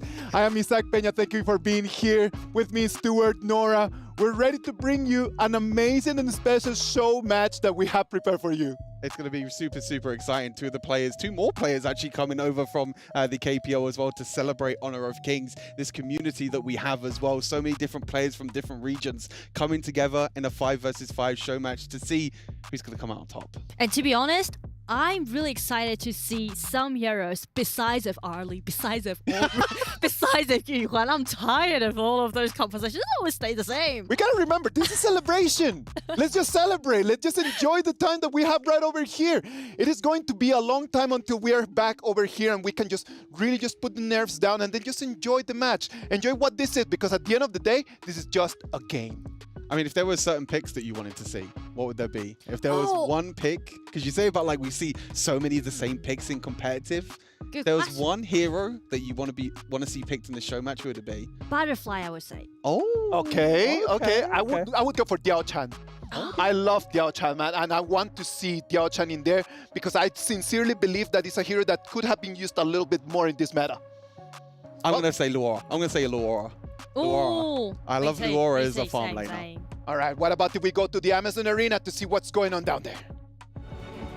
And back again to the Amazon Arena, but this time we're gonna keep it casual, fun, more entertaining. Yes, of with course. a show match. It's gonna be a light one, but yet it could be serious at the same time. Let's have some fun before Right? we reach to that very final epic moments, right? True and that. I can assure you guys, this will be the very first time for you to see such an interesting battle. Spoiler alert, we're gonna having like BO2s, and our players are gonna be gathered around from different teams. Imagine that that. will be their very first time to do this thing as a team. I know, it's like we're gonna have different players from different teams and in different roles. Of course.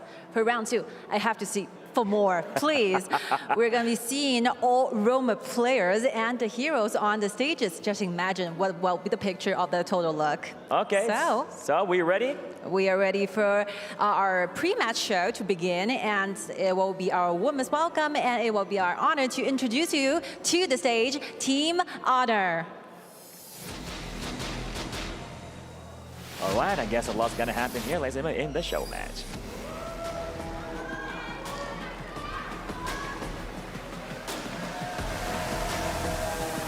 There's going to be a lot of fun, right? Just imagine how it's going to be the communication, how it's going to be the strategies that we never know. And now, I guess pretty much you want to have a talk with the team itself in a bit. But before that, we're going to have the opponents, the challenger, the competition, as Team Honor is going to go against Team Kings.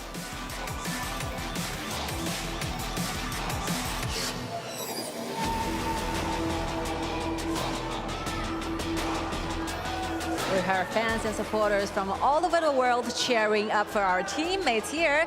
So let's get ready. Before everything started, have a little chit chat with our players. Let's go. All right, and here we go, side by side with the captain from Team Honor, Kat. How about a little bit introduction of yourself?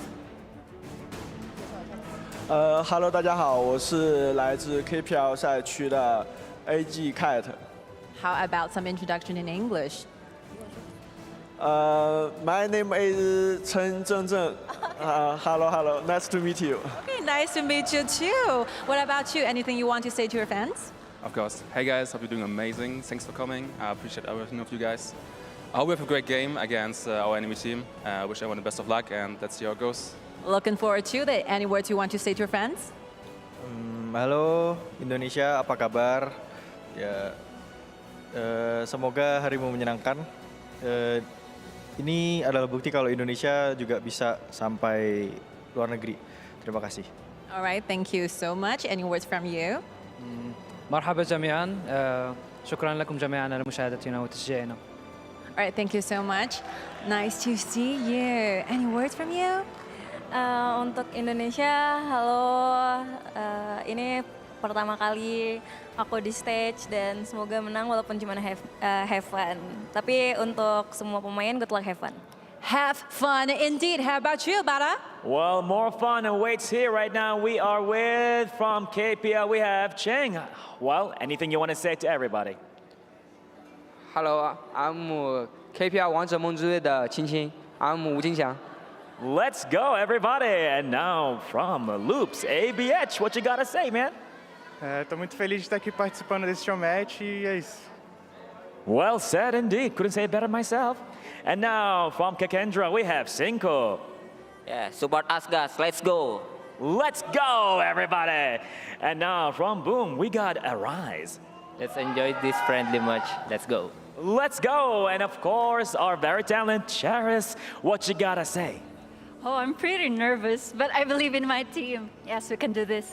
We can do this indeed. And now, let's have the captains. Of course, may I have invite the two gentlemen from the KPL Dream Team to stand in front of our stage because you guys are the captains from the two teams. What do you have in mind towards your opponent?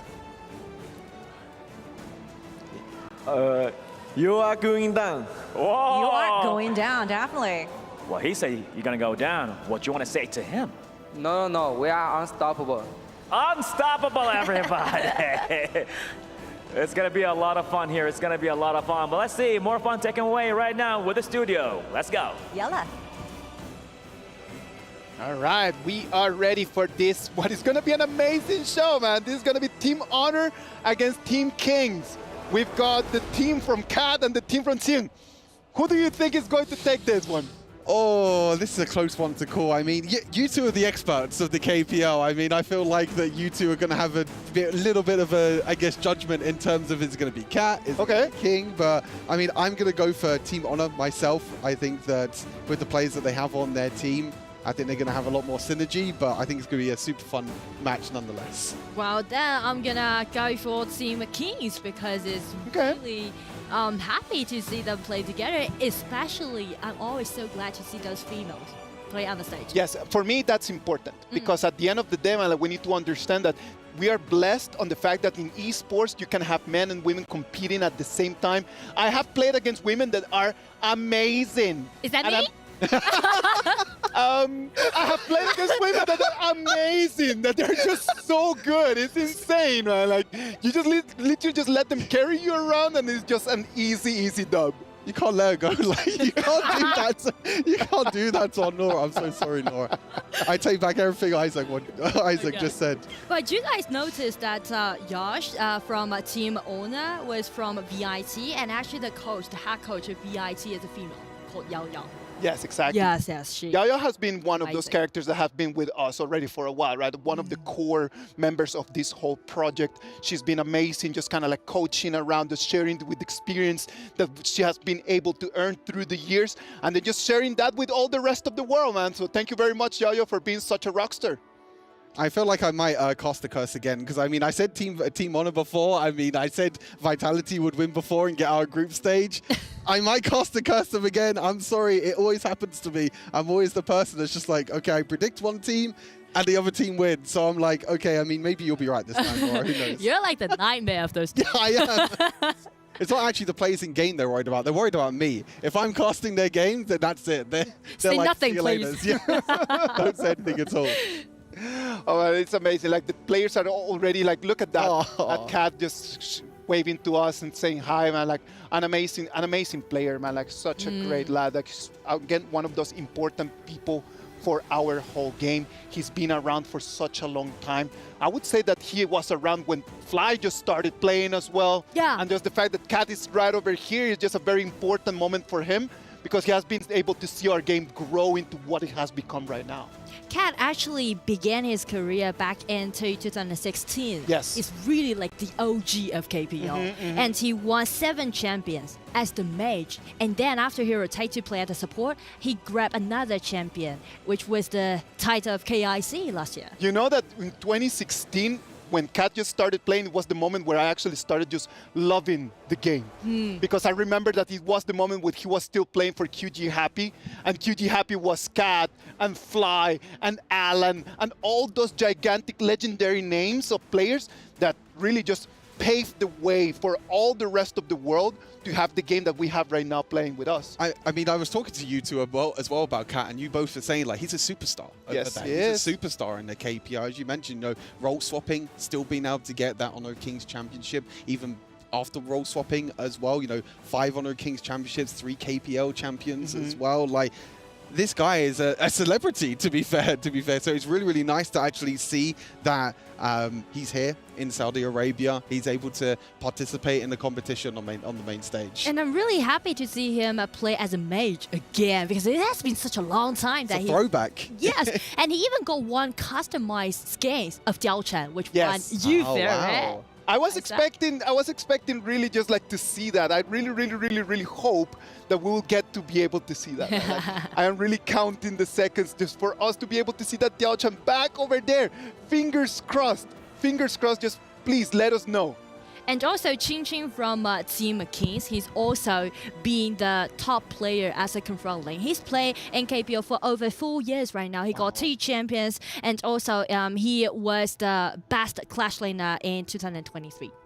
So his Cat has a customized skin, because we don't have that in the global server. That's the crazy thing. It's like, so Cat has a customized skin when he won the championship. Yeah. One day you will start seeing that that's going to become a trend. And I love it, man, because then you become part of the game. Yeah. That's it. Like, a lot of people just come in and they really do their best to try to live down a legacy. But in the moment that you become a legend is the moment where you get just that skin just customized with your name on it. That's crazy. So when you actually choose the hero and when you're just kind of like what we're doing right now, man. Just like when you get new people just coming in and then you can start like sharing with them. Once upon a time, there was this guy, and he was so good. And then he got this Diao Chen skin. It's amazing. Is that you showing your age or something? Once upon a time, we're going back inside. Like in a couple of years, that's what's gonna become of me, man.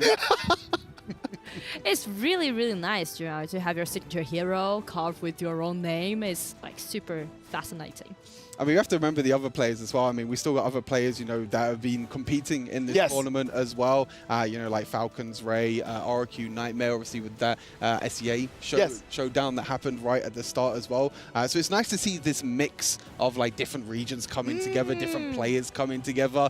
What's the communication going to be like? I think it's like that's a problem. That's a problem. I feel like that's going to be super interesting because there might be a bit of communication that's happening. One person might understand it. The other person's like, what's going on? You know what? Like, I'm gonna tell you the truth.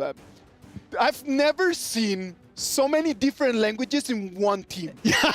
So the problems that we have had in the past is just like, okay, there's kind of like 2 languages in there. So there's always a player that is kind of like the one that can speak multiple languages, just letting people know exactly what's going on. But in here, how do you do that? How do you do that? How do you make it work? I hope that it's going to be English, the main language, and they're going to be trying to go there in comms, and then hopefully Cat and Xin Xin are going to be able to step up their game. I know that they can say some words like go, go, go, or no, no, no. Or like, no, that's good enough. No.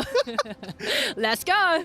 I mean, that's good enough, right? I mean, as long as you can say when to go forward, when to go back, And when that's to engage, it for when to mobile go games, back. right?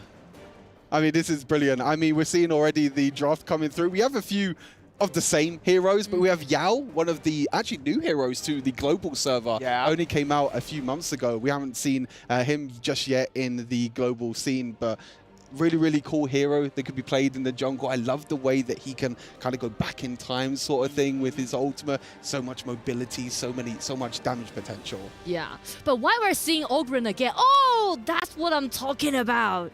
I was like, kind of like, okay, Ogren again, and then Laura. I saw Laura and I was like, where's she gone? She's disappeared. I don't know, man. I feel like right now they're just kind of like playing with her feelings.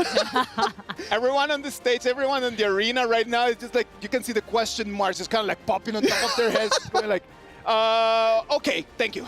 I mean, that's who I wanted to see, right? I mean, this is a hero that when she came out on the global server, I was playing her non-stop. She's such a unique, cool hero that she can like jump over walls. She has that really cool effect where she has her like kind of blades as her auto attack. She uses her serpent as well.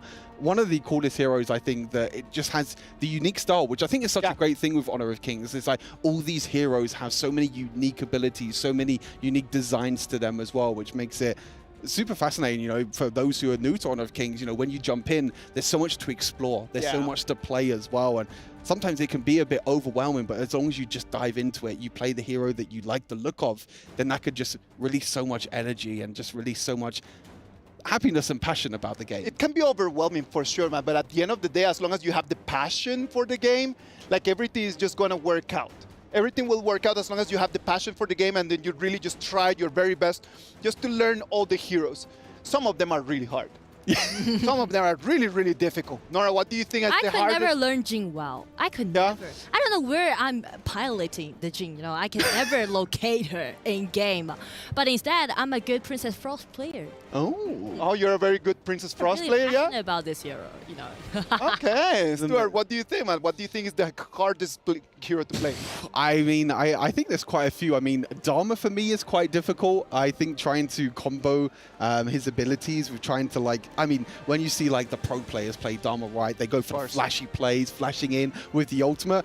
I'm trying to use both my thumbs at once. I'm trying to like flash and use an ability at once. I'm like, how do people do this as well? And like some people, when they're holding their phones as well, they use their thumbs and their fingers. Yes, exactly. I'm just a two thumb kind of guy. Like Are you I'm a just two like, thumb? yeah, I'm a two. I cannot use my fingers. You're gonna get there, buddy. You're gonna get there. You just need to keep working really hard. For me, the hardest one of all of them is Mulan. For me, Mulan is one of those heroes that has like a very, very, very high ceiling. But well, let's move into the game. We're gonna have on the blue side, we're going to have Cat's team, which is Team Honor, and the red side, we're gonna have Team Kings. And then we have the Laura, as I mentioned. We saw it for a split second, but we can see the rest of the draft as well. Long being played, Kai Yan as well. Already a little bit of strategy, it seems like, in the mid side with, hey, both supports going in the mid lane. So this is very similar to the competitive play that we've been seeing throughout this entire tournament. You gotta love that skin right over there, man. Check that out. That Coming skin, that is fire. Yin and Yang available very, very soon. I believe actually it's yesterday. Online, buddy. Yesterday. Okay. I'm getting my dates mixed up at this point. There's been so many days, so much Honor of Kings action that my dates have been completely mixed up. Ooh, nice head in the mid right now. I feel like they are playing it in a serious way on the side of Team Order.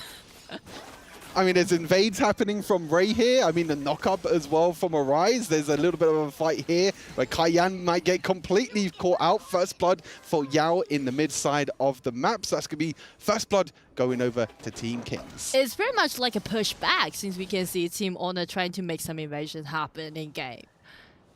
It's going to be a difficult match, man, because I believe that for the blue side, for them to actually be able to really take the victory here, a lot of the pressure is going to fall down on Wu Yan. Yeah, Wu Yan. I always love this hero because he can just make a nice controllability upon his enemies, and it's going to be a gank at the bottom side. Cat is rotating everywhere, being so swift. I think that there is a bit of mind games. There's a bit of pride between Cat and also King. I think that both of them want to try and win. Both of them want to try and take each other down. So I think they're probably going to be playing this a little bit more seriously than maybe what we thought. Because I think there's...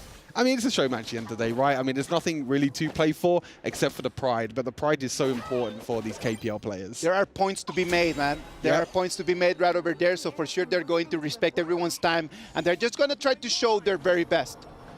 Already 2 minutes and 30 seconds of the match right over here. We can see action in the mid lane. It's going to be a 4 against 2. Right now, it's going to be the red team, the one that is going to have the priority over this wave. Everyone just cleaning the wave and then make some rotation happen. And I'm really looking forward to seeing Chin play this Alien again because this is one of his signature heroes in KPL. Just wait for some items to be made. And again, Team Owner deep into the other side jungle. They're trying to play like the KPL Dream Team at this point, like just going in for invades. Like We're here for learning, man. Just go for it. Just really, just like jump in there. I feel like maybe that's something to do with Ogren, you know? Okay. I feel like it counts down Ogren every time. You reckon Cash just saying like, go, go, go, invade, invade, go, go, go. Yeah. Nothing too much happening so far, you know, compared to the the actual competition itself so far. There's been a lot of aggression, but in terms of this play so far, I mean, it's nice to see the likes of Josh on the main stage as well, seeing Ray back on the main stage, seeing all these players back on the main stage, which is super exciting to see. They have one last go for pride. You know, even though they're knocked out of the tournament, they still have that pride of saying like, hey, I still won in the show match. That's all the victories that I could get so far, and that's the victory that I'm going to take home with prides. It's going to be the red team, the one that is going to be forced under the turret. It's going to be Cinco, the one that's going to fall right over there, but it's going to be a one-to-one trade. Right now, it's going to have to be Josh proccing his ulti to get out of there, but it ends up to being a one-to-one trade right over here. Yeah, one-for-one trade. Oh, being able to invade as well. Oh, the two KPL players, you can see how much King wants to kill Cat there. I think that that's going to be a personal goal for both of these players. It's like, if Cat can kill King, that's the first blood. That's the 1-0 right there. We'll have to keep track of that, I think, throughout the games. If they see each other through the gorge, they're really just going to put fist up and then just start boxing. Start throwing some hands for sure. They've known each other for quite a long time, so definitely a lot of potential play can be seen from Chin. This Alien, really looking forward to seeing that. The skin as well for Elaine is so good as well. I love that skin from Alien. Use the ultimate, you can see the Esports World Cup logo as well, and I'm just like, oh, it's so cool. I mean, we might even see it here as well as looking to go in. There's the ultimate going on down. And unfortunately, that is going to be the death there for Nightmare being caught up in at the top side. Takes the tower, but hey, the rest of Team Honor are here trying to invade even more. Ray kind of trying to make use of the Ogren, trying to play Ogren like the Pang. They've been taking notes, man. Like, they already know that the idea of playing that Ogren is just to invade the jungle, take control of the resources, do not let the other team build up anything, and start winning momentum. But don't you feel like it's really surprising to see Team Honor just really be in a group? Because we mentioned about the diversity, we mentioned about the communication issue, right? But every single step that they made is in a group, and right now it's going to be the other team try to make some pushback, and Abyaga again using his Yao, grab him the killing spree. ABH on the Yao. I was talking about this hero. I feel like if this hero gets ahead, if he can snowball, then he can do a lot of damage with comboing, doubling the amount of abilities that you can do with this hero, the cool effects that you have. Going to be really, really good. And now they're going to look to try and push this mid lane tower. It's a 4 versus 2 at the moment, so they do need to be a little bit careful. They are, for now, going to back off. Not going to be able to take the mid tower just yet, and flanks coming on through, but nothing happening there in mid. It is a very slow-paced game, we could say, right? Like, everyone is just kind of like trying to understand, like, the synergy. We know that is completely different. Like, there would be a professional team, that's for sure. Hey, coming in. Boom! Nice outing. And Cat jumps in, takes the kill, showing us that when you're gonna TP back home, you better just make the way by bus. Not TP, man. I'll send you home. Just run it, man. You're never safe where Cat is around, but Cat is also going to be one that looks going to be sent home as well. Away? Oh, no. Cat's going to be one that has to go to home to base now, unfortunately. ABH trying to use the mobility of Yao to escape. Where's he going to dash? Where's he going to go? There he is, in and out in a flash. You can see like how flexible and deft this hero can be, right? Yeah. And that's the thing, right? Like when you're actually chasing after him, it might take you a little bit too much time for you to actually get him down. So that gives time for the other teammates to come in and try to find you from the back.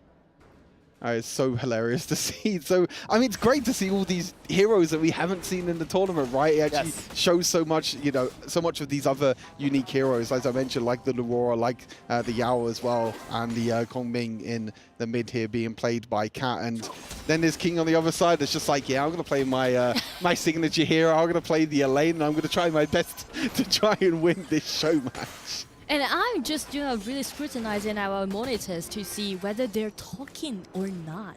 It seems like everyone's, a little bit quiet. Yeah. I feel like Team Honor, since they can do really well in invasion, it's kind of like they based on some understanding that they had to West Patch. You think they scrimmed before this? I don't know. I'm certain that they actually practice together. Yeah, for sure they practice in. Now it's gonna be a 1v3. Can Nightmare get out of this? Yes, it's going to be Cayenne, the one that is going to jump in to try to save his life. Had to use a flash to get away as well. Really, really scary times there. And Ray's going to look to go in with the Orgrin. Nothing happening there, but Cat just trying to get the members of Team Kings low enough on health so he can use that ultimate to snipe away Team Kings to be able to secure the kills. But hey, so far the gold is even. There's a few kills and a few towers over the side of Team Kings and also Team Honor, but Ray right now trying to focus on this Tyrant, trying to take it down. It's so far pretty even matchup. That's it. Boom! Goodbye. Home. Oh, big smile on his face. It's like mission complete. He can actually just put the phone down right now. Like, yep, that's it, we're done. I did exactly what I needed to do. Exactly. Clocking out. Oh, it's great to see. I mean, it's great to see that the players are also having fun as well. It's great to see that, as we mentioned before, this game, this community is so amazing to see, like so many different players from different regions come together as well. And even just in this tournament as well, just being able to speak to all the players. We've had the time to be able to speak to the players, get to know the players a little bit more as well. Ray trying to go in again with the Orgrin. Hasn't found too much luck yet, but oh no, the Yaria, oh no. Can they get any more? Yeah, definitely they can. They force out Jinjin's ulti, and right now Lone Breakout's ulti to dash in and try to grab a few kills more. And right now it's gonna be Abiyaga being shut down by Ray's Orgrin. A 2-0 trade that's gonna be for the Team Honor. That's gonna be an amazing momentum that they're gonna have, since right now they're gonna have priority over the Overlord. Yeah, this might be the turning point, the most exciting point of the game, since we are hitting the 10 minutes mark. Did you say APH, like the Portuguese version? Abiyaga. Abiyaga, yes. Ah, that's good. Brother, that's how our Nora works. That's good, that's good. That's talented, damn. I did all my homework now. Damn, that's good. I struggle with that all the time. I hear it and I'm just like, wow, how do you say that? Repeat that again. Look at that, Nightmare trying to come in. He's trying to check in for the Tyrant, but he's going to have to be pushed back as he's 50% HP. Seeing he's going to take down Cat, and he takes his revenge. 1-0, there we go. I mean, it's even going to be a double kill that he's going to have. He's going to try and kill more. Josh is going to try and go in with Long. Josh is going to be the one to try and take down Ching, and he is. But he's on the wrong side of the map now. That is not where you want to be as a Long without the ultimate as well. Maybe trying to push back, but no. Yaria being able to take the kill and an ace for Team Kings. What a beautiful pushback down by Team Kings. You can see Jinjin, as long as just dash in and kill Cat instantly, it's kind of like Team Honor just collapsed by the mist of Cat. It is really difficult, man, because Nightmare comes in, he gets eyes on what's going on. When he moves back, he's already taken away. Look at that replay brought to us by FTC Play. Yeah, I mean, Jing just focusing onto Cat there is so incredible, and you can see the survivability that Elaine has as well. In the end, is going to die, but the rest of the team, as soon as Long dives in, it's so difficult for the rest of the team to follow up, so they're just completely split in the fight, and that means that they're going to be completely caught out as well. So it's going to be Team Kings, actually, with a little bit of a goal lead now. They do have double the amount of kills, but still the goal lead is so even that it's anyone's game right now. A lot of back and forth that we can see from this game. Really had to have. And we should be more professional, I guess. Okay, from now on. Go ahead, please. Take it, Nora, if we want to they're be going that. for another fight, actually, take that Nightmare down. Abiyaga is really doing well in this game. Oh, I mean, yeah, doing incredibly well on the killing spree actually for Senko. But yeah, doing really well there on the Yao. And seeing the Laurora doing incredible work here for Senko is great to see. That's the one hero I wanted to see. And I mean, maybe later we'll see in the finals. Let's wait Imagine. and see. Hopefully we will be able to see it. As we can see right now, it's going to be Team Kings, the ones that they have total control of the map. Trying to put some pressure in here. They won't be able to step into the high ground right now. But the rotation, they have total control over their jungle and the resources. And the reason why Team Kings can make this this pushback is because they have multiple assassins if we scrutinize their composition. So it's easy for them to complete the burst out damage upon this cat or upon Loon easily. Yeah, I mean, trying to focus down onto Lung is going to be so key here for Team Kings. Obviously, with the ultimate, has to be timed so perfectly here for Jash as well to make sure that you dodge all the abilities, you dodge all the assassins, which is going to be really, really important. I mean, in terms of all-round team composition, I feel like Team Honor in general, they have a few frontline tanks. They have the Cayenne to be able to heal. You know, we kind of see that combo in the competition with Cayenne and also Orgren. So much healing, so much mobility and help there for the Orgren. But the problem with that is that as the items just start building up, that Cayenne starts weakening by the minute. And that's something that right now the blue team cannot let happen. It's going to be extremely difficult. We're seeing the gold at the moment. I think the jungle at the moment, Abiyaga is, there you go, did that. Abiyaga is about 2,000 gold ahead right now on this Yao, doing incredible work, nearly a maximum level now. So it's really difficult, I feel like, for Team Honor to try and even just go into their own jungle. They're going to try and face check, and oh no, the face check might not work out. Actually, Nightmare going to be able to escape, but it is going to be this Overlord trying to be taken down. Trying to be taken down. None of the two teams have a clear advantage over that. So this could become a very big fight, and they do not want to do this. Like 10 members right over here just checking on the Overlord.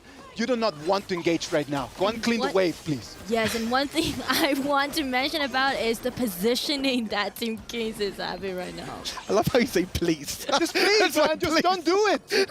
Please don't. Just please run away from the Overlord, please. That's brilliant. I mean, you're seeing at the moment, I think I just saw on the minimap, look at the flank that's happening from Elaine, from Ching. Look at this. He's in a prime position right now. He's waiting on the flank, but I feel like Ray has just spotted him, and that is going to mean that Ching has to jump away to safety. But you're seeing this split at the moment. It's kind of like a back and forth. It's like, who's going to get the vision? Who's going to get the priority over this Overlord? One team starts it, another team stops. One team runs forward, another team runs back. So back and forth at the moment. It's anyone's game right now. It is right now a very difficult position for the blue teams. Oh, there they go. Just in a very, very bad place. And right now he's trying to flash out to the safety, but since we can see Team Honor is still chasing, they want to take this Ching down. But at the mid lane, you can see actually only got a 0-1 trade in that case. So far so good for Team Honor. Arise just jumped in there thinking that he could actually go for the kill, right? A little bit overestimating just his damage, and it did not actually work. Right now they're going to trade objectives, which actually is going to keep everything very balanced. I feel like that's pretty good for Team Kings in the end, actually. You know, being able to trade objectives, even though it was a 4 versus 5, realizing the Team Honor was the one that was going down to the Tyrant. So, I mean, that Shadow Vanguard is going to help them protect their base if needed.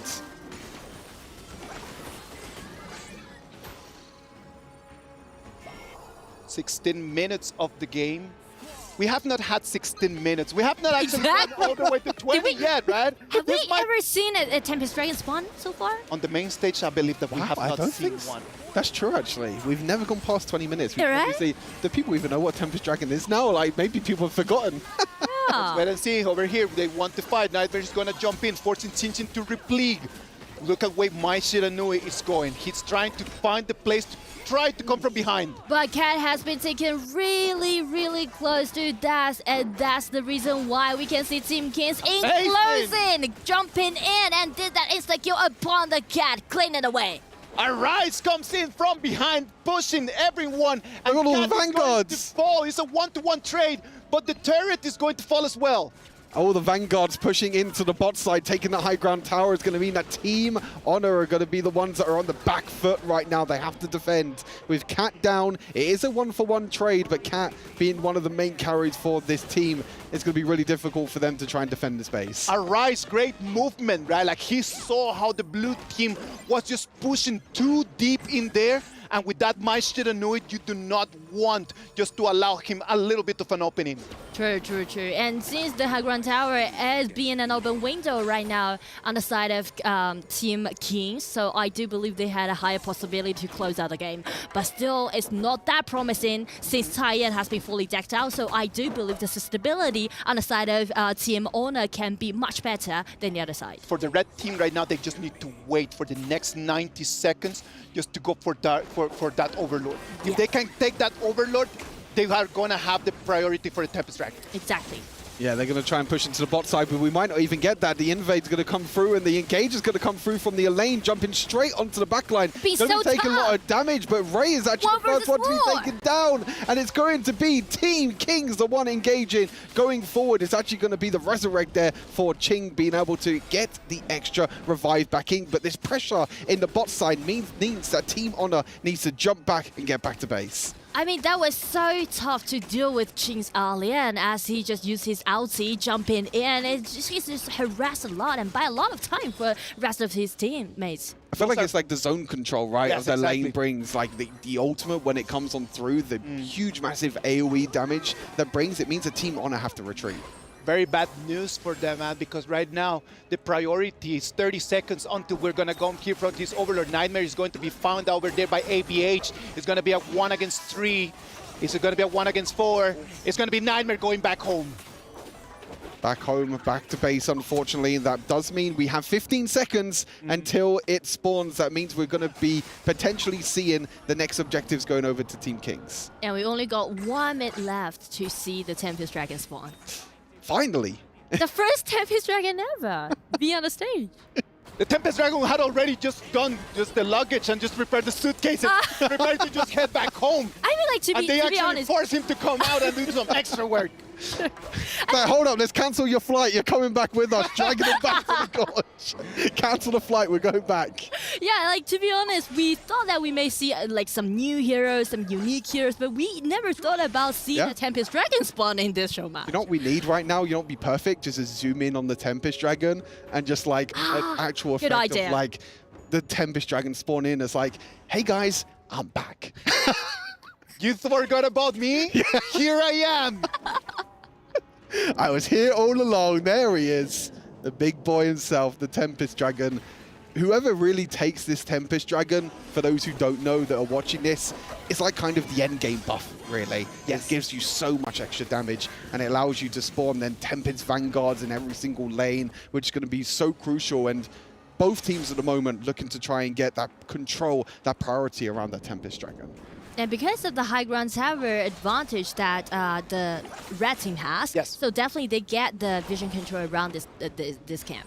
Just bad news for them is that the Tempest Dragon actually spawned over here very close to the front lane. Yes. If it would have spawned on the other side of the map, that would have given them completely a free dragon for sure. I totally agree with you. I mean, it is like a 50-50 of where the Tempest Dragon will spawn, but as you mentioned, if it's in the top side, that means that you have that pressure in the bot side. Someone has to go and defend, but it's actually quite okay now for Team Honor to be able to defend the bot side and also keep track of that Tempest Dragon.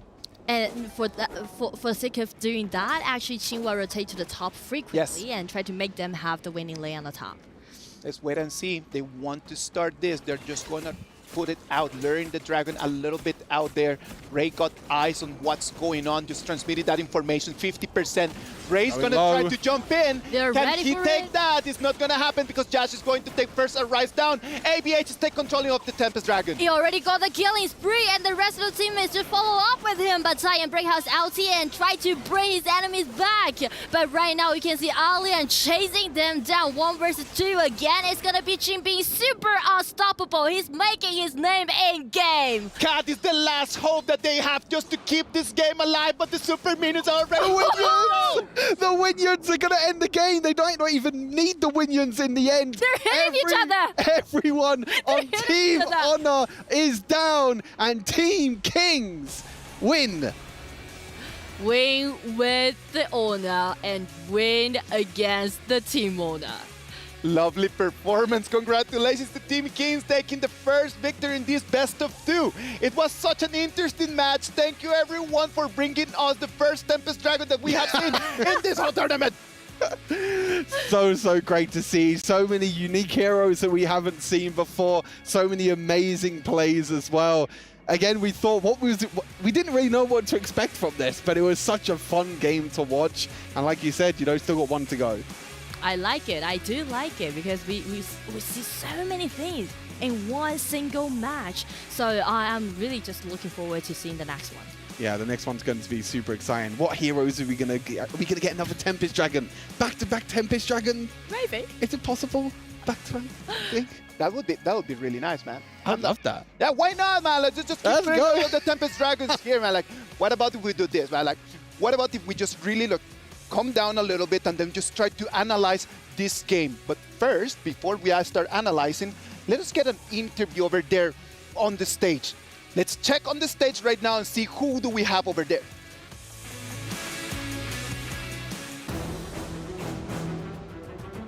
Well, that was fun, for the first round taking place. That is so interesting. We're ready to do some post-match interview with the captain from Team King. So here's an interesting one. Every single member here speaks a different language. How did you guys communicate? 那我们其实呢，刚才在对局当中和队友，其实大家可能母语都不太一样啊。你们是怎么沟通的呀？我就说，有的时候就说 wait me wait me， 然后要打的话我就 go go go。 All right, it's very straightforward. Sometimes basically. Wait me for the engagement. All right. Sometimes we wanted to looking for the engagement. Go, go. Very easy to understand. Go, that's it. Let's see what's going on with you, Scott. As the winner for Game 1, you have a privilege trying to choose one hero for the captain, which will be Cat, your dearest friend over here, who's going to be the choice. 我们作为第一局的赢家呢，我们有这样子的一个优势，可以选择一个辅助英雄给到我们 Cat， 在第二局去使用。你的答案是什么呢？我问一下 Cat， 他想玩东皇太一吗？ Cat 想玩吗？ I think he did. Okay, that's the answer. He's finally going for Donghuan. All right, well, I guess more fun coming away right now. Let's go to the studio back. Take it away. That was an amazing game. Thanks to all the 10 players for bringing us that amazing performance. That I did have a lot of fun. I don't know about the two of you. For me, this has been the most entertaining game that I have had in a while. It's been incredible. I mean, so many plays, so many awesome moments, so many comebacks as well, so much back and forthness. We're so used to so many dominating games, but it's so nice to see a big battle coming head to head. Yeah, and we may see another Tempest Dragon for Game 2. Who knows? But I'm thinking about whether it's going to be a real Donghuan pick for Cat or not, because as we know that Cat has been played for Roma for quite a long time, actually, for about like 2 or 3 years right now. So it's gonna be in his comfort zone. I know that it's gonna be in his comfort zone, but you know what? Like, he hasn't been able just to play mid already for a while, and we know that Cat is an amazing mid laner. Yeah. So what about if we just allow him just some fun, like we're here just to enjoy and have some fun? What about if we just let him just take in there the heroes that he actually wants to play? Oh, I think it's a great thing, right? I mean, you can see the gold graph here. Up, down, up, down, up, down. It was so difficult to see like what team was going to come out on top. And it was all down to that Tempest Dragon at the end of the day. Both teams, 5 versus 5 team fights. What we love about this game is that these 5v5 team fights with all these abilities going off all at once. And it all came down to the Smite fight right at the end. It was important, man. As everyone just started just fighting for that Tempest Dragon. I believe, and I'm just going to put that out there, if Team Honor would have actually taken that Tempest Dragon, maybe they would have had the damage just to take that fight at the end. Yeah, I agree, totally agree. So I would say for Team Honor, they shouldn't just let the whole game to be, last for such a long time. I'm just seeing Aurora there, 180,000 damage. That's my girl right there. 180,000, man. Those numbers are crazy. We should get that hero for the finals for sure. Oh, I would love to see it. I would absolutely love to see it. But yeah, we're going to check out the highlights as well. We're going to see this super back and forth game. And it was kind of Team Honor at the start, really looking for the invade, trying to go in, trying to play super aggressive. But this was the the solo kill there by Cat onto his KPL partner. I thought that he was able just to get out of that one, but it's a 3v1 over there on the crash lane. No way that he was going to win. I thought so, man. I wanted to believe. Sometimes you got to believe, but sometimes the belief gets shattered. That is totally true, man. Like, Ray did an amazing game as well. I believe that we talked a lot about Cat, we talked a lot about Nightmare, but Ray on that Ogren at the same time, like, did exactly what he needed to do. Just come in and just find the right moment just to get the kills. Yeah. So does Abyaga on the other side. Both junglers play so well in this game.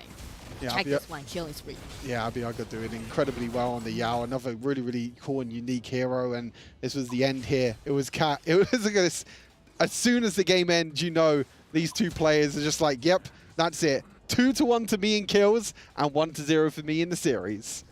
That was lovely, man. And then at the end of the We day, even see minions, you know, punching against each other. It's really the super minions wanted just to say. The super minions just wanted to say that they were actually here as well. Like, give us the spotlight for a little minute, please, please. I mean, you have the crystal right there, right? The crystal's right there, but the super minions are like, no, I want to take down this guy first before I take down the crystal. The crystal is like, yeah, that's the end game. That's what I'll attack at the end. You're right next to it as well, being able to get it, but nope. Take down each other first. You know what would have been amazing? If ABH would have just stand over there and they just let the super minions take the fight. That would have been the cherry on top of the ice. That would have been so good. Just like the minions end in the end. I mean, it was close, to be fair. If the other minions didn't spawn in, it would have been a victory for the minions. Yeah. Well, it's a best of 2. Right now, we're going to move into the second game. Some heroes, some strats. Like, we already saw that, as Chinsin said, it is all about communication. As long as you can say, wait for me, everyone is going to be fine. So, what do you think is going to change? Is everything going to stay the same? I don't think so. And actually, I heard some news about the thing that they may go for like 10 all supports to play for the second game. Okay. But I'm not sure. You know, it's maybe some rumors, but it's just like they said so. You have some insight. Yeah, you know. Sneaky Nora now with the insight. I don't know how valuable those insights are right over there. You know what? What about if we just move to the first, before we move to the game 2, let's talk about the first game MVP is going to be Tien with that Elaine. It had to be him, didn't it? It had to be him. I mean, getting 2 kills onto Cat. The first one with the ultimate in the river. The last one to end the game as well. 2-1 in kills at the moment. We'll have to keep track of that to see if Cat can actually come back with the kills. Hopefully, man. Let's wait and see what's going to happen in there, because right now Chinsin already took the first victory. I know that Cat is not going to just be like, calm down and just let that one go. I mean, the Cat is a very competitive player. You know, wherever he plays, whatever role he plays as well, he's a very competitive player. He's always the one that wants to win. He has so many championships as well in his pocket, and he's like, hey, I just want one more win. Give me this showdown win as well. Give me one win in this game. And it is such a great experience for everyone else, right?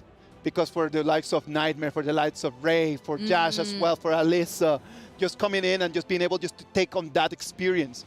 Once you get to play with these kind of players, that puts you to a different level. You gotta admit that that experience that he can share with them, it is completely from a different level. And I feel like the best way to break the ice is to play a game together. We should play a game together after this. Why not? Anyway. Why not? Let's wait. Oh. Ouch. Oh, ouch. Is there a 1v1 happening here?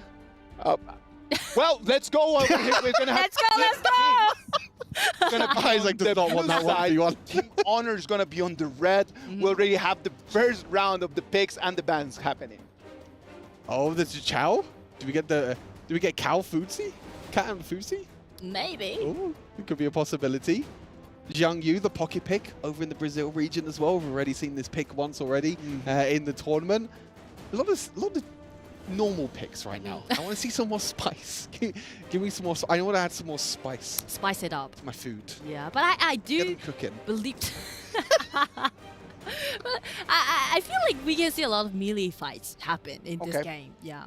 Because who does not like a melee fight, right? Just like let them just be warrior on warrior and then just kind of like let them throw punches. That's going to be like a lot of fun for everyone to watch.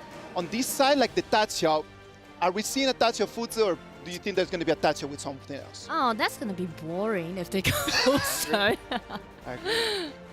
Well, what if they just Donghuang? That's true. He took the bait. That's true. He took the bait. Since just asked him like, "Are you gonna play Donghuang?" And he's the one like, "Why not? Say less. Say less." Wait, there is quite a few supports actually. Wait, I mean, your theory might be right. I mean, it is right. All of these heroes can be support. Yes, Yang Yu can play support. We obviously know Dune can kind of play support. Not really. We haven't seen it before, but we've seen in previous metas. Previous meta. Not in this meta entirely. More of a jungle. But we have seen the support. But yeah, it's a Roma battle. Yeah. Who's gonna be the jungle then? Who's the one that takes smite? Well, I don't know. Dune has to take smite. Yeah, Dune can be a nice choice. Lian Po could take smite as well. Oh, Lian Po. Okay. We'll have to wait and find out. Dune on one side. Who's the smite? There's no smite on Team Honor. Wait, where's the smite? Someone. Hello. I feel like they're not looking for the jungle. They're just looking for the kills. Where's the They're smite? just looking for the kills. Going for the fight. 4 flashes. Come on, 4 flashes can do a lot in game. Let's wait and see. Right now, this is gonna be our second game of this amazing showdown. Game 2 of Team Kings against Team Honor. Wait, already did his first hook, and I always love to see someone play the Quay because everyone just waiting for him and just throwing away his hook and trying to hook someone down. It is a very fun hero. We do not get to see him a lot in the professional stage because you need to be extremely accurate. Yes. And if you miss the hook, then you've got nothing else over there for you to actually be part of the game. This is kind of the difference, right? Because we see a lot of Modesy, and Modesy is kind of the same where you have to hit skill shots, but because the skill shot is so much wider and it's so much easier to hit, that's why Modesy is picked a lot more. But I hate playing against the hooks. I can never dodge the hooks. I play against it, I'm walking around in the farm lane, and then suddenly I get hooked, and I'm done. Then we can maybe do a solo after, then I'll play I need to learn how to dodge hooks. Then if you two have tips on how to dodge hooks. Just, he actually had a pre-action when he's trying to hook. Yes. He's just, starts swinging the hook. Yes, swinging his hook. Just checking this out. As long as you haven't seen him just swing and hit the hook, then you know that the Q is not on. Yeah. Like for example, you can see right now over here, Cinco and Josh are going to be trading. Like you will see that when the hook is going to go up, like he first starts swinging and then he activates. Exactly. Here we go. First blood goes to this Koi pick. Maybe Josh is going to hate hooks after this as well. With that first blood going down, Josh is going to be like, yeah, I mean, I'm going to ban this hero every single game now in my ranked games. I've had enough. We don't want any of that. Not anymore. Already level 4 is activated. We're going to have some ultis that are going to be online 2 minutes of the game. Right now, we have a little bit of an advantage for the blue side because they've been able just to take not only that first blood, but their jungle, they have been able to manage it better. That's because of the smite, though. They do have the smite, that's true. I mean, we do see the Ching and and there's an invade in the bot side. The suppression coming on through. Team Honor going to be able to take a kill back there. Oh, Josh nearly died underneath the tower. Luckily, the Chow teleport actually saved him. Accurate timing over there in the TP, and the moment that everyone thought it was going to be the kill, it was not. Just he went back for the fountain. 3 against 1 over here against Ray. Ray tries to be able to run away. He's going to be stunned, but he's going to be Taiyan, the one that comes in to save him and take him back to safety. Very messy right now in the mid lane. And I do like the way how the red side team are just using their own composition since they do not have smite, so just go for the fight. They actually want to fight. They know that Nightmare does not have an ulti. It is stunned, launched on air. Senku is going to claim 1 more kill. Cat is extremely low. He wants to go back. He's not going to be successful in that. It's already 2. Make it 3. It's a 3-0 trade for the blue side. And Jin again get his hand on Cat. Again, getting another kill onto Cat, making sure that you can get it. 3-1 now, that is. He's going to have nightmares with Why are you not playing this Donghuang? I choose it for you. Yeah. But you're not playing with it. And now I'm really, really furious about it. You're going to talk to him afterwards and be like, why did you not pick it? Come on. Yeah, exactly. We were like, calling for it. Give the people what the people want. Yeah. I mean, seeing him on the Chow is also extremely fun because it's going to be interesting to see. I mean, already you mentioned about the timings of what he's able to do with the teleports back, saving Josh in the end. Yeah, being able to time it, I think that's a big thing about Dachao, is like a lot of people think that she's quite like easy with her abilities because she has just her double abilities, but you have to, the timing is so important. When to use the ultimate, when to know when to bring all your team together, when to teleport someone back to base. It is one of those heroes that you do not want to play when you're just doing like solo rank, right? Oh, look at that. ABH just coming in. As we were talking about Dachao coming in and taking one more kill. Right now it's going to be the blue team, the one that they're going to force them under the turret to defend. And because of the double tanks that blue team has, so they're just gonna be so formidable to play right now in the current stage, because the tanking is allowing them to do a lot of things, make a lot of things happen. And right now just a flash with Yash Mozi, but cannot let them to have more kills. Lian Po, while doing so, have this double kill, just having his great time.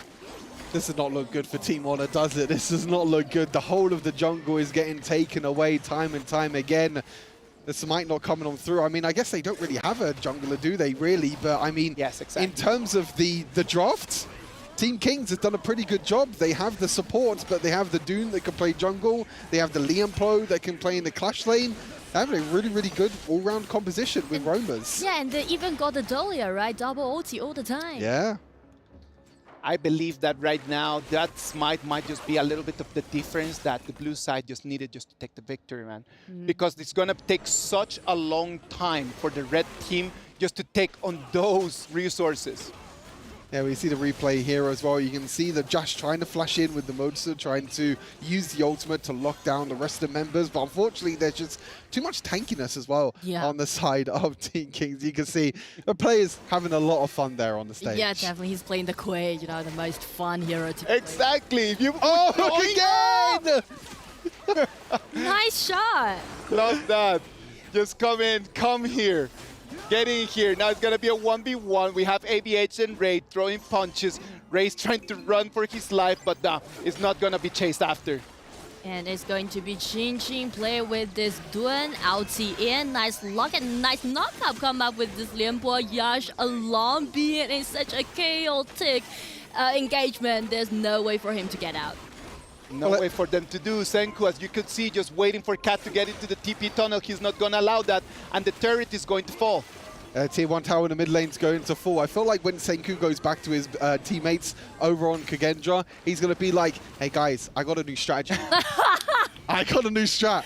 Quay mid. Boys, hear me out. I'm enlightened by this show match. Hear me out for sure. Look at that one more time. Ray's been taking extremely low. Kayet comes in, trying to get him back. He's going to be able to run, but it's not going to be Josh, the one that's going to be yoinked back. He flashes his way out of there, but it's going to be ABH, the one that comes and claims the kill.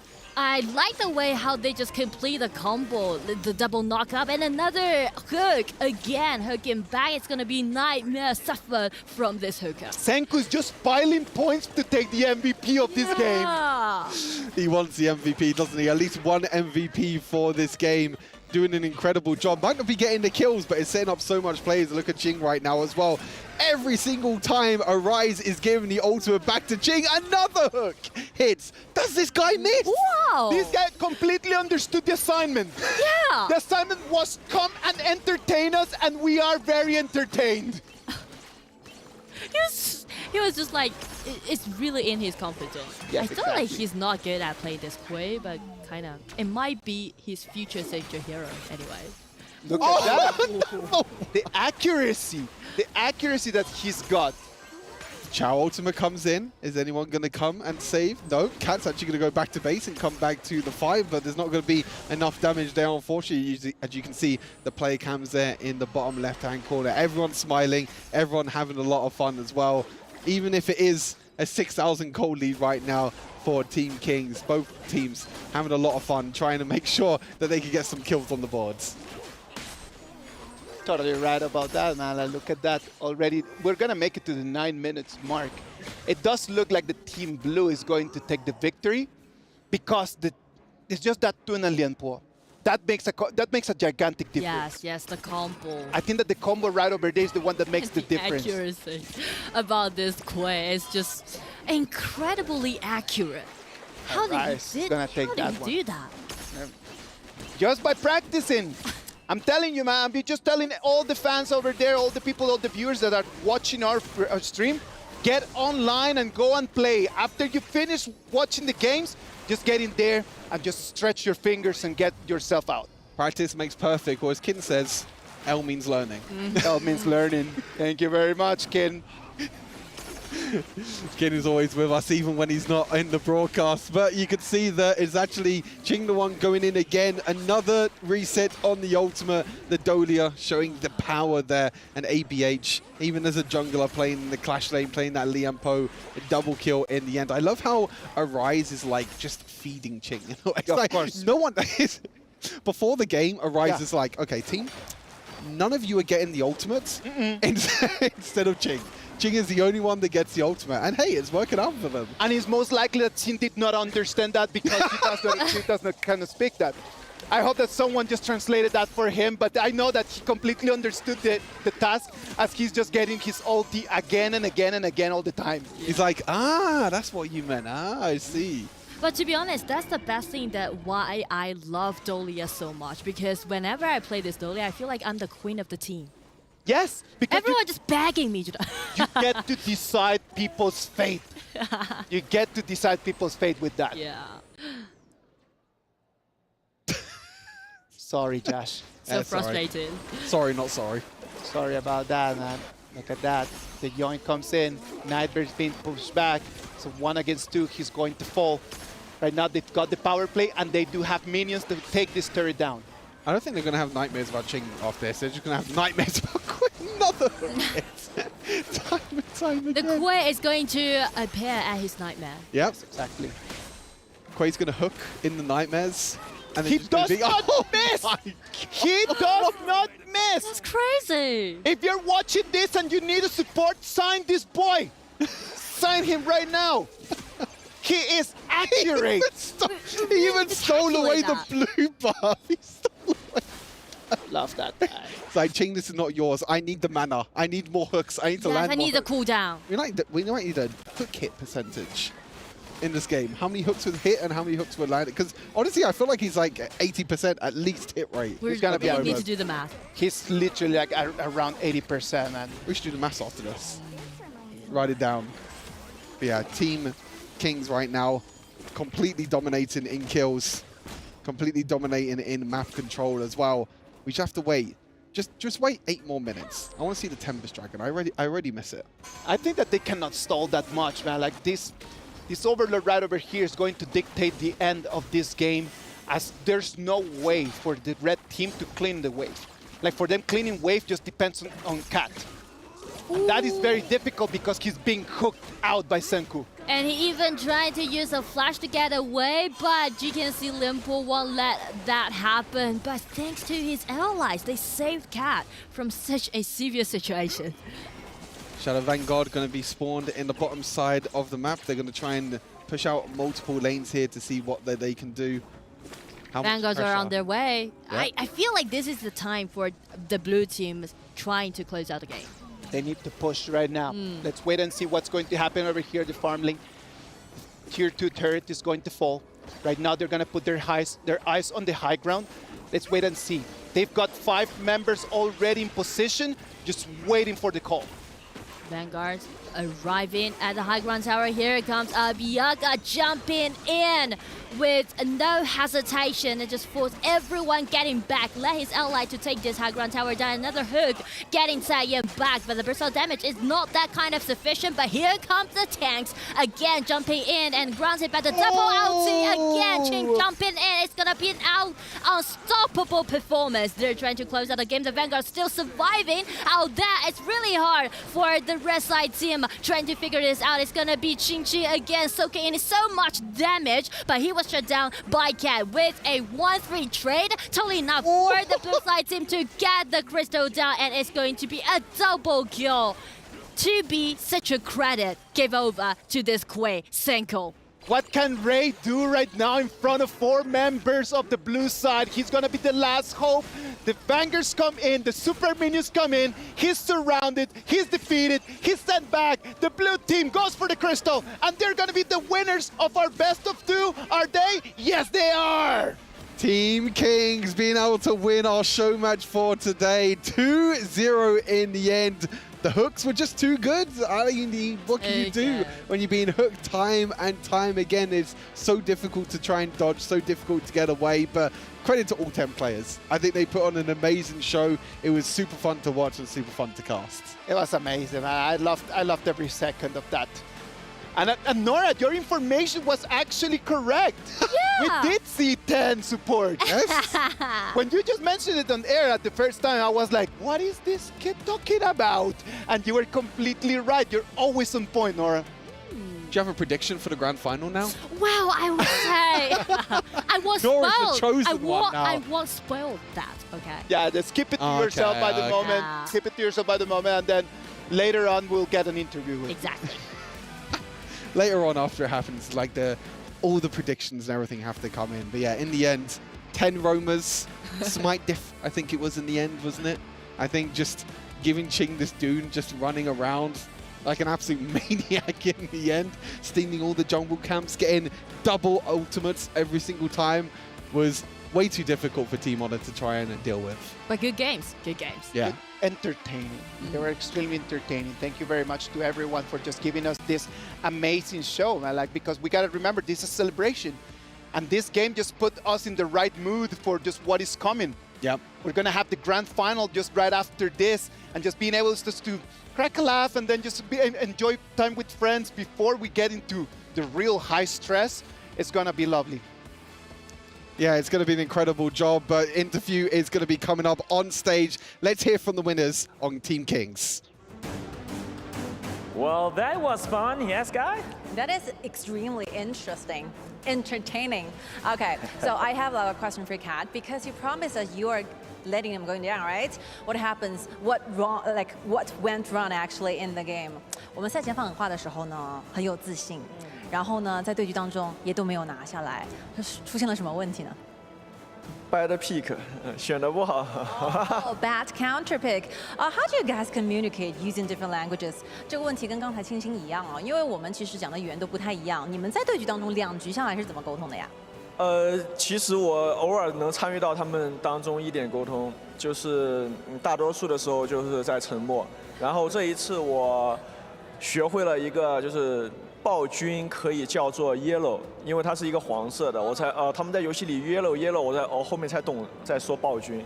Okay. So for most of the cases, I kept silent, and sometimes I engaged you a little dialogue with them because we can use a very simple word trying to communicate. And one thing I learned from the experiences on the stage is that because the tyrant has a color of yellow, so I yelled yellow, means that, yeah, let's get around the tyrant. And that's all you need, right, I guess? Yes, of course.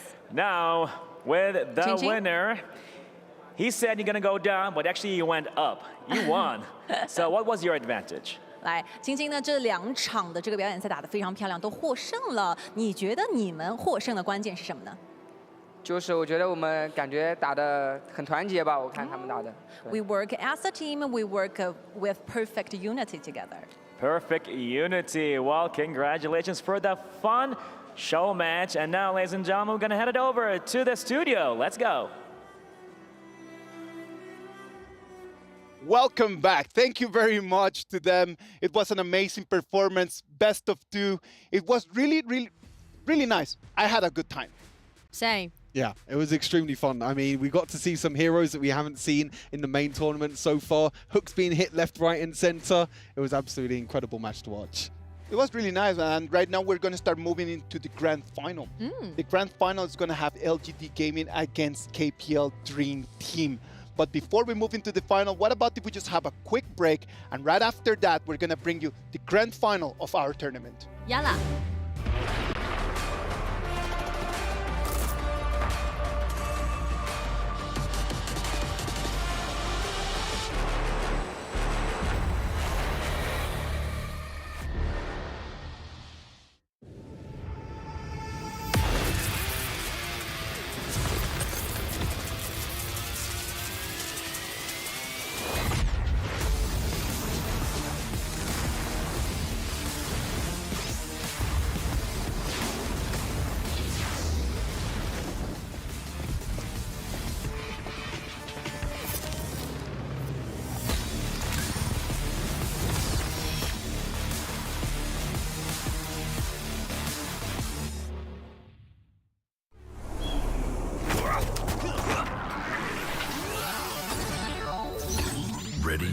set, go.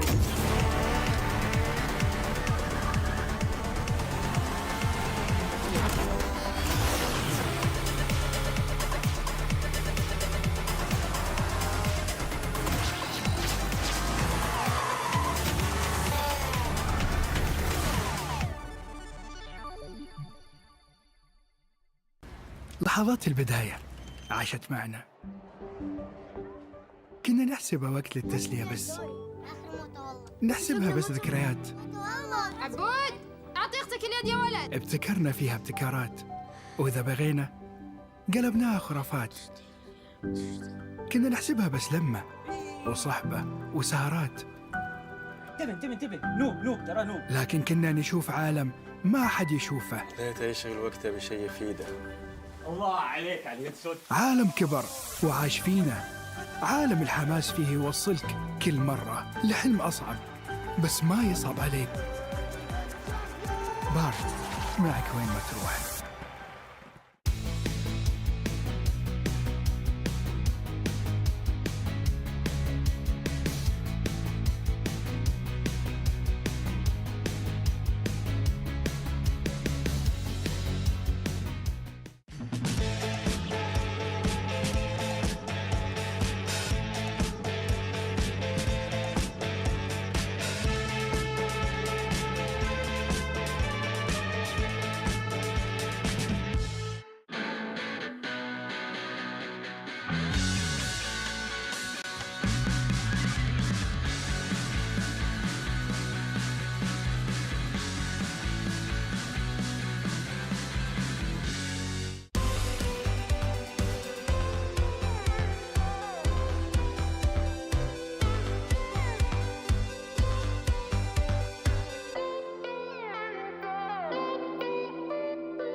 What's your name? Hey, no. My name is Dolia. Call me Dolly. Why do I always get chased by cats when I come ashore? Hey, no!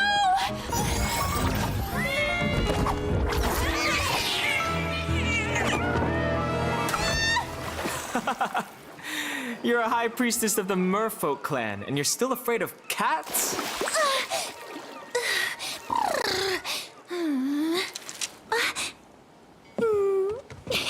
So, are you here to find the Song of the Merfolk, or just scavenging for scraps?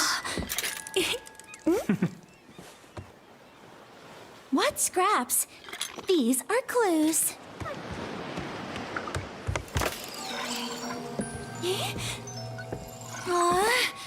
Why can't I find it?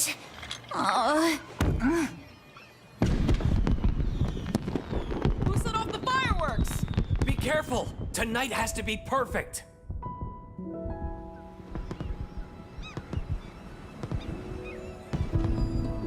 Wow, it's so beautiful!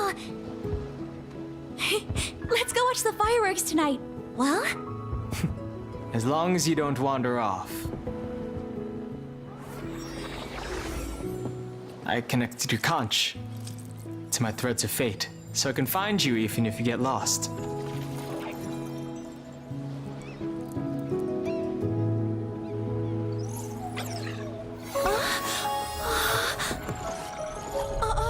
That sound!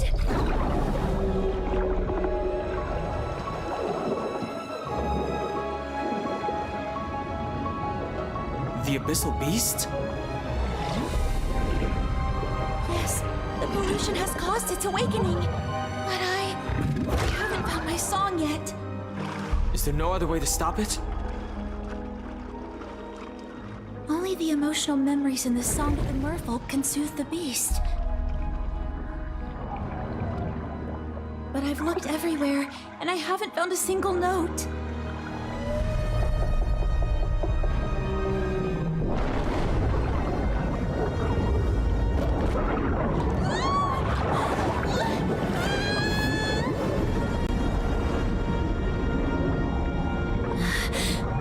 What should we do?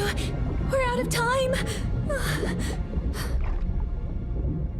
We've got a crisis on our hands. Let me help you this time. Threads of fate, guide me to the song of the merfolk! Hey, don't forget about the fireworks tonight. Look, it's blue! Gurney said that when blue lights up, I'll find the song!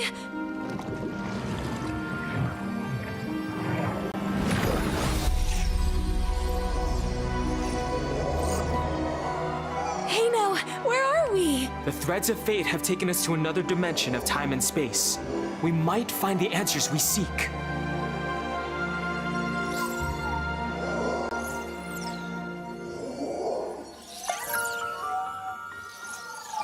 Hey, a note!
Hey, no, look!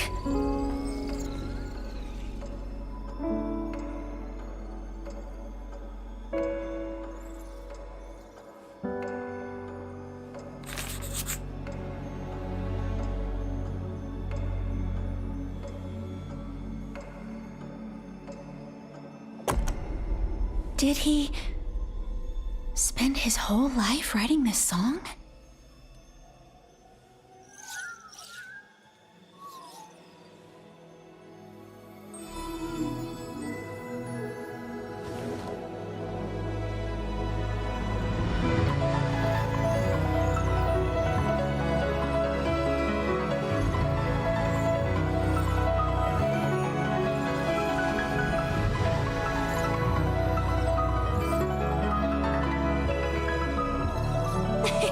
The Song of the Merfolk! I found it! Hey, no! Yes.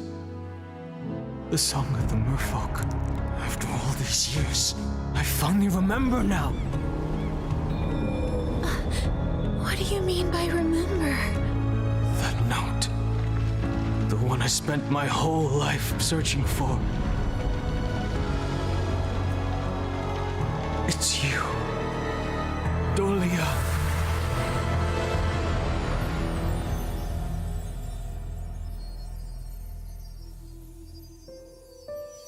Leave him alone!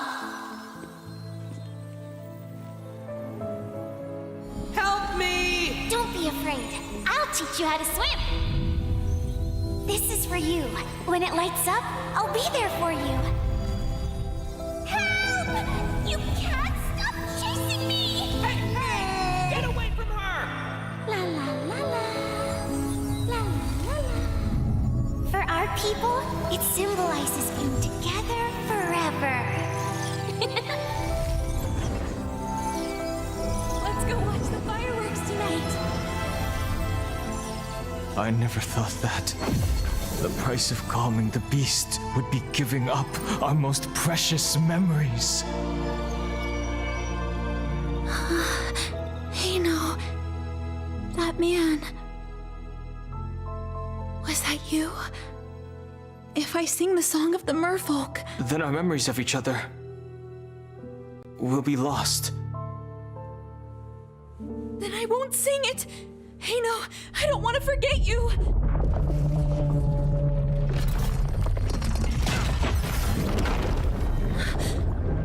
The beast, it's breaking out.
Fate says that we have to forget each other.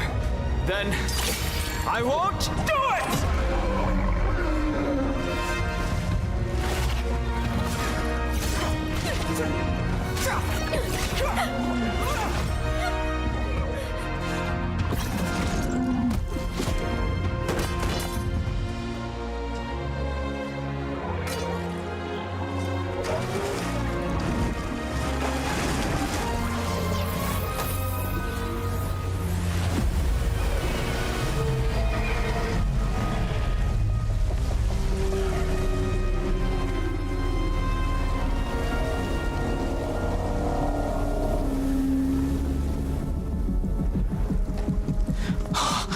Again.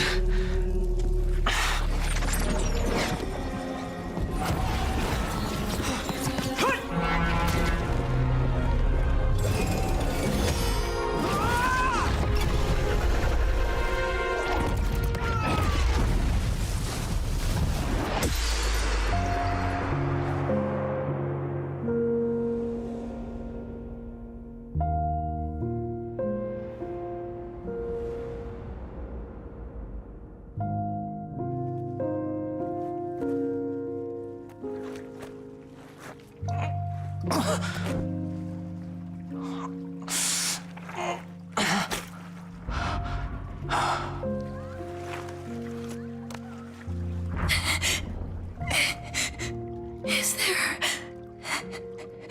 no other way? There just has to be another way.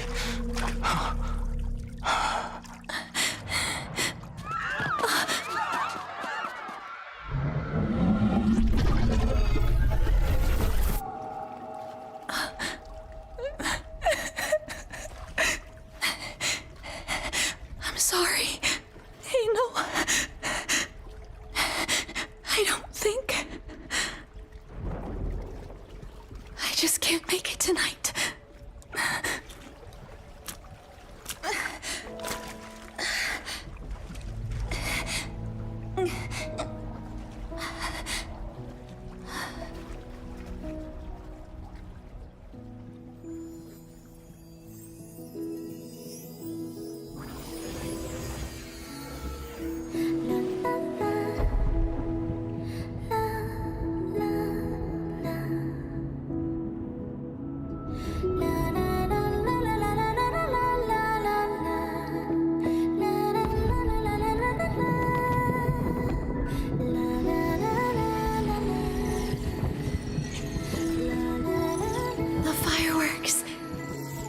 are so beautiful.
One year later.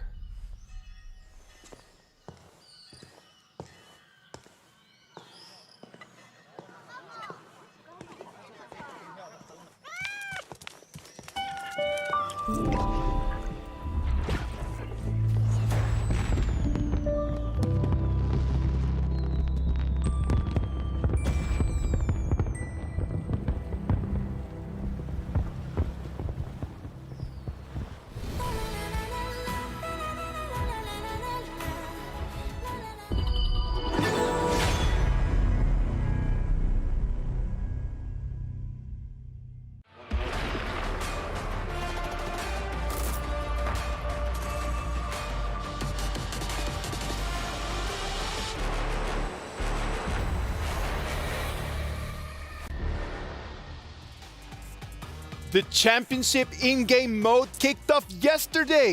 Join us to unlock the brand new Wuyan skin for free. Immerse yourself in the battle for your region and claim the glory of a champion. And you know what? Speaking of championships, we've got one coming up for you right now. Stay tuned.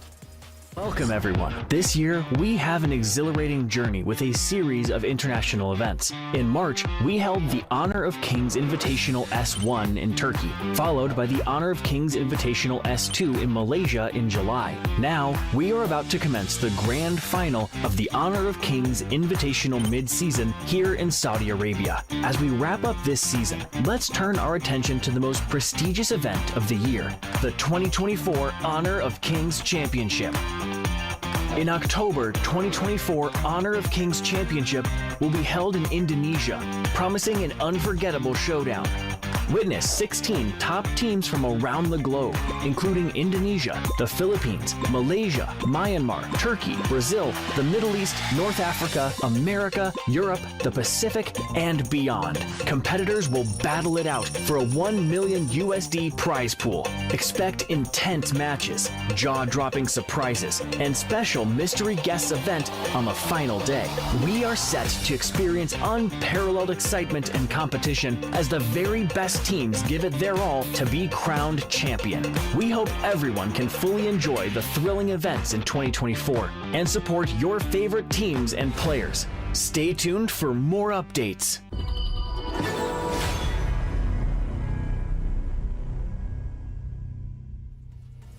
And we are back! The grand final is knocking at our door, and it's going to be the moment for us to really get talking about these last two teams. Get Blam! You guys are gonna be our analysts for this final. How are you guys feeling about this, our last game? It's your favorite kind of lamb, it's Blam.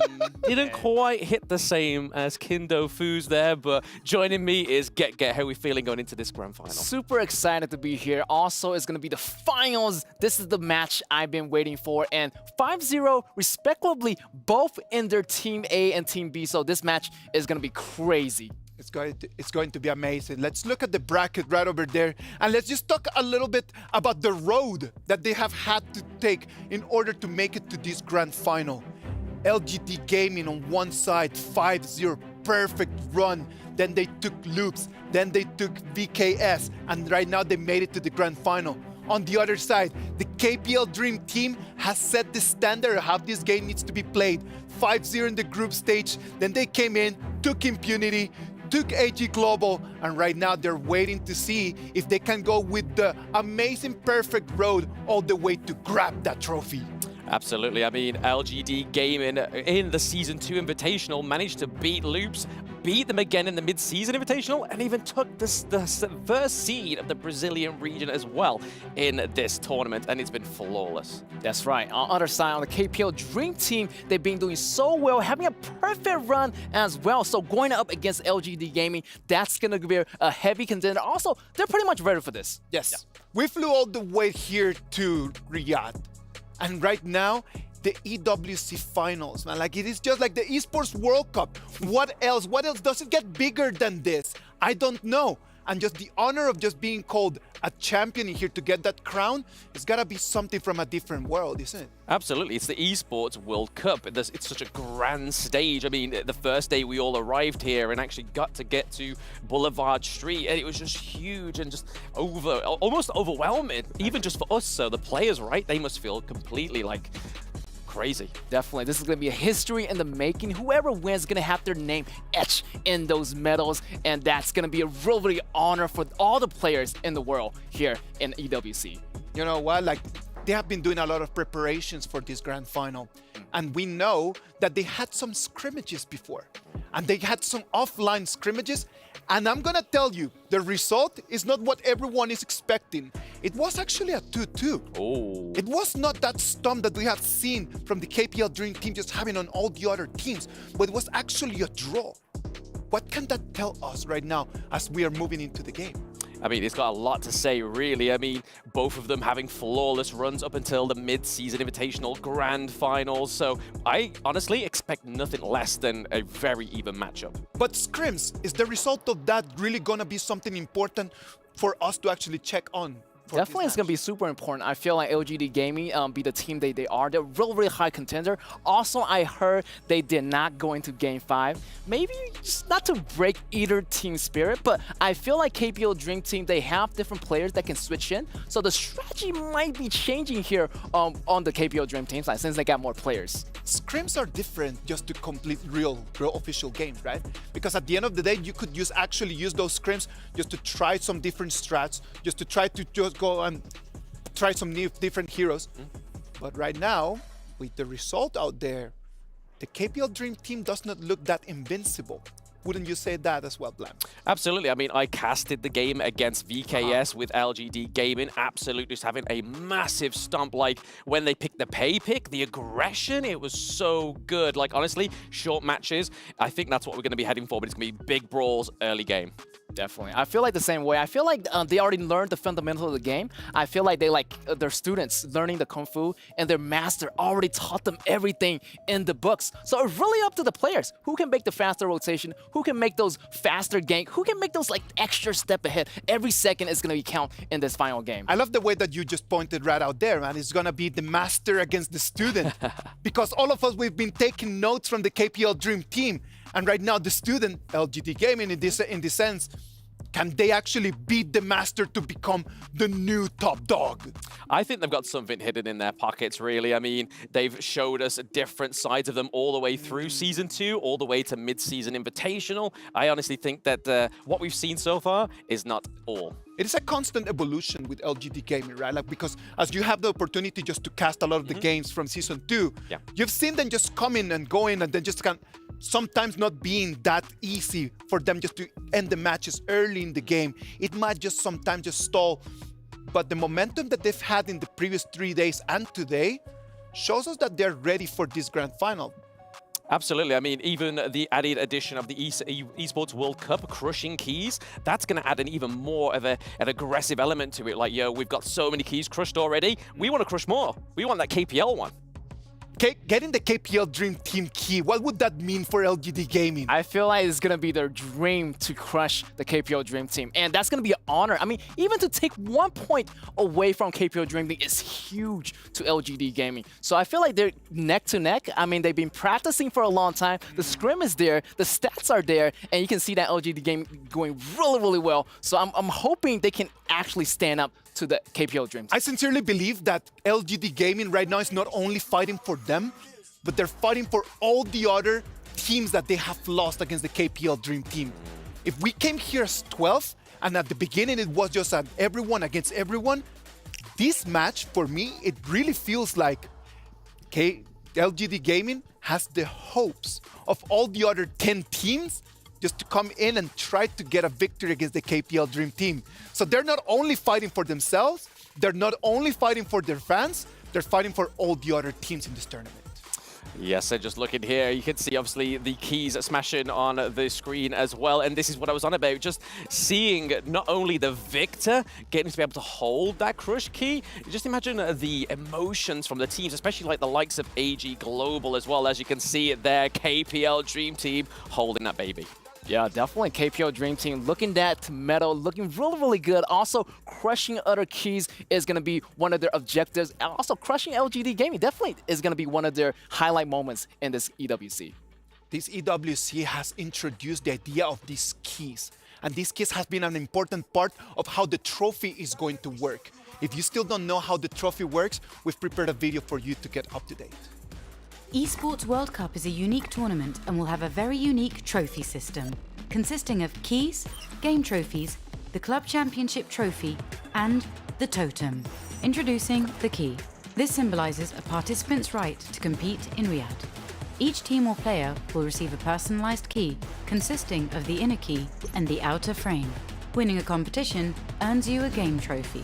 A champion's key will be inserted inside. The frame will be placed into the totem.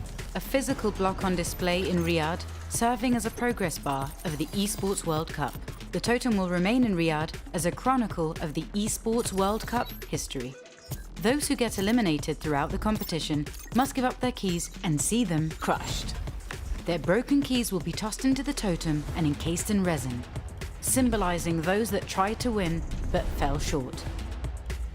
However, as an additional privilege for winning, each game's champion gets to select 3 opponents' keys to be encased in the base of their trophy as an additional, more personal prize. Losers will go home with their keys replaced with a token that marks where they ended their journey. Witness history unfold at the Esports World Cup. We started with 12 keys, and right now we're down to the last 2. It is crazy how this trophy is just gonna allow them just to see how the keys that represent the dreams and the hopes that they had just crushed out there. And not only that, the champion team can choose 3 keys just to put there on their trophy, just in case in there. So not only it came, they won, they destroyed the key, they can actually take it with them home. Yes, I mean, there's 2 realities, right? LGD Gaming win and actually use the KPL Dream Team's one as in their base of their own trophy, or they leave it in that totem that's there for history, for a reminder of those to come, like, hey, we beat the KPL Dream Team. All right, let's imagine that you guys are the coaches and you need to choose 3 of them. So can we agree on that one of them is going to be whoever that loses this yes, final? Correct. Agree on that one, yeah? Who would you choose as the other 2? Ooh, I would have to go personally with Weibo Gaming and Team Secret, because Team Secret and Weibo Gaming and LGD Gaming are from the same region. So putting that under the trophy of KPL Dream Team, that would be a splendid icing on the cake that just shows total dominance over that region. All right, imaginary LGD Gaming coach Blam, who would you choose? I think I'd have to go with the KPL Dream Team. I'd have to go with the Vivo Keystars of the Brazilian region, and then go for something maybe like, I don't know, something from the European region to say, hey, look, I've got all regions, we beat you all. Time to step up. Just to show everyone that is your control over the globe, right? Yeah. Just like internationally, I am the best of the best. And that is what this trophy is going to mean. That's why the keys are so important. We just put them right over there and then just control. It is just a matter of being able just to understand how to come in, take the victory, and just carve your name in history. It is going to be our first international tournament where we're going to have the KPL Dream Team and LGD Gaming in the final. LGD Gaming already made it to the final previously. Is that going to give them an advantage? I personally think so, because they are the Season 2 Invitational champions, so having that going into the mid-season invitational is already sort of like a badge of pride on your back. It's something that you are going to want to defend, right?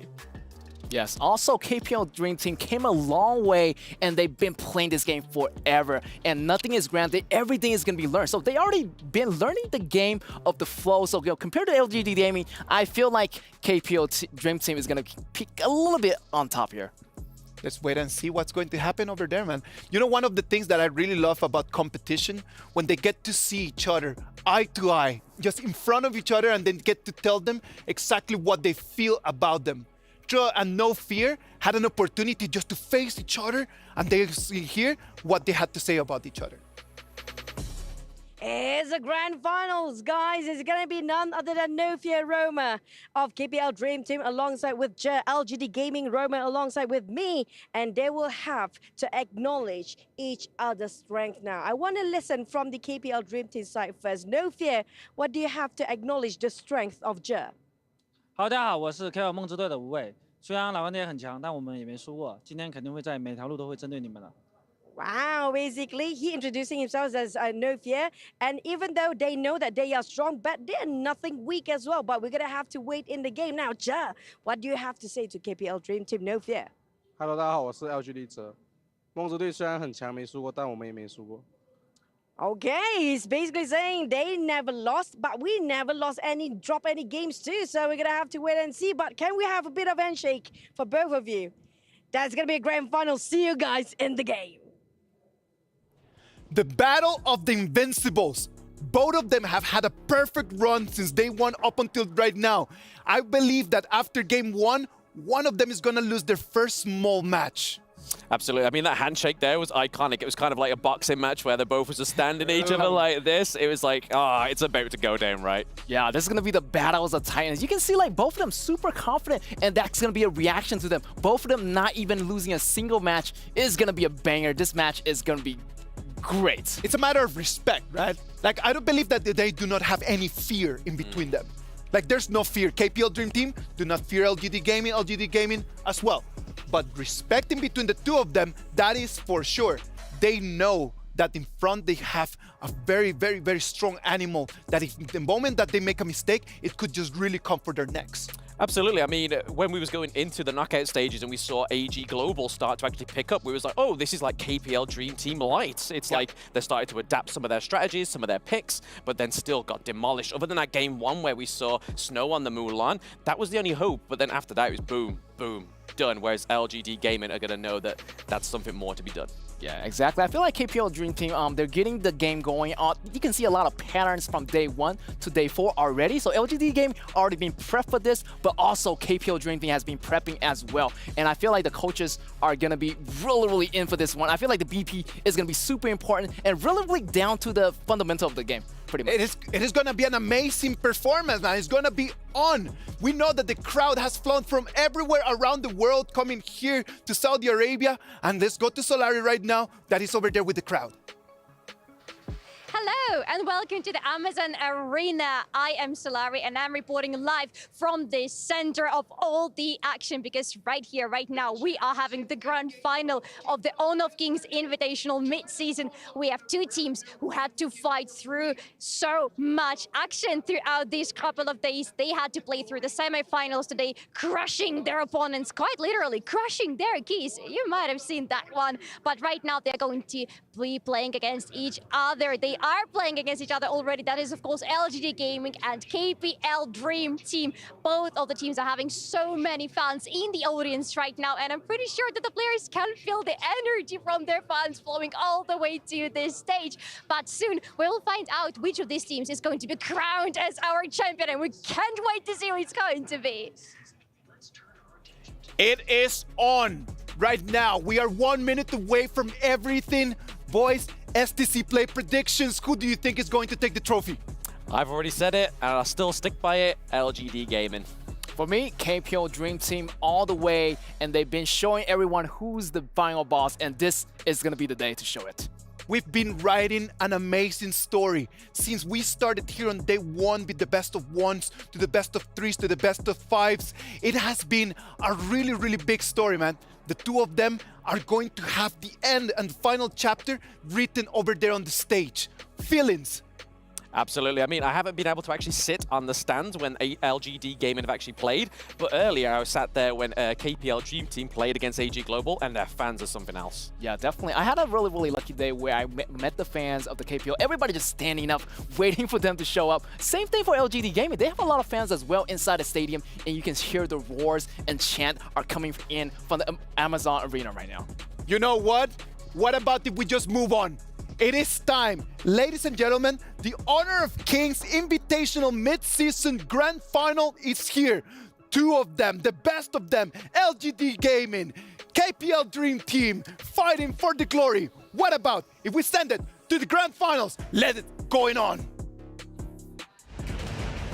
Ladies and gentlemen, kings and queens, welcome to Honor of Kings.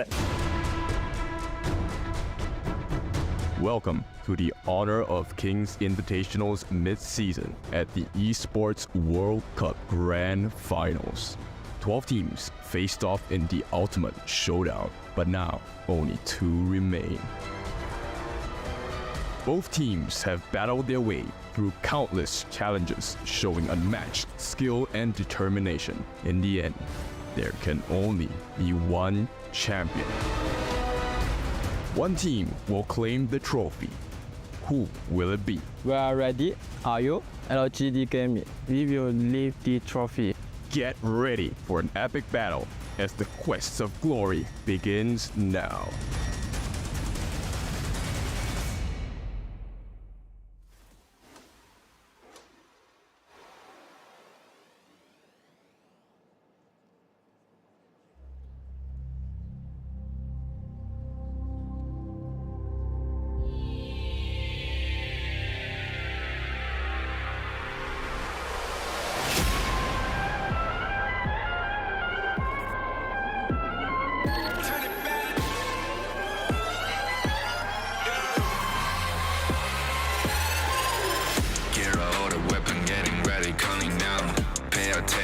Challenge, tell me where you from.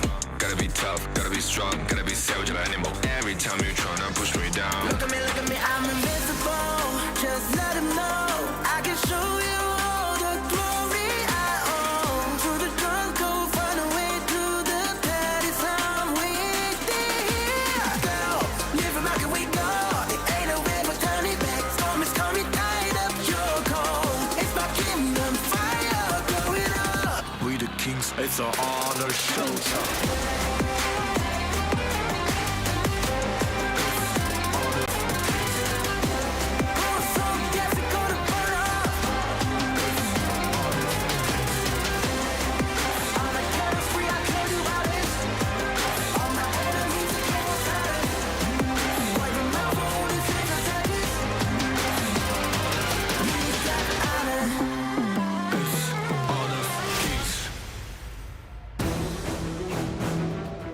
And this is it, ladies and gentlemen, the moment we've been waiting for, the ultimate showdown, right here for the Honor of Kings Invitational mid-season for the Grand Finals, as we're gonna have our warriors right here battling out on their own gorge here at the Amazon Arena. Sky, the honor is all yours. Let's go. How you feeling right now? I'm overly excited. I am hyped. I am excited. Is everybody ready?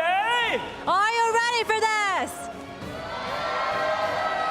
I believe here we go. We're now standing at the very historic moment of esports because only 2 teams out of the 12 top teams across the globe are here, standing right now, fighting for the final glory. You got that right. So, ladies and gentlemen, viewers around the world, we are ready right now for the Grand Finals. And now calling in the first team. Let's hear it for LGD Gaming!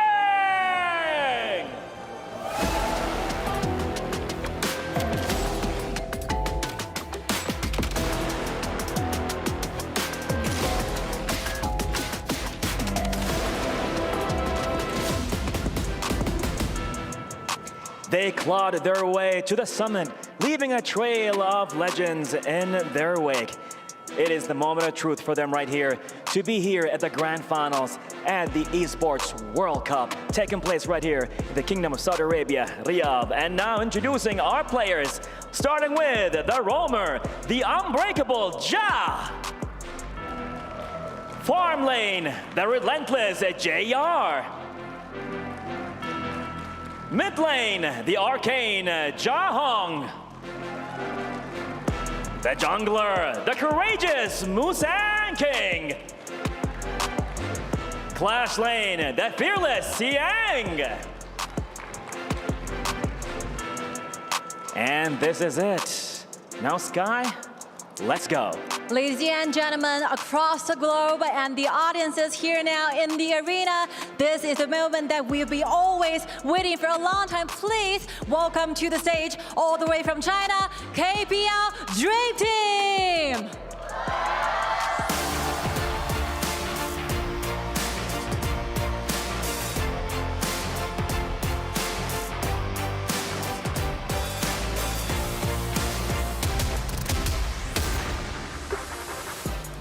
It's so clear that the KPL Dream Team is not going back without the trophy taken back to China, and I believe they are more than ready to do things in the battlefield right now. Create new stories, destroy the opponent. Let's welcome our roamer, No Fear. Farm lane, Yido. Mid lane, Rome. Jungle, Pain. Clash lane, Fly.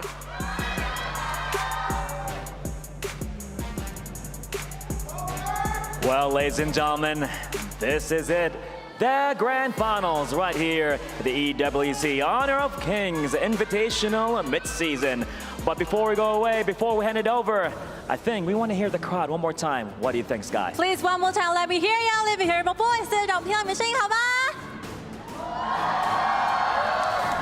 The energy is real and more energy taken away as well. But now, are you ready, Sky? Of course. 3, 2, 1. Let the battle begin. Take it away, guys. It took us 45 games over 4 days to find out who will be playing in the grand finals, and we found 2 undefeated teams going into this one. It's going to be LGD Gaming, the S2 Invitational winners, going up against KPL Dream Team, who will be crowned the champion, the Esports World Cup Honor of Kings Invitational midseason. My name is Holler, and with me is Kindo Fu. That's right. It's your favorite kind of tofu, and we are here at the grand finals. Both teams have had the dream run. No losses between the two of them. This time, it is going to be one of them that falls, and not only that, this is the storyline of the master and the student. And in the olden times, right, if you wanted to surpass a master, you had to cut them down. So LGD looking to cut their master down and take that new spot. Yeah, cut them down, and what a place to do it. This is where you want to do it. There's $1 million USD for that first place. If you were to cut them down, now is the time. There's so much at stake at this point. Yep. 3 strikes. That's how many times you have to carve a piece of them apart. And now this is history in the making, a culmination of all of the efforts from day one of this competition. Yeah, there's a lot of drama. There's a lot at stake, and of course, there's going to be a lot of pressure. But who blinks first? Going into this one, again, none of these teams have suffered a single loss. That speaks volumes about how good both of these teams are. Exactly. And I mean, we were talking about the scrims earlier at the analyst desk. Yes, it is a tie to the 2, but it's just a test result. It doesn't represent the final result. Yeah, I mean, the scrims are important. It's great to get a feel and to kind of play at that high level. Obviously, these are very strong teams, but we're going to have to find out. They're going to change things up. They've definitely played all of these group stages as well as these playoffs, and they've kind of evolved. You've seen even the roster changes that KPL have done, so they might even change things up for LGD here. Yep, LGD gonna start off with the ban on the Yuhuan along with the Mai Shiranui. So this is gonna be a lot of bursts and heals taken away from the game itself. Likewise, KPL Dream Team, they will ban out the Heino as well as the Da Qiao. Yeah, Yeah, and we've seen a lot of the Arlie being picked up by KPL all day today. They've had it throughout every single game they've played. Yes, it's only been 3 games, but nonetheless, they're going to pick that one up with Dahlia, who has been the meta pick of the tournament. She's been, first banned, first picked. She's been hotly contested. Dahlia here is a great first pick for this team. For sure. Celestial Melody going to do a lot of work for the side of KPL Dream Team. The refresh onto mega skills being used by this Dream Team going to be of big importance. And here's what I like about KPL Dream Team's draft. They're going to pick up the Shangguan here. Shangguan, we've already seen KPL destroy Ogren picks. So what if you have the heals? We have the burst damage to deal with you. Yeah, we have the burst. And this is the wrong special. We saw him just absolutely clean house with this hero. It's a signature hero. I mean, it's putting it up on this one, and you might as well put it up on the biggest stage. Yep, exactly. You're going to have very good wave clear as well. But the main thing is they want to get rid of this Ogren jungler. I mean, I say jungler, but it's considered a flex pick at this point. He could still go into the Clash lane. Yeah, definitely flex is, it's the best part about that hero. You can flex it into either one. It does add a lot of flexibility going into the second part of this draft here. But again, I feel like it's probably going to be a jungle at this point. Yep, I think so too, because they're going to ban out the Mankey as well as the Musashi, and these are hard counters against Ogren, right? One, of course, duel to the death from the Musashi will stop the healing when he's imperiled, and for Mankey's ability to soak in a lot of damage, right? Allowing for the rest of their members to really deal the pain across the LGD. Yeah, and if you're seeing what LG do, I mean, the Loong has been, the second released, the newly released one. Ogren has been the latest one. So picking these top tier heroes is quite, we've seen this time and time again in terms of this tournament here. Yep, like this ban also on the Mayin as well as the Taiyan. Now, Mayin, as we've already seen with the flash when she uses her second or whatever, it's a huge escape mechanism that I think no other team has been able to punish, with the exception of the KPL Dream Team. Okay, it looks like they're going to round out their draft. LGD, that is by Zhang Fei and the Dharma in that top lane. Xiang is quite good on him. Is that enough to deal with KPL's Byron? They need to make sure they're grouped up together. That's the win condition for the side of LGD, right? Sure, you have your mantras, you have the enlightenment coming in from Dharma, but you need to catch it on the correct targets. And at this point, the ideal target is actually to catch out the Arlie as well as the Dolia. Zhang Fei, very good pick, right? It is also the saving grace. With the saving Leaping Savior, he will be able to provide a shield for the rest of the members, and hopefully in the early game aggression coming out from KPL, that would make the world's difference in that team fight. Yeah, and Jay was an absolute menace on that Zhang Fei earlier today against Vivo Stars. He actually had the most damage as the roamer just in that one game. He was just completely owning on that one and giving it to him, and definitely his main. Might be a little bit scary for the KPL side. Yeah, but they do have the Prince of Lanling, and with the invisibility cloak, he's going to be a menace. He's going to keep sneaking behind their backs, and that's what keeps teams guessing, right? When you can't figure out what's the MO of the opponent team, it's going to be really difficult to fight against them. But here we go. Game number 1. This sets the tone, sets the stage, as the coaches will have that handshake. What is the result of game 1? Oh, this is going to be crazy. You have a Princess Frost, and then you have the Prince of Lanling on the other side, and it could not have been a better story in terms of these two heavyweights going at it. It's going to be game 1. So much at stake because it dictates the pace of how this best of 5 is going to go. Exactly, and this is actually the first time I'm looking at the KPL Dream Team boys, and they're actually very stoic, very serious about it. No smiles, no laughter, it's all business. Look, if you were in their shoes, would you be laughing? Would you be smiling? I don't think so, right? There's so much pressure at hand, right? This is going to be, of course, the grand finals. You want to start things off, and you want to be very, very strong going into game 1. Yep, wrong. Not exactly having the best start to the game. Something we have not seen before, and I'm really liking this. The lane swap here, JR going to the mid to clear the lane against the Shangguan, simply because they have better wave clear with the Princess Frost at the bot. Okay, it's all about that farm, and you're talking about the wave clear getting it in, but just overall, I mean, this is a Inu special, right? You're going to give him a lot of space, and Arlie going in for this one, and Jay taking a lot of damage, needs to be a little bit careful, but it looks like the Spike Tail Beast, they'll eventually just take that one down. No, it actually healed, and I believe we'll take that one. Yep, so KPL Dream Team being hyper aggressive, but this time on the heroes themselves, not into the jungle actually. Okay, Zihong did expend the flash. It's a little bit early, kept himself alive. Definitely don't want to give up first blood. Now, if we're going to talk a little bit about this top lane, Fly versus Xiang. Oh, okay, in a little bit of action in the bottom lane. No Fear will get back into safety.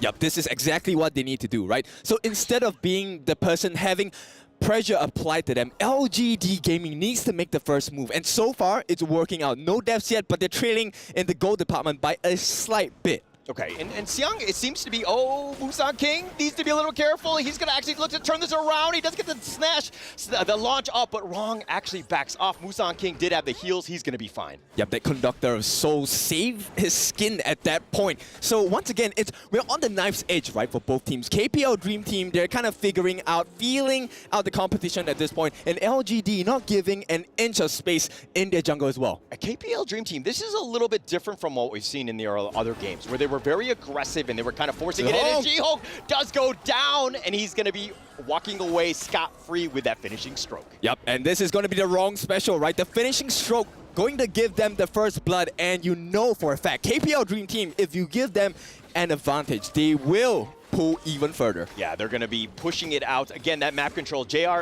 gets the Flaming Palm, does steal that one. He's going to be backing off. No Fear will just kind of scurry him away, but JR, again, you got to get him as much space as possible because he wants to farm. Yep, mid lane, Musang King gonna provide some relief for Zihong in the mid lane as well. But the real story is about the growth of Eno, right? No other team in the league and he's going in. Yeah, but outburst, it does connect. Eno, it takes a lot of damage. But the Ferali form, they're not going to take more advantage of it, and they're going to let him disengage.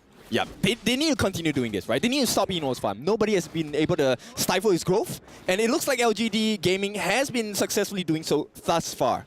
And let me talk about Xiang and Fly, right? Xiang doing a great job understanding that if I just keep the minion wave close to my tower, I can't really be jumped as much, but Xiang getting jumped in, he actually dodges the attack right there, the stun, and he should be fine, but he did get a little bit low, especially with the rotation from Zihong here. Yeah, but there's a couple of skills and ultimates being burnt out from the side of KPL Dream Team, so we could expect LGD Gaming to look for an opening at this point. Yeah, definitely needs that opening, but it's actually pretty close. It's a 1K net worth lead in favor of KPL, and it's 3 minutes and 40 seconds. This is a team, again, that has actually taken out other teams in 7 minutes and 40 seconds, a record on the stage. But again, KPL have that moment where they win a team fight and they can just end the game. Yep. Okay, I want to highlight something about the draft on LGD. We have Zhe on this Zhang Fei taking the smite as well, but so far they haven't gone for much invades. They need to make this double smite strategy work. Yeah, they need to definitely make that work, but it's going to be a little risky here. The Tyrant is going to be started on here, at least by No Fear. He's going to kite that one out. Jay does not have the smite, something to take note of. Musang King does, but with the Tyrant at about half life, everything on a knife's edge. Yeah, but KPL Dream Team, this is a better strat for them. They're going to give away the Tyrant, no problem. You know why? Because Pang has actually taken away the blue buff, the Zero Golem, away from the jungle of LGD Gaming. This could hurt this Ogrim pretty badly. Hurts, definitely. Musang King takes that one. He's going to then back into his own jungle. KPL, again, pushing it in the bottom lane. Fly even creating a little bit of space. You've got a 4-man rotation by KPL, and No Fear, again, will just scout this one out. Maybe go for the steal. No, he's going to let that buff go. Yep, he's perfectly happy, right? No Fear is happy what's going on because KPL Dream Team playing the map pretty well. Oh, they're going to go for this one. No Fear taking a lot of damage. Musang King forcing it out, and No Fear does get back to safety. He did expend the flash. Yeah, but this forces Zhe to go back, right? And this is a risk because JR now cannot play too aggressively because Dolia is still around, you know, and this is the perfect timing for them, right? The Wave Breaker providing the heals, not just for health, but for his mana as well. 1K net worth lead in favor of KPL. Still finding ways, still being aggressive, and Pang with that stealth, he's going to be scouted out. They know somebody's nearby. JR getting forced in on. He's going to use the infinite fastness. He's going to get back to safety. But now, again, he's out of the lane. Yep, and just one simple play like this, you can see KPL Dream Team have gotten the the objective on the bot, which is going to be the T1. Now they're going to wrap around. Musang King maybe in danger. Oh, Wrong going in for this one. Gets the knock up and the launch, and Musang King, he's going to be focused and no real way to get out. He's going to go down, and Wrong with another good rotation. He finishing strokes to kind of push forward, and they're going to actually look to take this top T1. Yeah, they draw their blades here. KPL Dream Team making it work in this first game. Yeah, Unbridled Outburst, just used defensively more than anything else. They want to protect this blue buff, give Musan King, or he's down for the count, so it looks like they're just going to give this up to KPL. Yep, they're going to be forced to turtle up LGD Gaming now. This is what KPL Dream Team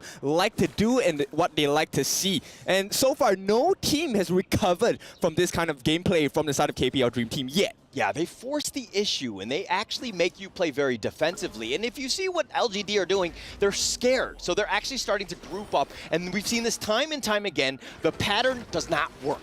KPL figure out ways to get farm across the map, and if you're grouped up, you're really suffering because you're kind of sharing everything. Yep, and besides that, to make matters worse, right, if you take a look at Rong, he already has the Insatiable Tome. He does have some healing involved, and more importantly, they already have the Shadow Crimson into the Radiance completed, so they will be able to slow them down and really just make the team fights much harder for the side of LGD Gaming. It's scary because Peng again has that stealth from the backside. They're going to go for this one, and Rong going in, gets the finishing stroke and slices down Musan King. Jay is getting a little bit low. They're going to continue on. No, he finishing strokes back on out. He does have that Celestial Melody, but Rong might have gone too deep, and he gets shut down. JR's going to get credit. Peng is on the backside, and it looks like Xiang will go down as well. It's a 2-for-1 in favor of KPL.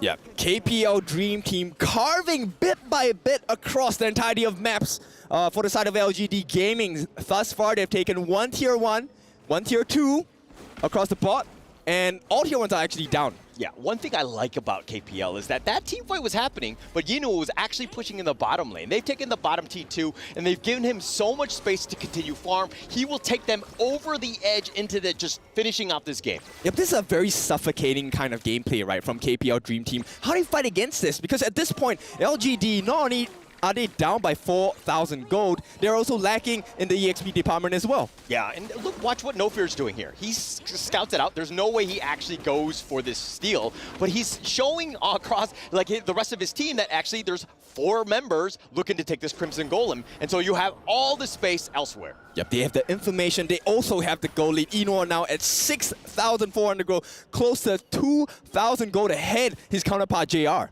Oh my gosh, that's crazy. Just the amount of space he's done, like he has. And again, LGD just grouping up, trying to do what they can, and KPL are making moves across the map. They're going to take up a free Tyrant here, and again, just exerting dominance. Yep, and you know, every single time they take the Tyrant, LGD Gaming needs to be very careful because with the Tyrant's buff, that is the perfect team fight opportunity, right? They don't mind having leaving the Overlord alone, and here we might see the first engagement. Oh, it's one of the bigger ones, but it's just a bit of a skirmish to kind of scout things out. They've seen what they can do. You know, we'll be looking to push this one, and Jay's on the wrong side of this one. He, Leaping Savior's away. He does get back, but you know, with that Wavebreaker, they have it, and Wrong all the way up in the front, the finishing stroke, not actually connecting on any of the heroes, though. You know, has to back off. They're going to look to just kind of disengage, at least for now, because they don't have any minions. Yep, that was just a poke play, right? They want to burn the skills, and more importantly, Zhihong now does not have Splendor. So in the next 60 to 90 seconds, this is a really scary time for LGD Gaming, and what they have to do now is to make sure that they watch the map, get some information without revealing their positions too much. Yeah, not revealing it, but they're going to just show you across the, like they're going to take over the map. They're looking to take the blue buff here. Musan King just like, I just want that one.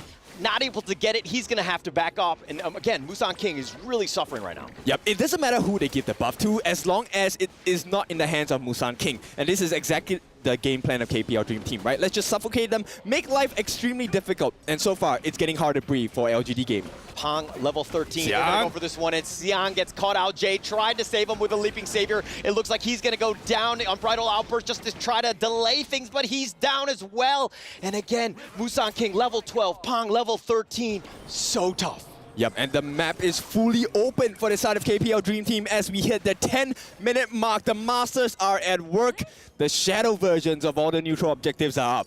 Yeah, and with the students are trying to surpass the Master, these are moments. The early game needs to be much, much cleaner. Fly right now getting gone on. He does need to be a little bit careful, but it looks like with No Fear joining the fray, everybody's gonna disengage. Yeah, right now there's a lot of time being bought for the side of KPL Dream Team. They have to clear the waves on the side of LGD Gaming. Gaming and KPL Dream Team gonna start working on this Tyrant in quick succession. Now this is going to be the Tyrant's buff, a Shadow Tyrant's buff of all buffs. 10 minutes and 50 seconds in, we might see the start of the end. Well timed, and of course taking all of the objectives, KPL using that map, squeezing out all the resources wherever you can find, making LGD just bunker in on their base. Tough situation with this minion wave crashing in both middle and bottom. Looks like they're going to go for this one. Fly going in, gets a nice two-man stun. He's all the way up in the front. They've gotten the bottom T3. Fly continuing to go forward. He does go down. Musang King is going to get credit for this one, but with that bottom T3 down, it's again just more space. Yep, they survive, but they barely just survive. At this point, at 11.5 minutes, he has majority of his items completed already. Eternity Blade, as well as the Crimson Reaper. He's looking so scary, and most importantly, he has the Sun Chaser. His reach is extremely long, and I don't think LGD Gaming will be able to sustain against this lineup thus far. Okay, is this a like GG go next kind of thing? Like, what does LGD Gaming need to do here? Like, how can they find some sort of farm here? Or break down this replay first? Yep, first and foremost, it's about the wrong Shangguan, right? So pressurizing. Every time he jumps in, that finishing stroke provides enough damage for the rest of KPL Dream Team to finish it up. And I like the fact that you pointed it out. Fly, his flash, whenever he has flash up, he always gets a multi-man stun as well. Yeah, always on point. And this is why they're the dream team. Everybody's so good. Again, 31 championships spread across all of them. Can they get 32 together?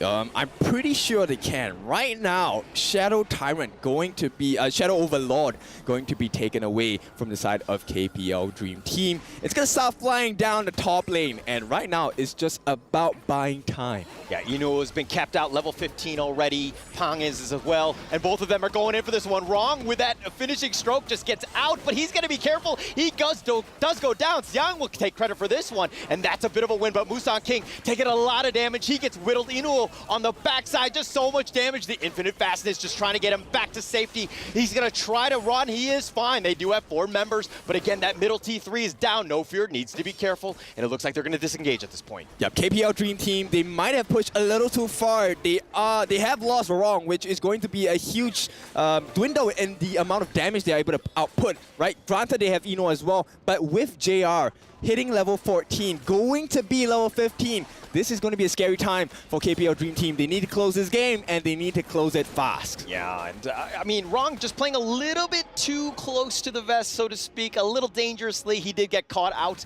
Let's check out this replay here. Yep, this was a huge mistake for the side of Wrong, right? Being caught out by the stuns as well. But KPL Dream Team recovered really well, forcing out the infinite vastness from JR. And you can see, understanding that, hey, it all is not lost. We still have a couple more fights in us. Would you say that he was wrong?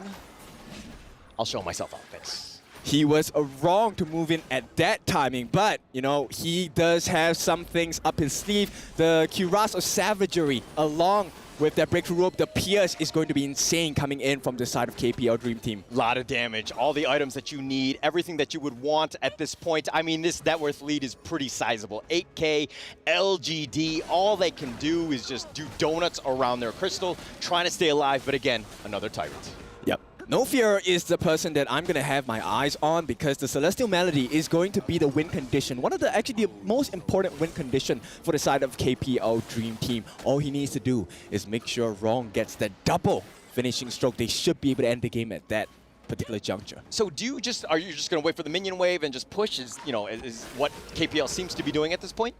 Well, they're going to prep No Fear with the ult, right? He does have the Frozen Breath. He will slow them down. This gives a lot of opportunity for Wrong to really just dive in with the ultimates as well. Yeah, and Prince of Lanling looking for the right target. It looks like he finds they're going to go for Xiang. Xiang flashes away, but they've got Jihong already, and it looks like they're going to turn this. The Unbridled Outburst just trying to counterplay this one, but he's going to be turned around. The Infinite Fastness just back to safety to hide in the fountain. They're turning this around. Fly trying to do the damage, but the base is about half-life. JR is down as well, and Wrong does go down. They've gotten the double kill onto Pine. Pong as well, and LGD 3 versus 2, or 3 versus 3, excuse me. They're still up, but they don't have minions to finish this. Yep, they survived the fight, but 3v3, another wave is coming in. KPL Dream Team, could this be the end of the game? Yeah, but with the super minions on, it looks like they can't really chase. They want to get more, but Musan King is going to be forced to just defend the base because it's so low. They need to deal with his minions. Hopefully you can just kind of regroup and take it the next wave. A very cruel movement from KPL Dream Team. They could enforce the will. They said no. Experience the pain of Mega Minions over and over again as we want to have the 5-on-5 honest, fair and square fight. Yeah, no, this is tough, right, for LGD. They need to figure out some ways to just push it, to just kind of go for this one. It's 16 minutes. Oh, Musan King. Oh, just get a little bit low. That was super scary. He's going to passing on out of there, get back to safety. But again, you were talking about the super minions. Everything's going to crash in. Really difficult situation for LGD here because they have no space. And this is a lesson, right? This is where KPL Dream Team shows they really are the master. They found No Fear. They found him, and they do get the blow up, and Xiang will give him the truth. Throws him out, but here's the finishing stroke. They've got 4 members. Oh. This could be the one fight. It's going to be a 1-res. Rong is down for the count. They've got Inu as well, and LGD. They're finding some kills, but can they deal with the minions and hopefully push ahead? They definitely can. This is a huge moment. Rong down, Ino down, No Fear down. That's huge ultimates out of the way. Huge damage out of the way. Fly and Pang, they don't have the best wave clear. This is a 5-on-2. LGD Gaming, they need to make something work. They need to control the map, take a turret or something, get another kill. This is an opportunity they cannot miss. Opportunity, but again, they haven't even taken the mid T1. This is going to be slow rolling up this hill, so to speak. It's going to be tough. Those minions are crashing in. JR's just like, oh, push a little bit faster so I can burn this one down. I've gotten the T2 mid, but Pong looking to just kind of end the game. They do need to be careful here. Yeah, someone needs to go back, and they need to go back now. And at this point, it looks like they will cancel the TPs. They will look for try to look for Pong, right? At this point, itemizations are pretty much going towards the late game for both ends. So LGD have held on. Now can they change the fate of the game? They need another one of those. And I think this kind of starts with the fact that No Fear was face checking that bush. He ran into 3 members. Doesn't need to be careful. Fly, on the other hand, Musan King looking to go for this one. They got the Flaming Paw on the Fly, who's about half-life. But JR, he's been killed. Inua will take credit for this one.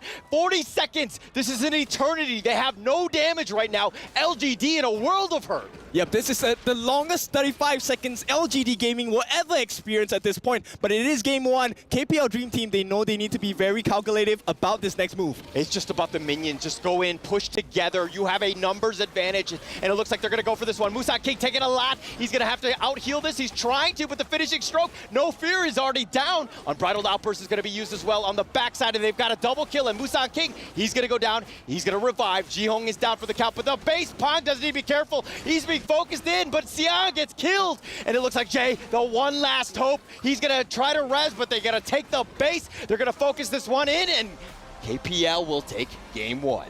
KPL Dream Team strike first. They will get the first blood in this best of 5 series, and KPL Dream Team, that was a bit scary, let's be honest. That got a little shaky towards the end, right? I think they kind of, LGD kind of, you know, hit them, like counterpunched a good number of times on that one. They actually struck back, but did KPL get shaken? Is this one of those things where you're kind of like, what happened? Oh my God, this LG team's for real.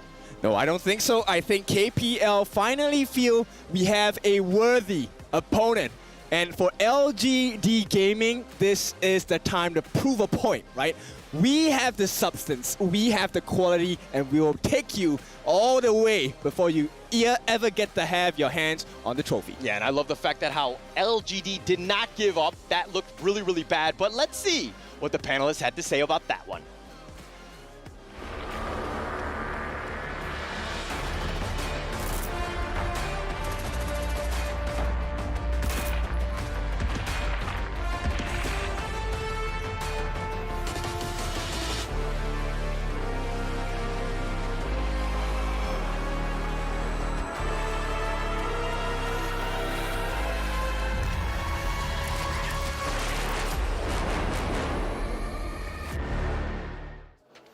This is pure entertainment, pure gold on that first match. KPL Dream Team take the victory, but boys, let's be realistic. LGD Gaming, they are the reason why KPL Dream Team started sweating. Yeah, I mean, KPL Dream Team in that whole game went out swinging, and the LGD Gaming was backs against the ropes, but at that crystal, that's when they acted, and we went all the way to the T2, so if we had more of a bit more macro in that game, it could have been huge for LGD Gaming. Definitely, LGD Gaming was so close, and the student almost became the master. And that's when I tell you, this game, it couldn't get any better than this. LGD Gaming almost coming back at a slight moment, but it wasn't enough. The slow push was going on. But, you know, I really respect LGD Gaming not to give up until the very last second. If you pay attention to that last fight, if Lung wouldn't have fallen so quickly, most likely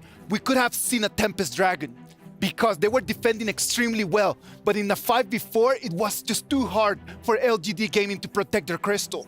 Yeah, I mean, you guys was on about the Tempest Dragon in the show match. Just like, oh, there actually exists still. And LGD Gaming was like, oh, you want to see a Tempest Dragon? I'll try my best. And that was a really good one. And you can see by the gold graph, it never really went in their favor, but there was parts where it kind of almost seeped into the surface to the blue side. We get to a moment where it's almost 10,000 gold difference, and LGD Gaming still found a way how to turn it around and just cut it by 5,000. By the end of the match, it was really, really close. Now, does that mean that LGD Gaming really have an opportunity? I would raise my hand and say yes. Definitely, they do have a real good opportunity. As you can see, towards that late game, the goals began to equalizing. But it was the star player, Enoa, the ADC for the KPL Dream Team, knock out this Loom, the crucial ADC damage for LGD Gaming. If it wasn't for that, I feel like we could see the Tempest Dragon happening. Yeah, I mean, we was speaking about it when the game was going on Get, where we saw that Eno's gold resources were just unfazed in this whole game. And you saw at the end, he had like 15, 17k gold difference, but just look at this pure brawl going on at the crystal. It's just showing you that LGD Gaming are not going down without swinging. Tossing hands, this one right over here, love that. Xiang finds the gap, he flashes in, goes in, uses its ult against the wall, Wrong is gone, and there is not that much damage no more. Yes, but in the very end, the damage of Eno is way too much. And as he go for that damage, he also went for that Doomsday straight, even with no boot at all. Everyone was just counting that KPL Dream Team was gonna take the dub right over here. The Crystal still standing. If it wouldn't have been for the Super Minions coming in, I believe that LGD Gaming could have gone to try to get them back. Xiang, one more time. Yes. What a lad. Pang going into that bush there with his face rather than using that phase check really cost him that mid lane game. But what a first game of this best of 5 was huge. Yes. They tried to initiate on Fly, man. Do not do that. Like, they send all their abilities onto Fly, and Fly is a Byron, like, you're not killing him. Yeah, I see that happening, and Fly actually got out in time, and he can really sustain himself. You know, the damage coming in from LGD Gaming, it wasn't really enough to take down Fly, but the rest of the team actually backed KPL Dream Team up, and that's how they're able to win the last match, and using this one to end the last moment. Yep, and then we saw it. If JR just had a small amount left on that timer, just a little bit quicker off that death spawn, we probably could be still going swinging. That would be amazing, man. Let's be realistic. At the end of the day, the whole KPL Dream Team in a moment just became like, they might need to wake up. Because if they keep dreaming right now, LGD Gaming might just make the biggest turnaround, and they might take the game.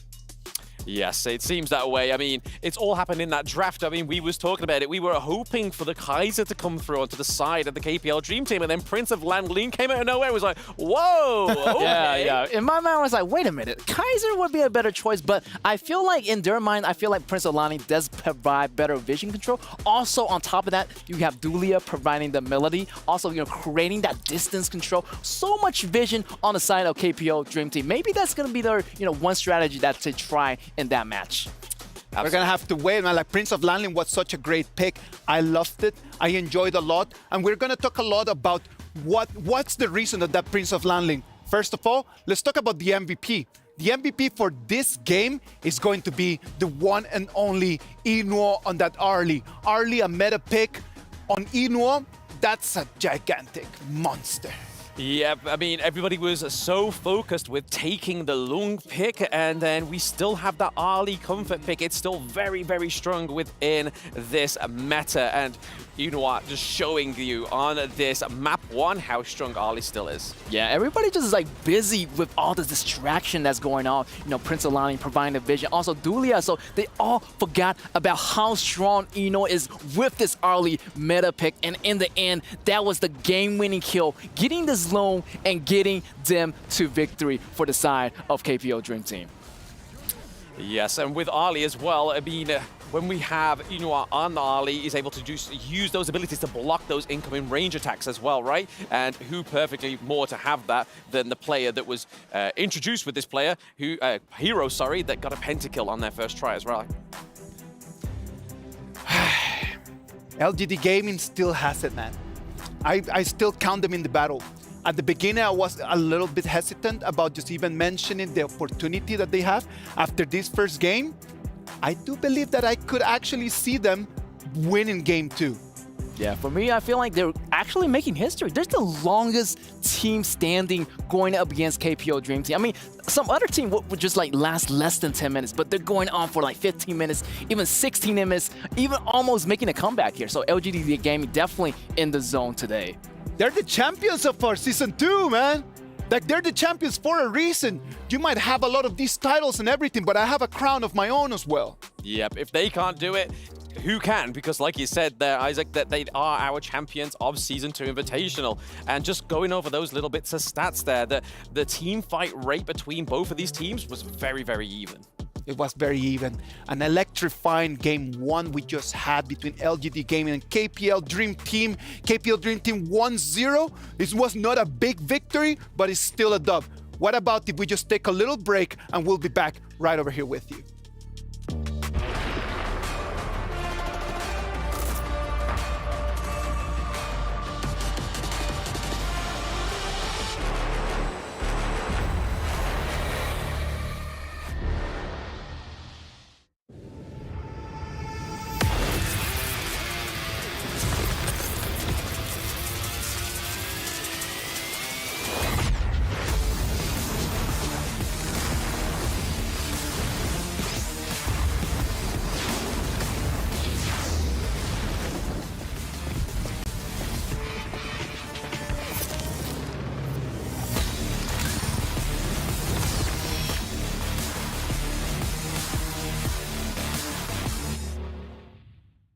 Honor 200 series, the best portrait phone AI-empowered.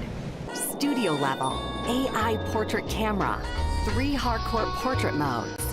Color, vibrant and classic to capture portraits that truly stand out. AI-empowered magic portal.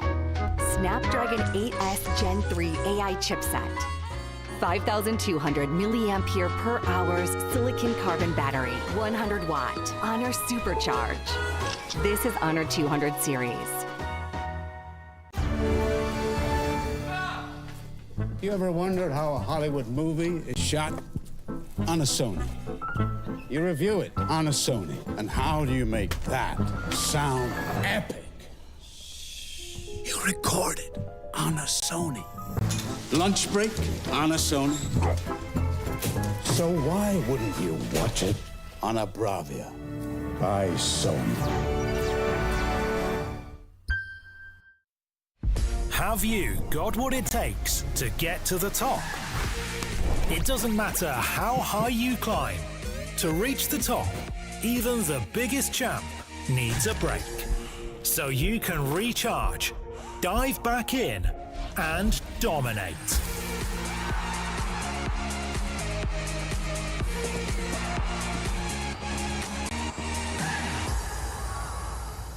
Have a break. Have a Kit Kat.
Welcome back to the grand final.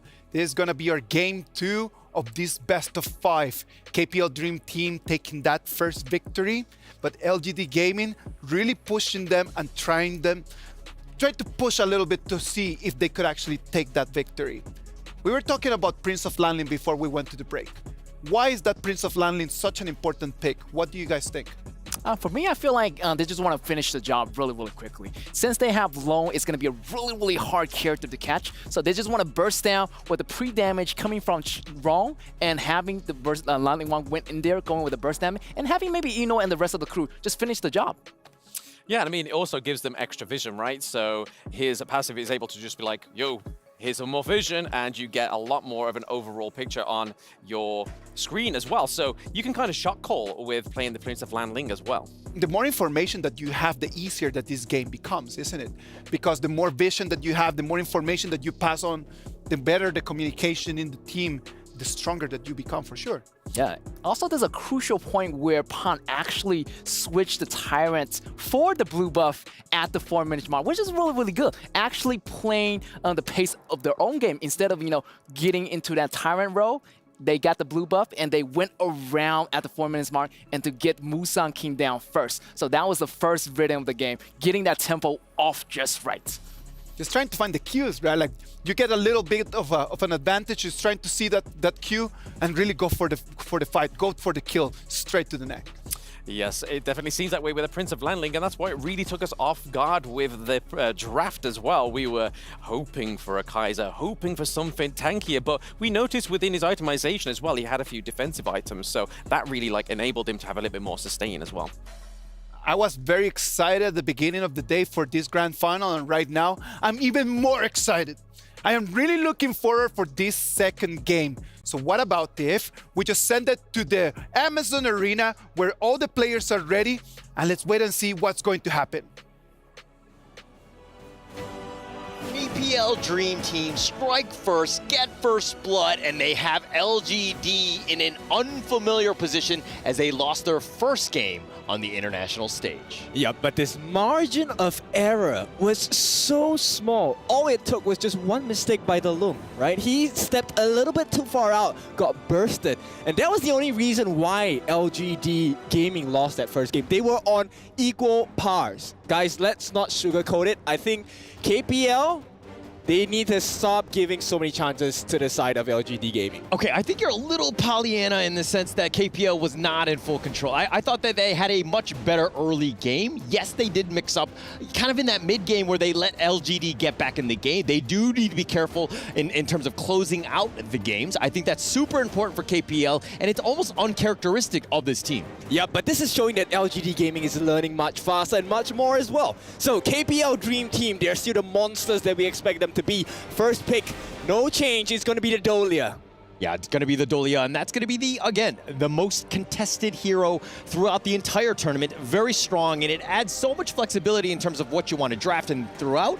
So it adds a lot of flexibility in that sense, but of course it will be the roamer. Yep, and LG, they don't want to deal with too much burst damage. They have taken out the Yuno special, which is going to be the RLE, as well as the wrong second specialty, the Mai, and they will secure for themselves the Yuhuan, the extra heals, the extra iframes. This time they will repeat the process. They feel that Lung was not the problem. It was just a slight mistake. The hero is still top pick. Yeah, it's good. And JR definitely pilots a great Lung, but I think it's also the fact that they're trying to take it away from KPL. We know that, they're very good with it. I think it's going to be super careful, especially since Chance might be able to just dominate it, but instead they're going to go with the Ogren and the Lady Soon in terms of a counter pick. Yep, it is important. Because at this point, Lady Sun is going to be having a very huge burst against the likes of Lung. And if they catch them out by surprise, which is a specialty of KPL Dream Team, they like to go for the ganks, the surprises against LGD. And so far, LGD have fallen prey to that. Yeah, and LGD Gaming, I mean, this is one of those things where you know roughly what KPL have done. You've seen the fact that they've kind of had these tendencies in terms of picks. What they've picked thus far, we've seen time and time again in the tournament, but they've been dominating with them. Does LGD Gaming have the appropriate strategy to kind of counter what they're going to be up against? Well, at this point, it all starts with the draft, right? They will ban out the Dharma, they will ban out the Elaine. So they don't want to deal with the Death by Sunset. They also don't want to deal with that knockback into the wall, the huge stun. And that's a lot of burst damage coming out from the Dharma. I like the fact that they're trying to protect the backline. With the death on Lung in the previous game, it's something that they do not want a repeat of. Yeah, definitely. And I mean, Xiang was great on the Dharma. I think that there was a lot of potential, just the amount of control and that burst that he had in game one. And they tried, it looks like they did ban it themselves. But going into this one, they had the Mayin kind of get themselves kind of the same sort of play style, trying to get to that back line. Not going to be the easiest thing to do, especially since at that point, you do have a lot of sustain from the rest of LGD Gaming. Yep, it's really important though, because they have banned out the Musashi, they have banned out the Taya. This is going to be quite hard to counter the likes of KPL Dream Team. They need a lot of burst coming in to deal with the Ogren, right? At the same time, huge burst works wonders against the Lady Sun. Let's see what this high and fly pick for the team here to complete this second game in the series. Yeah, and the Lady Jean being picked up by LGD Gaming, this is a hot hero in terms of, you know, the Season 2 Invitationals. It's definitely carried over here as well. It is actually the most picked hero throughout this Invitational mid-season. So again, it has a lot of play.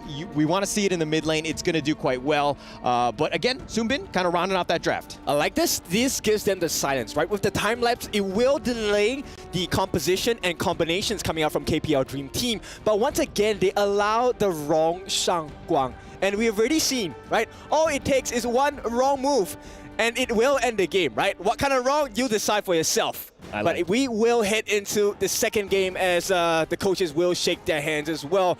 What is your expectation for this part of the series? Yeah, you know, this is one where we truly see the resolve of LGD Gaming. Are they able to kind of strike back? They got hit in the face hard. It's going to be a heavyweight fight. We know it's going to go the distance. It's going to go potentially 3 rounds minimum. But it's one of those things where can they strike back? I want to see LGD Gaming play the play style that we know that they can do because, again, you know, they're very good at those coordinated team fights. Yep, I want to see that aggressive flavor coming out from LGD Gaming. But at this point, KPL Dream Team still the first ones to make an aggressive move onto the Crimson Golem here. Yeah, we've seen KPL do this. They make other teams very uncomfortable, and Xiang has actually been pushed away. He's about half-life, fly, dive in the tower because he's got the minions. He knows exactly the right timings, and even the Pheasant here is going to be picked off, and Jay and LGD Gaming right now kind of on the defensive.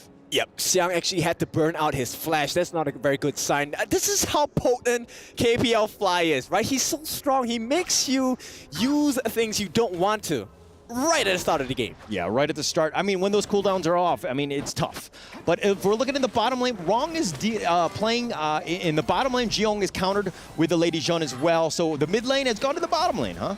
Yeah, but at this point, you know, blue buff being available for Musang King actually of great importance because this Yuhuan depends heavily on the cooldowns and the mana regen as well. Yeah, Xiang completely being zoned away. Fly just being this menace on the Byron. Tough situation for him. Xiang definitely wants that farm, wants the lane to push a little bit. But, you know, again, Fly doing a great job of just controlling the creep wave here. Yeah, very good control. But this is what we expect out of the KPL Dream Team, right? Mid lane.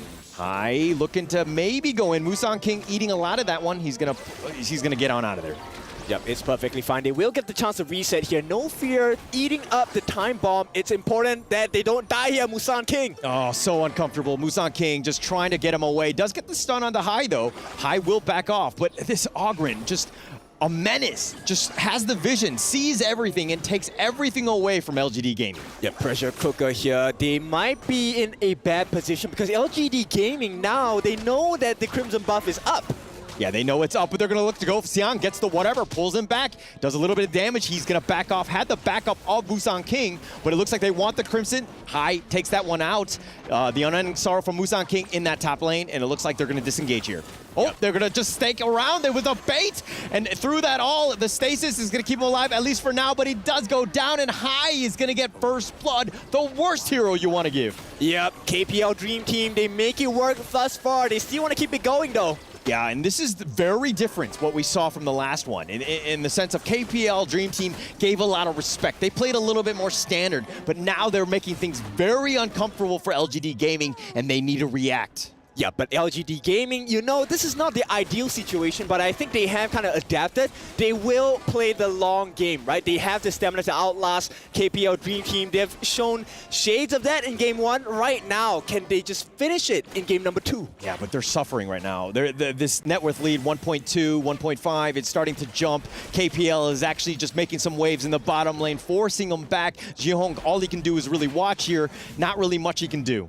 Yep, and you can see this, start to see the exponential growth, right? No Fear, the support on the Dolia, he is actually getting the boost of Arcane, which means he's going to be consistently having access to Wave Breaker here. Yeah, and Hai, continuing to stay up in front, right? Just making it difficult. Musang King is just like, hey, I just want to play my guitar. But Chance on the run, he's going to be Half-Life. He gets over the wall. He's going to be fine with that rolling raid. No Fear goes to save him. Hai does make an appearance here. He's going to be time bomb. Kong, Ron going in for this one. And Jay eating the finishing stroke. The seething script is a little off the mark, but Jay will go down, and Wrong making moves. JR just trying to stay under tower, staying alive. The Flaming Palm in return. The Infinite Fastness, he's going to go aggressive. He wants to go in for this one, and JR does get Wrong. He does get the kill, and now JR is on the run. He has to go down. Hai is going to get the kill on him. Right time, wrong place here. It's going to be 3-1. KPL Dream Team, they are right here. But they make the trade out. They will get the first Tyrant of the game 4.5 minutes in. This is a huge advantage coming in for KPL Dream Team. Yeah, they're going to take the Tyrant and they're going to make their way into that bottom lane. JR, Wrong down, both of them. But that tower's the most important thing.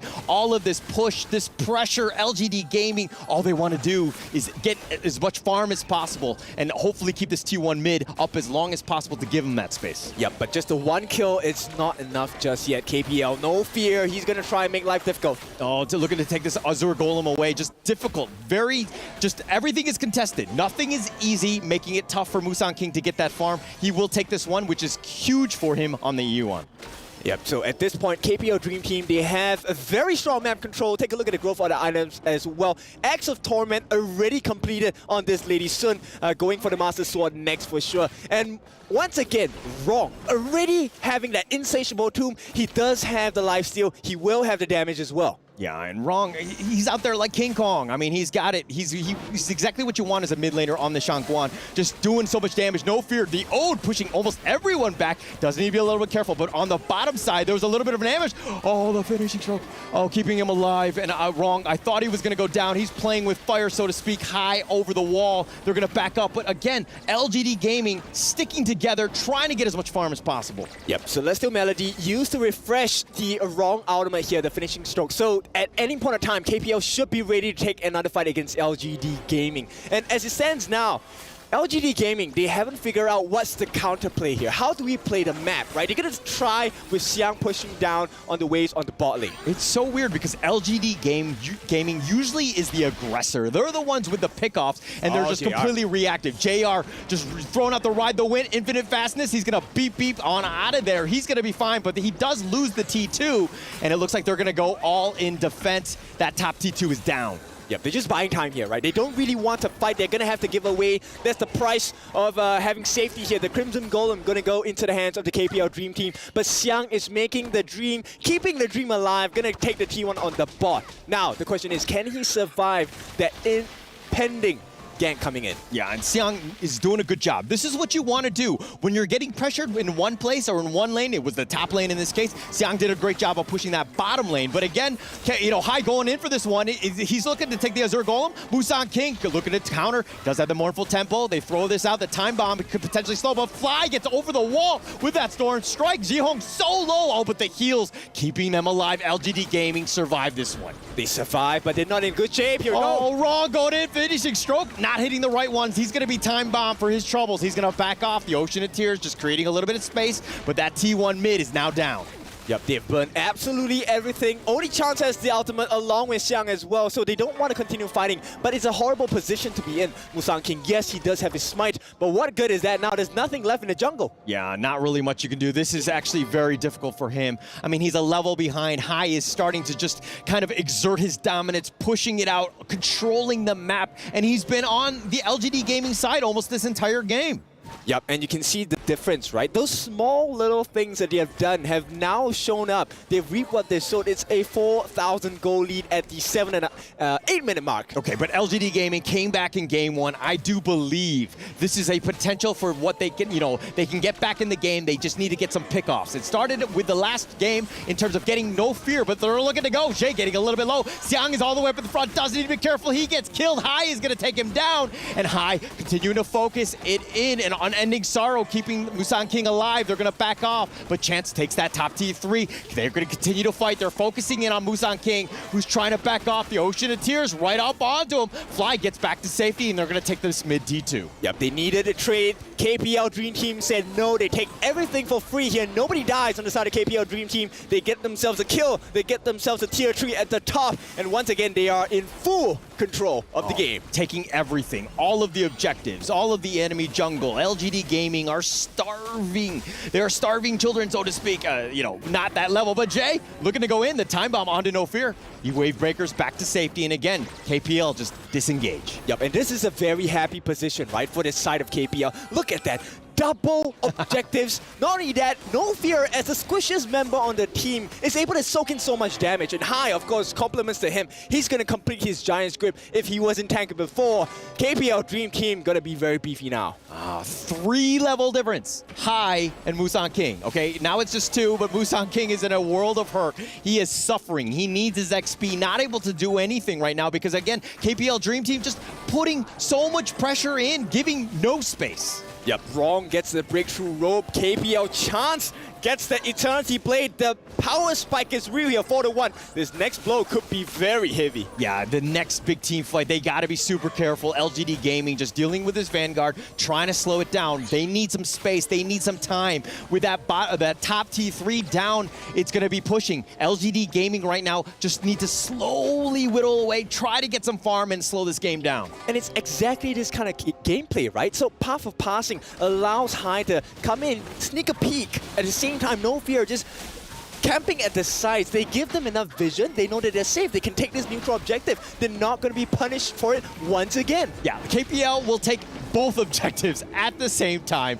They'll coordinate it. Yes, the Overlord was a little bit slower, but they've gotten the Shadow Tyrant. They've gotten everything. They've gotten the Overlord as well. They've taken everything, but they did not take the Crimson Golem. So I guess LGD Gaming, yes, that's a victory. One victory, but at this point, KPL Dream Team, what do you think they want to do right now? I mean, they're going to push, right? They're going to push. They're going to fix out all the lanes. They're going to make things very uncomfortable. KPL are just on all fronts. This is an all-out attack. Every single lane. LGD Gaming right now just gasping for that next breath. Yep, they will be looking to enforce a fight here. We are hoping that maybe JR can turn the fight. He needs to be very careful about his positioning at this point. And KPL, the pressure is building. Yeah, Chance level 2 levels up against JR.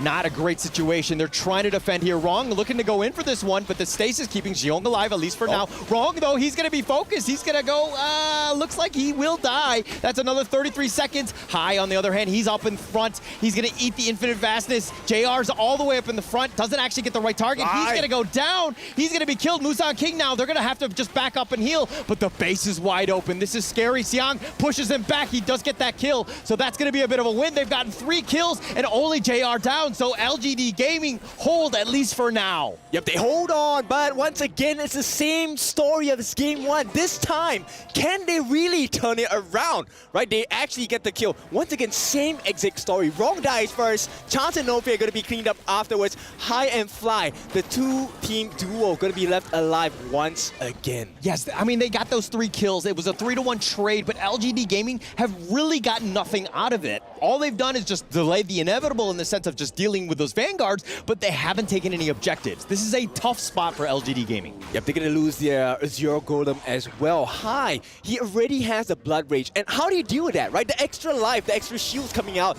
Like you want to try. The Time Flux, they found Wrong. The Time Bomb, they're going to get one thing. They do get one pick off. That's great for Musang King. He really needed that. Now Hai looking to go 1 versus 4. Here come the reinforcements. The infinite fastness. He should get on out of this one. But Fly is still up in front. Jihong is being focused. He does get knocked up, but he gets killed. shield, and Hai will take that one. And it looks like they've gotten Xiang as well, so it's gonna be a, 3-for-1 in favor of KPL as they look to just land in this mid lane, push it out. All they need are the minions. Yep, they divide and conquer, and Hai is a menace. They cannot deal with him. KPL Dream Team looking for the second game in the series, one step closer. Can they actually do it? They will. And what a start for them. 2-0, LGD Gaming, you are too far behind. Too far behind. We talked about the master student thing right now, and it looks like there's a bit of a gap right here. KPL Dream Team understanding how to close out that game, how to make it uncomfortable, even from the early game.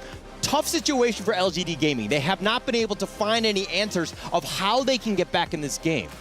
Yep, it's tough, right? Because the early game is really important for the side of LGD as well as KPL. But you know what? I want to hear the thoughts of our analysts. Let's throw it over to them. Boys, do us a favor.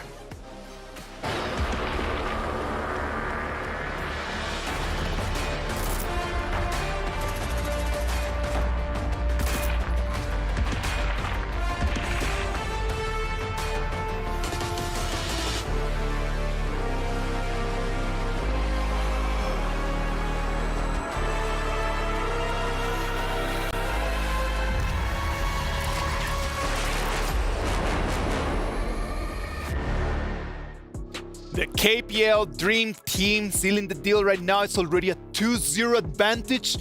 That seems a little bit difficult right now for LGD Gaming. I know that everyone was just riding the LGD Gaming train after that first game, but in this second one, they didn't look as close as they did before. No, it's choo-choo-choo. It is derailing ever so slowly, and it's hard to watch because that first game was phenomenal. Even though it was sort of like playing on the back foot at the Crystal, this one was just way too much more aggressive. Yeah, I do have to agree with Blam here. Definitely that first game looked a lot better for LGD Gaming. But this one, they're a little bit struggling. Their weak composition, a little bit too weak in the beginning. They don't really have a front line to tank all the damage, and the invasion was so devastating for LGD Gaming from the get-go. I think that this was the pick and ban. I think that the pick and ban was the part where they actually did not put themselves in the best position possible.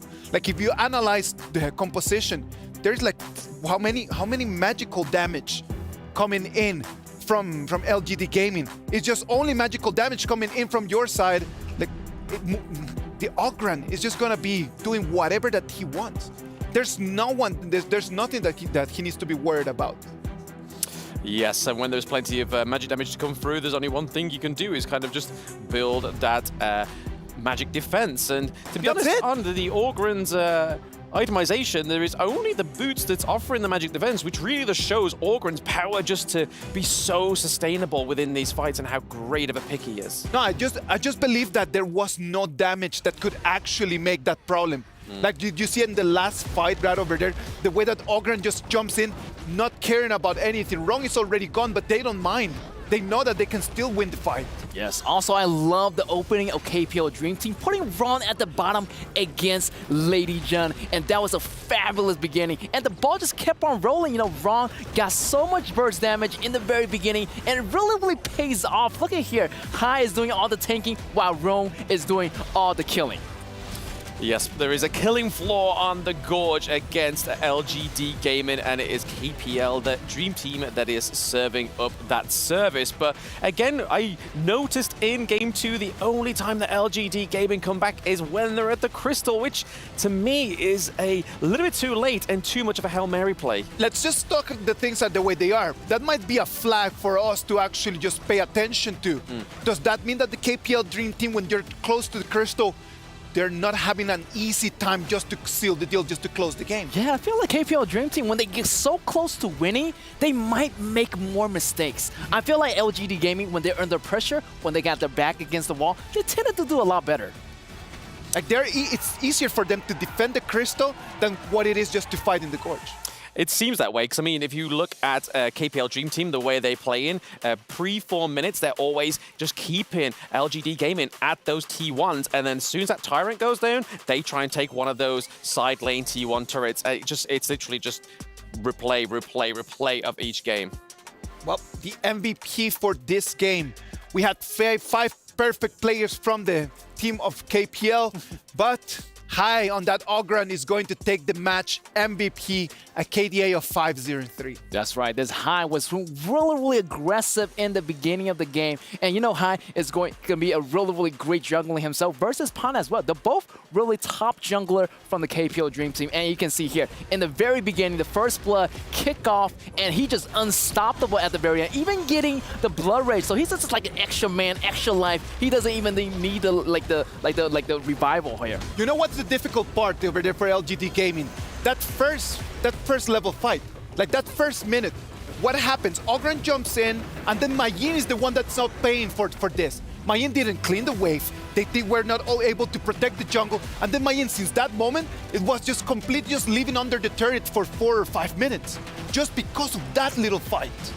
Yeah, he's just literally leaving everything on the gorge for the KPL Dream Team. And if you're going to leave any little bits of these camps just left there, they're going to take it. They want the leftovers. They want to pass it all over to Inua, our chance, on the Lady Sun. Because again, if you just look at that gold difference between the farm lanes on both of these teams, 10.5k to 8.2k. That's a lot of differentiation just in that lane alone. Yeah, I feel like KPL Dream Team, if you give them an opening, they're going to take it. You give them an inch, they'll take a mile, and that's what really happens, right? On the bottom lane also, they got the winning lane. They got the winning lane on the jungle as well. So much damage here. Also, they got 3 magical damage. You know, we can just buy the Succubus Cloak and just take all that lane. And in the end game, still, KPL Dream Team stand on top. It is just like extremely difficult for them, man. But well, boys, did you know like KPL Dream Team not only have been here just playing the game, they've been actually doing some other fun stuff, and we wanted to share some of that over here with you. Hello， 大家好，我是天云。今天呢，我和梦之队的3位选手一起呢，在比赛之前做一个小小的游戏啊。他们分别是我们的天成、我们的小胖还有花海。是这样的，这个游戏呢，你们3个人要各司其职。我们会有一个3分钟的倒计时。那其中呢，一个人他的眼睛会被完全的蒙蔽起来，他是做一个灵魂画手；还有一个人呢，会告诉他要画什么；另外一个人呢，就专门是负责猜纸上的东西画出来是啥。然后这是你们的题库哈，我现在不能给你们看和分享，但是还挺难的，你们自己想想，你们想做什么角色？我来画吧，我蒙着眼睛画。那我就来当告诉花海画的那个。你就当花海的大脑。那我这没得选了，嗯，你去猜好吧。只能猜了。好，那我们把那个比赛马上开始来。我们的小胖先行起立，你稍微背过去一下，因为我们马上要那个来第一道题了。你们直接换个位置坐好了呀，不能看啊。然后记得你们花海的眼罩戴好。你尽量不要说那个英雄或者我车上面的名字，因为小胖可能会听到啊。好，然后那个待会儿帮他先拿一下笔哈，来测试一下，看得见吗？看不见吗？日杰，看不见。一呀，看不见。日杰，看不见，全是一点都看不见。准备开始啊 ，3、2、1，来第一张。哦 ，OK。先把笔啊。这个是对，这个是笔头朝下的啊，然后这是一张纸，对。然后是那个，那我直接跟他说嘛。你可以很小声的跟他说。然后你要教他怎么画。这太简单了吧？这怎么教？我也会画。这太简单了，我直接画了啊。啊，开始。来，你现在在纸的中间，偏下一点点。这是不是内部？不是我。对。现在画人是吧？对。就这样吧。可以，小胖来。猜不出来小胖来，第一题。我可以把眼睛摘开。你不行，你还有第2题呢。哦，你可以欣赏一下你自己画的是什么。我画的应该还行吧，我觉得。猜。这个真有手就行了。你说。有嘴就行，那个。快点。画的这个画的太形象了，快。FMVP 那个阿里的。阿里是吧？啊，答对。来，画的太好了。快，下一题继续。你就遮住眼睛好了，你不要走。要不要千成你画一套？你画一题试试，你跟花海换一下。算了，我画的真的太抽象了。第2题。这个确实有点难啊，这个哇，这个也是跟刚那个步骤一样，你就跟刚那个步骤一样，先搞个那个标志性的东西，这样可能有点歪，有点歪吗？可能有点不大好。你得移一下，往左边移一点。是这样的吗？完了，我已经不记得他长什么样了。什么？吕布？不是。杨戬？不是。后羿？不是。你做动作。我想想，这是把武器。你仔细看千成动作，小胖。这是把武器。马上就要猜到了。钟馗？不是。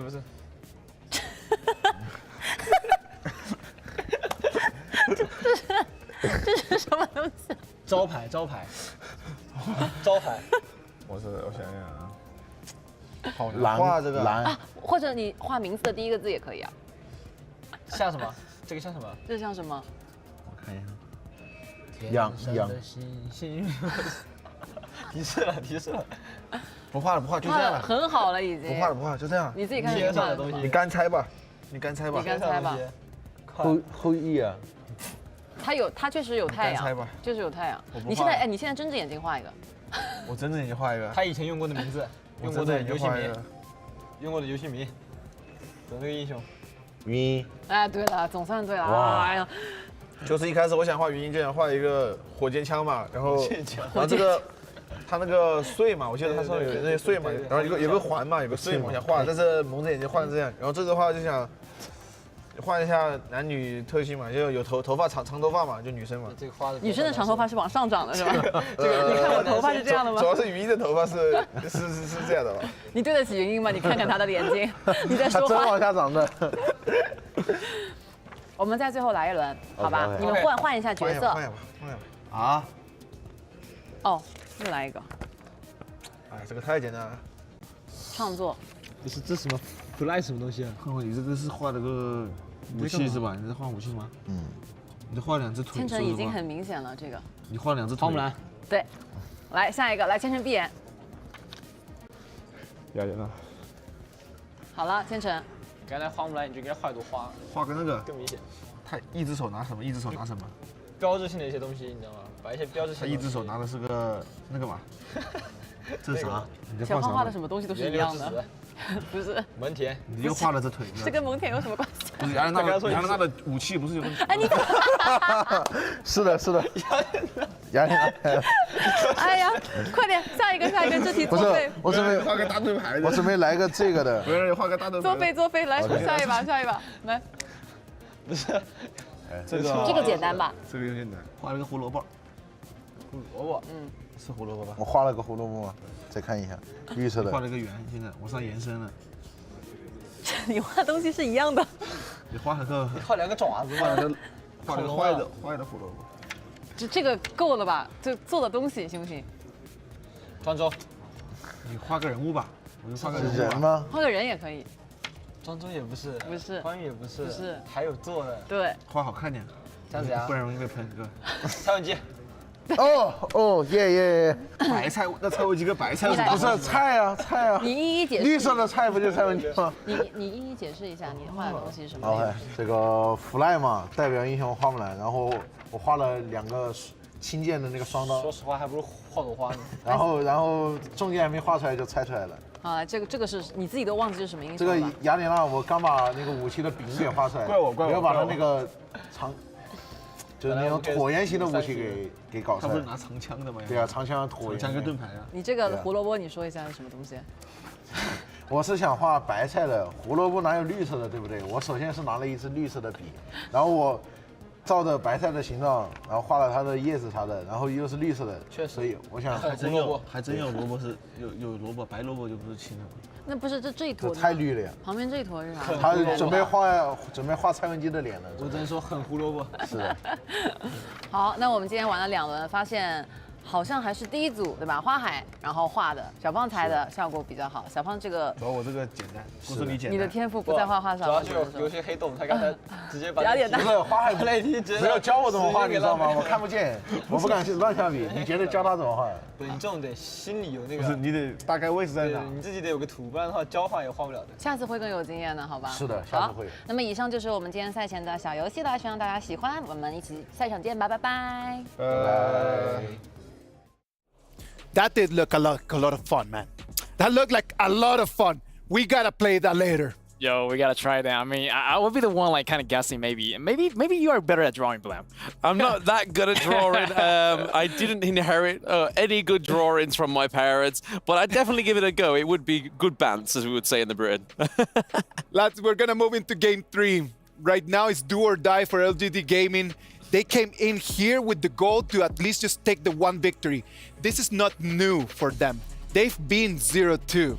Yes. Like they've been 0-2 and they've won at the end and they've turned things around. That's the way how they crowned themselves champions that last final. Can they still do it? Yeah, I feel like they can do it. And they're in the same situation right now. 2-0 in, and they got like 2-0 versus TS. They're 2 points behind, but they got 3 points back at the final moment. So maybe it could happen again. Right now, as we know that we are going to have the same rotations as we have in KPL Dream Team, Pang and Ino are going to come in for this game 3. Hai and Chance are going to be subbed out. Yeah, I mean, like I said to Get earlier on, when Hai is in that game, he just takes no prisoners. So maybe we'll get a little bit of a tamed KPL Dream Team, and maybe LGD will take this third map. Let's wait and see. Amazon Arena, we're ready for you. Let's go. As Isaac was saying, LGD Gaming, they've been in this situation before with S2 Invitationals. In that finals, they were able to reverse sweep, come back from Team Secret, from the depths of hell, so to speak, being down 0-2. But this is a completely different monster in KPL Dream Team. Exactly. Same position, different lessons, right? But we know that LGD learns fast and they learn pretty hard as well. So 2-0, KPL Dream Team looking to close this series out with no blemishes on their record, 3-0. Yeah, very clean thus far. But again, LGD Gaming have kind of extended the games a little bit. Like the average game times have been much longer for KPL Dream Team. I'm wondering if they're starting to fatigue. Yeah, that's true. They have been trying to drag the game out for as long as possible. And you can see KPL, they want to enforce their will. They want to end the games earlier. Now, KPL Dream Team, once again, they allow the Yinor R lead. Is that a mistake on the side of LGD Gaming? To be honest, I'm not 100% sure if that's a mistake as of yet. We got to see the draft here. But I think that LGD Gaming banning out the Dahlia speaks volumes. They're like, hey, this has actually been a menace. We need to control this one going in. But they're turning it around. They're going to flip the switch, so to speak. They're going to go for Ogren and the Lady soon here. Yeah, but you can expect that they will come up with the counter picks, and that's exactly what's going to happen. The Yinor going to help them pick up the Musashi for the jungler or the Clash. You know, Musashi could go anywhere at this point. And of course, the Mortar in the mid. This is also a flex pick, right? Mortar can go in the roam, Mortar can go in the mid. So this is keeping things pretty open for the side of KPL Dream Team. Yeah, their drafts are on points. They're very, again, very flexible. You talked about that versatility that they have. And, the players can also play any sort of hero, so they have a lot more control in terms of how they want to do it. They see what the draft is coming towards them. And I mean, the Ming is going to be picked up here, but they've already got the counter pick in mind. Yep, exactly. Like, there is so much anti-heal. The Imperiled State coming in from Musashi's duel to the death is going to be quite difficult to deal with for the side of LGD Gaming. But here comes the silver lining, right? It's only a single target. So if they put it onto Ming, if they put it onto Lady Sun, if they put it onto Ogren, that's one member only. The rest of your team can cover you. They can come back and win the fight for you as well. So, okay, we saw this earlier today, the Lady Sun Ming going up with AGG, right? But KPL, they had that kind of that counter pick. They went with the Guan Yu, and they kind of tried to divide them as much as possible and just kind of control them. But, this is one of those games where, hey, your back is on the wall, LGD Gaming. Is this the combination you want? I mean, this is one of the best chances they have, right? Late game, I think they are looking at the late game. By the performance of LGD Gaming against KPL Dream Team, I think it's safe to assume that LGD Gaming, they're preparing for the late game strategy, right? Sure, they want to try and put up a resistance in the early game. Look at the Sun Ce pick. I like this. It gives a lot of early game rotation. The moment you hit 4, the set sail is going to help you a lot. But KPL Dream Team, gonna look at the potential counter picks here. It is going to be the Guan Yu as well as the Lady Zhen. So, I mean, it's just full-on control. 4 different members. In fact, all 5 if you count Arlie's ultimate as well. 5 different CC skills available inside of KPL Dream Team. So much control, and this is the power of this draft here. I mean, they're going to pick even the Lady Zhen, which, LGD Gaming didn't have the greatest of games last time. They're kind of going with the Princess Frost. I've always joked around saying that this is a poor woman's Lady Zhen, but she's going to be here. How's this mid lane going to work out? I'm not a huge fan of the LGD Gaming's pick for Princess Frost. I think it's a little bit too squishy. At the same time, mobility may be an issue, right? But hey, I'm not the coach for LGD Gaming, neither am I the coach for KPL. It is up for them to make their own history. LGD Gaming against KPL Dream Team. Potential Last game of the series. Yeah, let's go. This is going to be game 3, but you are, of course, the coach of Team Falcons, at least from what I remember, no? Yeah, maybe. I don't know. All right, but we're going to get into this one. This is, of course, game 3. So much on the line. LGD Gaming, it's a do-or-die situation. They need to have a much better early game. KPL Dream Team really stuck it to them, especially early. They were controlling the map, making things just really difficult for LGD Gaming. Yep. Right now, Ogren, the Spear of Returning, right? Available now. They need to return into winning ways for the side of LGD Gaming. Yeah, and looks like LGD are going to just kind of, again, just play a little bit standard in the sense of the mid lane here. But, you know, the Princess Frost is going to be going into the bottom lane to deal with Inuo. Does need to stop him out. Again, KPL have picked the Arlie almost every single game. At least, I mean, today definitely, but even in the past, right? This is a team, this is a hero that they love. Yeah, for good reason, right? It's been working perfectly. And for the first time, LGD managed to put a little bit more pressure, right? LGD Gaming, they protect their buffs as well. And you can see the Ogre Musang King will be having the benefit of the teamwork coming in from LGD Gaming. Yeah, No Fear still up in front. Again, this is the moats that we know. The Cannon Blasts have been on point, but he provides a lot of vision, right? He's literally not only in your heads, but he's also in your jungle. And look at this. It's an opening, and it looks like Pong is going to take this free Azure Crimson, Azure Golem, but no, they're going to turn this around. They turn this around instead, and Musang King now is actually going to look to defend this one. Pong is looking to just walk away. Yep, they won't be able to punish that move. Maybe No Fear is the target. Yeah, he's going to be slowed down, no real chance, and he's going to give up first blood, and that's a huge win for JR. Get that farm, get himself that snowball pushing along.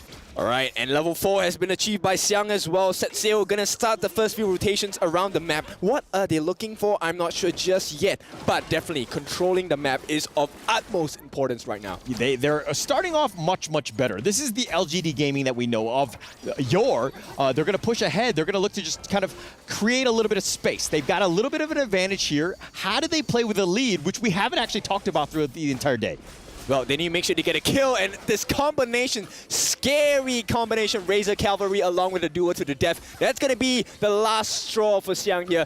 Had a good start, no way, we're going to shut you down immediately. Yeah, immediately, and Musang King just trying to defend his own jungle. He's going to deal with the top lane and said, let Xiang kind of make his way back in. He's going to go the slow road, the walk of shame, if you will, and JR still up in front in the duel with Inuo. Need to limit his farm as much as possible. Yeah, but it's really difficult, right? These first few rotations by Wrong have been quite painful for the side of LGD Gaming. So far, you can see JR not doing too much with the opportunities presented. Yeah, and Wrong is playing a little bit of a different hero. I mean, this is the first time he hasn't played Shangguan in this fight. Oh, but Inuo, taking a lot of damage. Needs to be a little bit careful right at the limit, so to speak. Yep. With the Maple Dance, he has a little bit more room for error at this point. Okay, the Azure, okay, that's going to be picked up. Musang King will happily take this one. And again, it took a village to kind of ensure you kind of protect your own jungle here, and LGD Gaming have prioritized that. This net worth lead is literally neck and neck. Yep, and you can see a very nice holding of the Crimson Golem for the side of Xiang, allowing Musang King to benefit off of that. Once again, double buffs. Finally, LGD Gaming hitting some strides, at least, in game number 3. You gotta protect your buffs, and I think that they're trying to prioritize it, realizing that KPL Dream Team, they make you suffer because they take these buffs away, and you have no room to really kind of get any sort of farm, and Musang King has suffered because of KPL's movements. They've really tried to force him to have a rough game. Yeah, but for the first time, JR is leading in the farm lane. First time? All right. Yeah. No, that's good for them. Oh, but they're going to go for it. He goes right in for the charge. They don't really care. And Jiong is going to go down, and they're going to look to turn this around.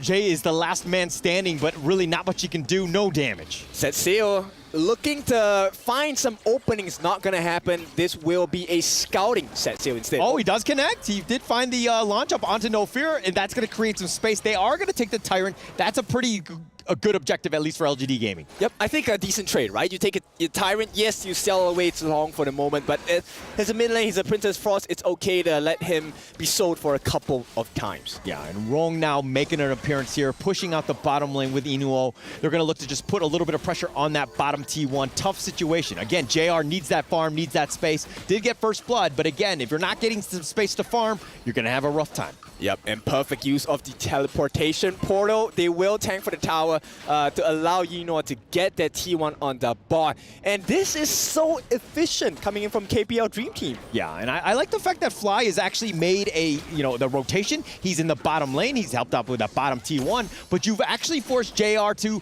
make his way to the top lane now. He's going to be up there. He's going to look to take this Crimson goal in with Jay. He'll happily take that one. But again, he needs that space, but this movement is a lot of wasted time.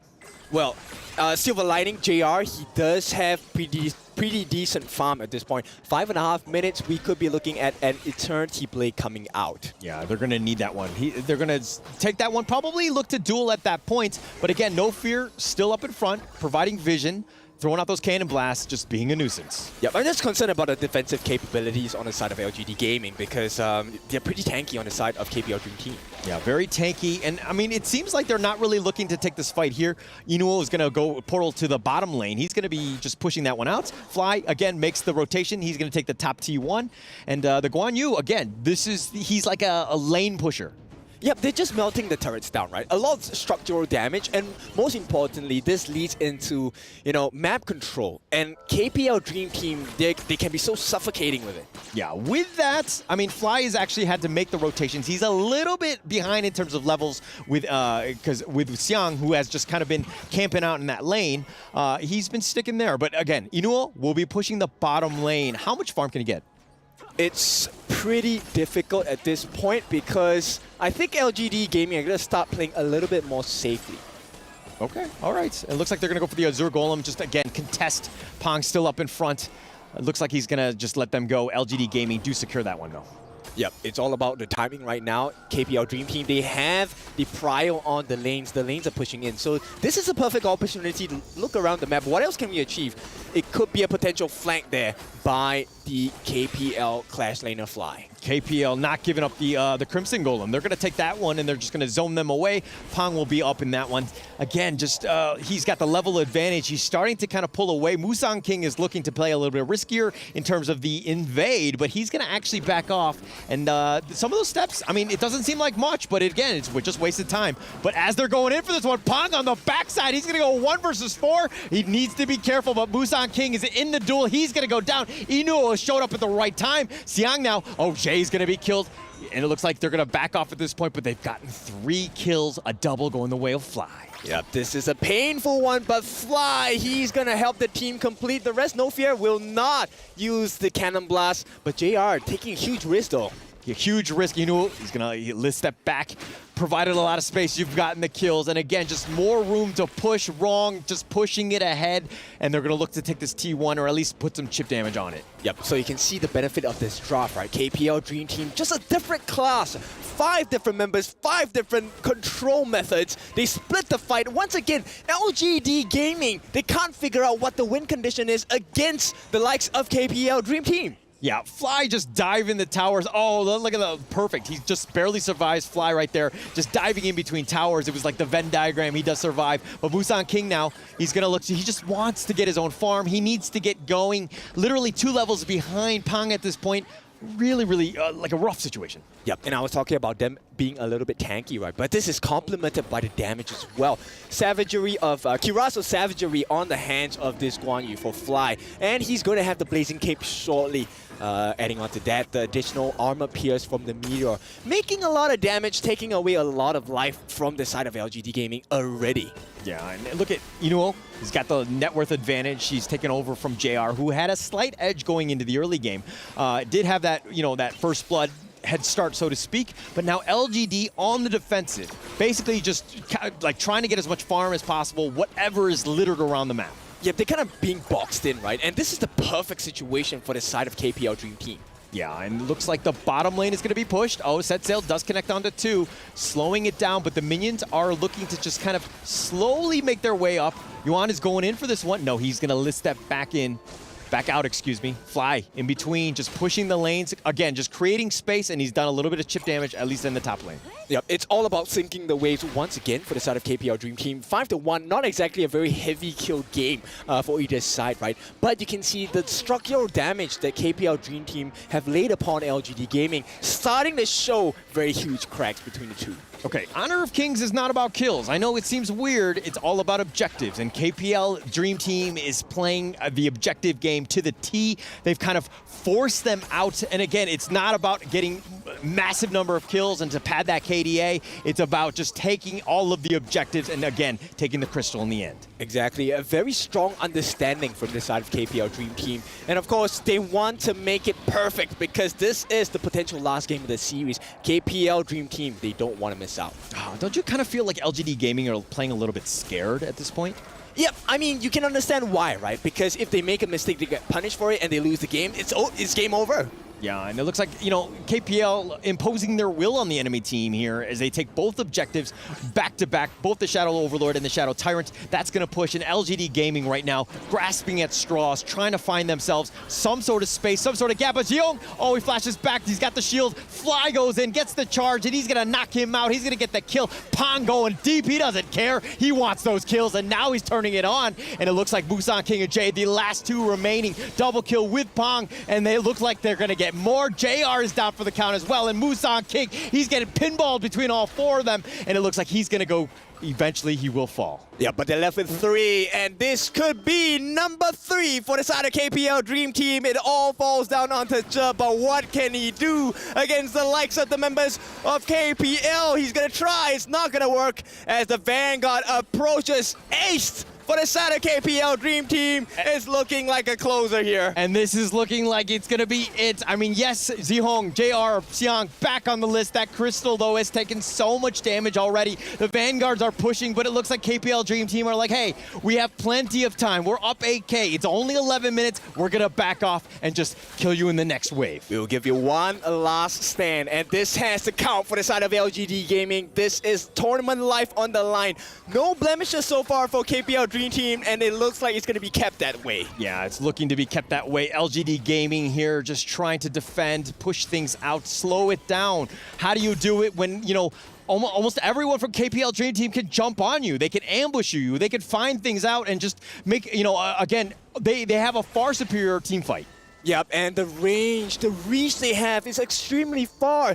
No fear of the Cannon Blast sets them in place. Very easy stuns for the side of Fly to capitalize on as well. And Duel to the Death available. All ultimates are up on the side of KPL Dream Team. Yeah, and look at how KPL Dream Team are forcing the mid lane, pushing them back so that this creates space so they can take that top T3. That looks like it's going to go down right now. Inuo will take that one. Now, KPL Dream Team, they're just going to wait for the next minions. They've been slowed down. Nice Cannon Blast connecting onto 2. Sticking around, waiting in the wings, waiting for the next one, and they go! And Pong goes in for this one. They've got the charge back, and the Busan King has already been killed. And Fly making the wings. He's a little bit low, and it looks like they don't care. Pong continuing to just going forward. Jay is down for the count. The Crystal is it, and it looks like KPL Dream Team will take game 3.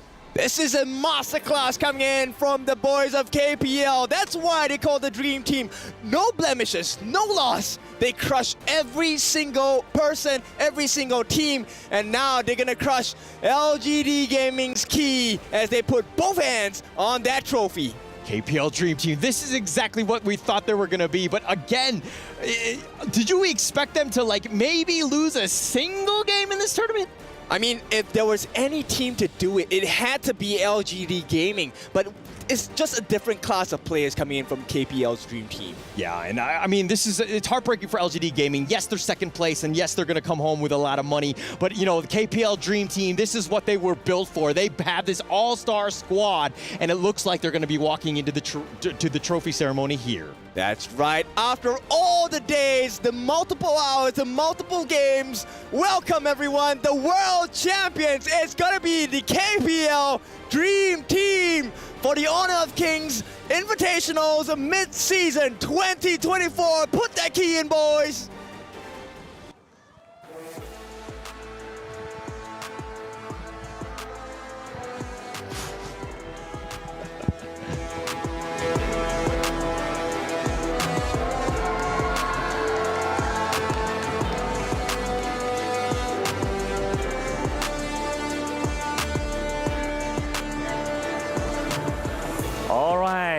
Ladies and gentlemen, let's hear it one more time for your winning team, KPL Dream Team! The golden rain is pouring, the crowd are roaring. This will be the moment for KPL Dream Team to be crowned as the new king. One more time, some voices over there.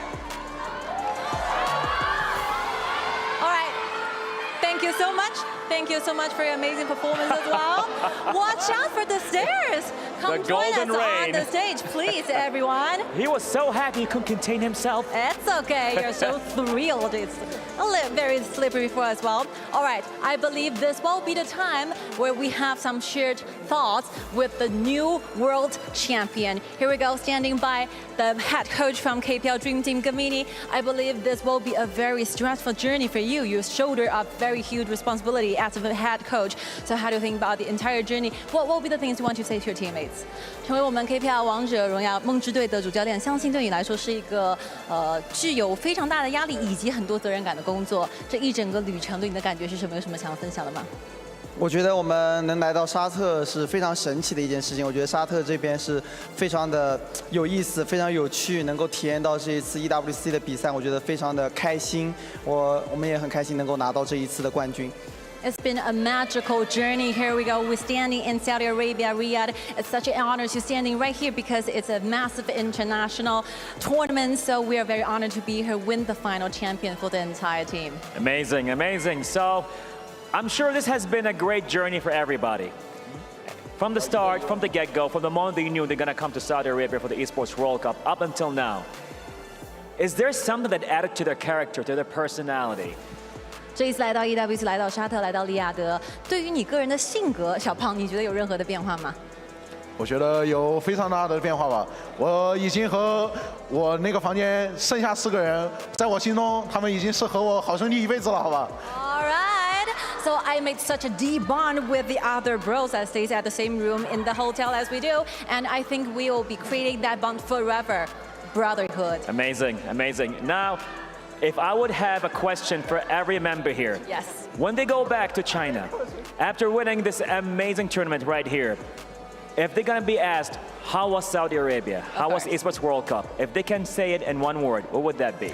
这一次来到利雅得参加我们的 EWC， 这回到上海、回到中国之后，如果有人问你说，哎，这一次的旅程会怎么样？你会用怎么样的一个词来形容这全部的旅程来自？非常开心吧，对。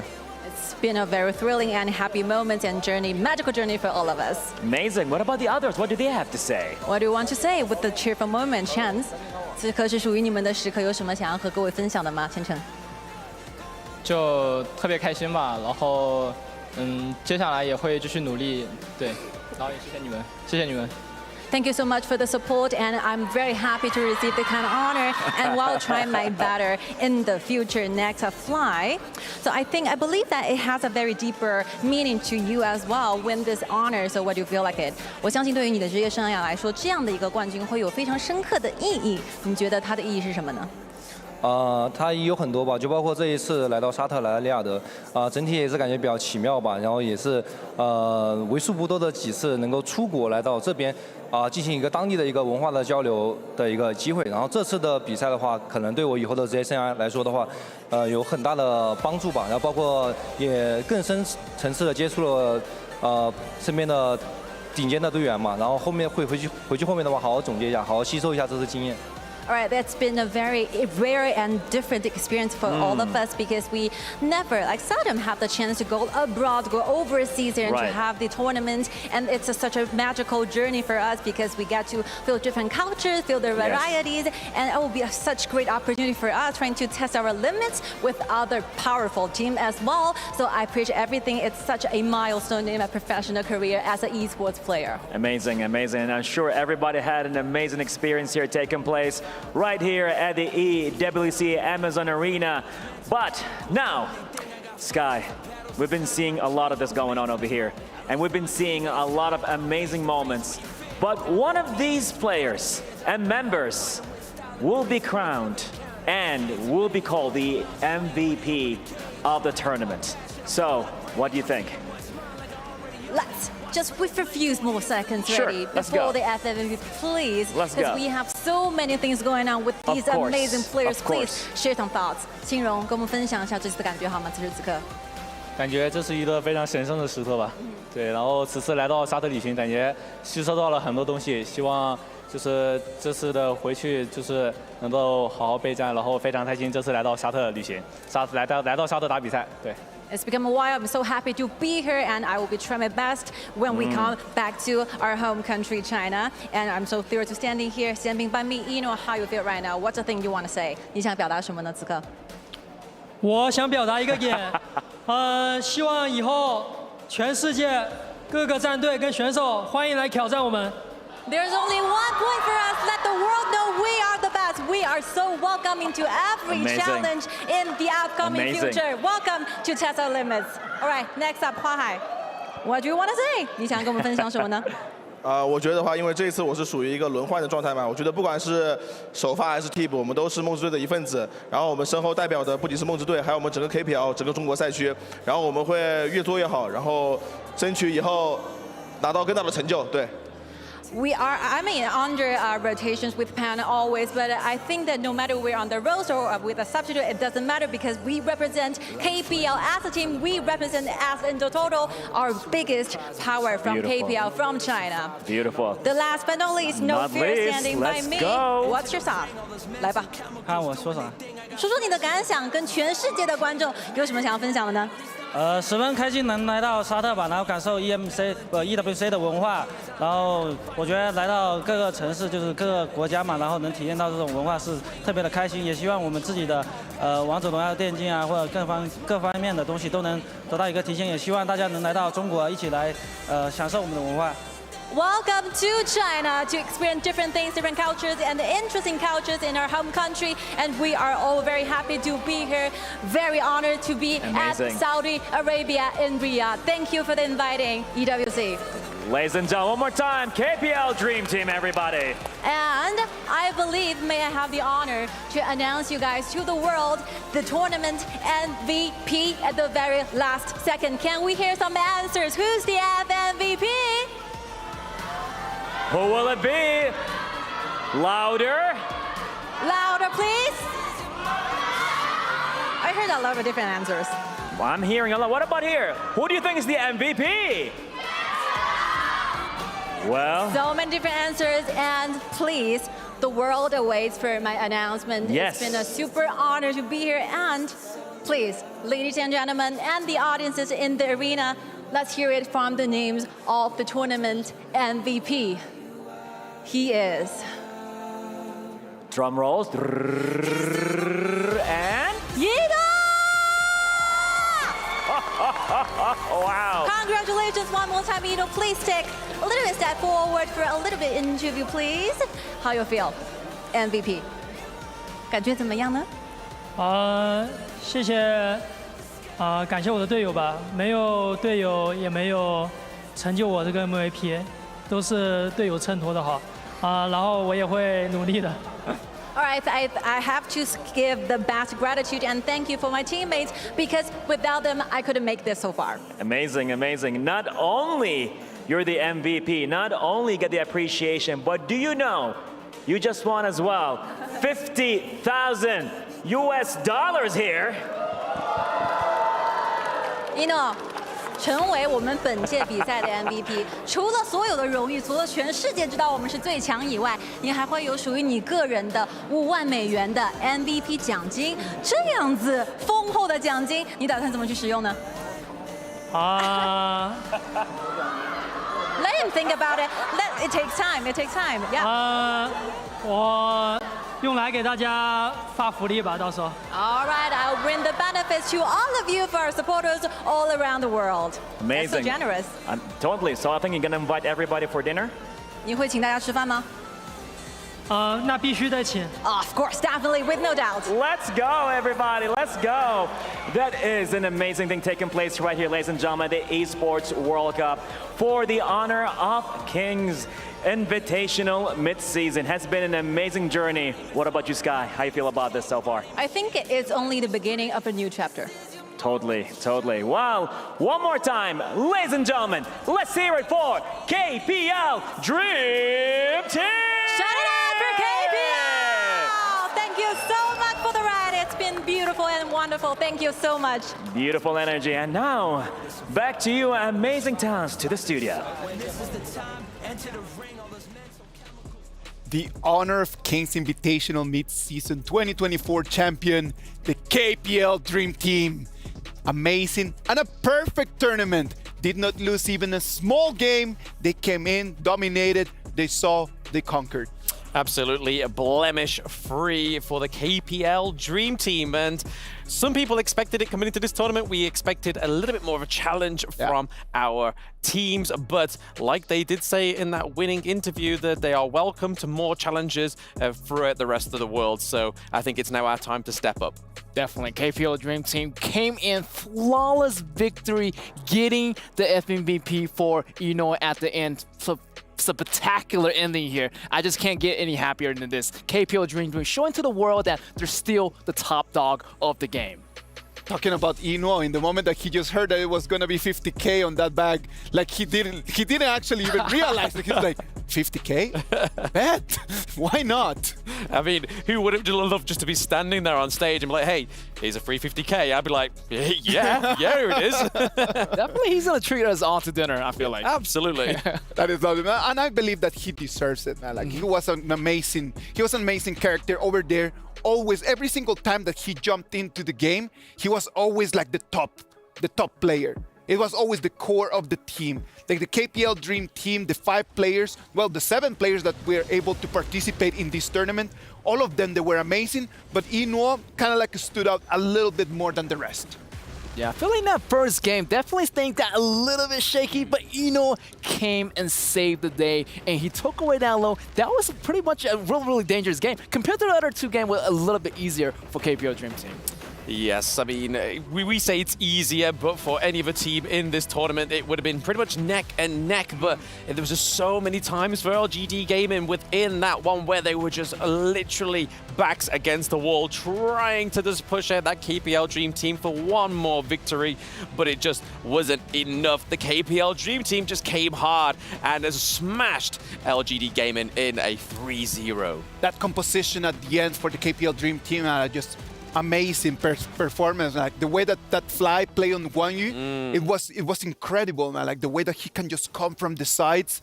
You don't know what to do. Like literally, you just corner out there. You don't want to move forward, don't want to pull back. Like, what do you do? Yeah, I feel like that flank, the positioning by Guan Yu. I mean, anybody on that KPL Dream Team was there to initiate. You have the Arlie with the umbrella. You got the Monzu with the control. You got the Guan Yu coming in from the back with the flank. Anything is possible. Anybody can actually initiate the fight. And that's what the good thing about KPL Dream Team in that last composition. I mean, that's the thing about Guan Yu, right? You were just saying that, Isaac, you don't know where to move. He can move you for you. That's the whole point of that hero. He can bully the heck out of you, and it's crazy how we saw Fly on that Guan Yu. I hope to see a lot more people out there just playing Guan Yu, man. I hope that this tournament is going to help people around the world to understand that there's a lot more heroes than just the meta. You do not only need to play those 3, 4, 5 meta heroes. Like, there's so many of them out there for you to actually pick, to choose your favorite, and just to get to that level. Exactly. I feel like definitely after this EWC match, everybody's going to go home. They're going to try all the new heroes. Definitely for myself, I definitely want to learn Guan Yu, even more hero like Ogron or this Lone. Definitely going to be a really nice resource to learn from. Yeah, I mean, Ogren is already one of my mains. It's just trying to get him through that ban phase. It's one of the most hardest tasks so far for myself. But something like the Huan in the mid lane is something I want to definitely look at myself. That's something for everyone just to kind of experience, right? Like just to go home and to really put it there in the lab and then just try to make some experiments. We had 2 semifinals and a grand final today, and Kidia has brought to us the plays of the day. What about we just check on them, just the highlights of what has been an amazing last day of our tournament? Yes, I love about this one. 4 minutes, LGD try to grab the, but look at this Guan Yu. Guan Yu try to go around the back here, and this is gonna be the BKS moment versus LGD. Going in, almost getting those kills, almost getting a triple kill on Grind. Great job, double kill on Xian, and this is going to be the triple kill of the day. Even though LGD Gaming did not take the victory at the end, Xiang was really such a great player throughout the whole tournament, man. Yeah, I mean, in that semi-finals match, it was just basically Xiang actually just navigating the map, but AG Global really surprised me with their first game against the KPL Dream Team, where we saw that Snow was on the Mulan, and it was just a great effort for them. But unfortunately, just like LGD Gaming, they did lose a 3-0, but it was a valiant effort, I think. Yes, on the next one, LGD versus KPL Dream Team. I really love this landing one pick, a very surprise pick, and a lot of burst damage coming in, and you can see LGD's this match lasted so long that they almost got the killing back, almost even went to the Tempest Dragon. So this match is probably my favorite match of the day right here. All of us, we were on the edge of our seats, man. Like, we're like literally like, can they really turn this around? Can they really do it? Sadly for them, it was so close, but yet so far, man. It was really difficult. Yeah, I know. We weren't even on the caster desk, and it was literally, everyone was shouting like, oh my god, what's going on here? Is it actually going to be turned around? And it was just sort of like, oh no. Everyone was just getting so excited. I feel like we're just kind of like hyping up a collective caster desk, just spiritually. Spiritually, everyone was over there with the boys, no? Yeah, everybody definitely wanted to see an upset. Sadly for us, it was not there. The tournament has come to an end. But what's next? For a lot of the teams, like, they had the opportunity to play against the KPL Dream Team. As we move forward into the next tournaments, what do they need to go back to their clubs and actually start working on if they actually want one day to have a chance to beat this gigantic team? Definitely, they want to go back to the drawing board, as after this competition, every single team already know about KPL Dream Team. So they're going to learn from them, definitely. They're going to learn about the composition and learn about the way of the game. Maybe that's going to be the most important factor that take away from this competition. Yeah, I mean, exposure's the best teacher, right? Because from Season 2 Invitational, we never were exposed to the Malaysian region, and then we took away from that. VKS was able to take a win off the Malaysian region, and then we come into this one where we're going against the KPL Dream Team, and that's the exposure that these teams need to take forward and just be like, yo, this is where we went wrong, and this is what we need to do, and just study that. It is important, right? Like, because if we really want the whole globe to be able to take this game and then just really become a bigger and bigger and bigger brand, we need the people out there, man, and we need the clubs to really up their game. They're doing an amazing job. Believe me, man, I've been here for years, and this has been an amazing tournament. I'm so glad myself to be part of this whole road. Next, we need to just keep working tirelessly, man. Get more people, get younger people out there, get everyone playing, get everyone learning, and hopefully, the next year if it is, when we have that KPL Dream Team against someone else, we might have a different story to tell. Yeah. Yeah, absolutely. I mean, it only feels like a few months ago where I was re-watching the KIC 2023 just to find out what these teams were all about. And now we're here at the Mid-Season Invitational, where it's finally a global effort. And it's just been an amazing journey, an amazing experience for not just myself, but just the global talent to finally meet each other as well, not just the teams. Yeah, definitely. I'm just waiting for that team one day who can stand up to KPL Dream Team. Maybe not even win, just take 1 point away from them. That day is going to come. Yes, exactly. I am certain. I'm certain. I am very, very, very confident that that day, it's going to be there. And it's going to be soon, man. It is not going to be one thing that is going to be, oh, in years. No. I'm certain that it's going to come very soon, as long as everyone out there is just putting out their work, just really doing their part. We're ready for the last part of our tournament, that totem walk, man.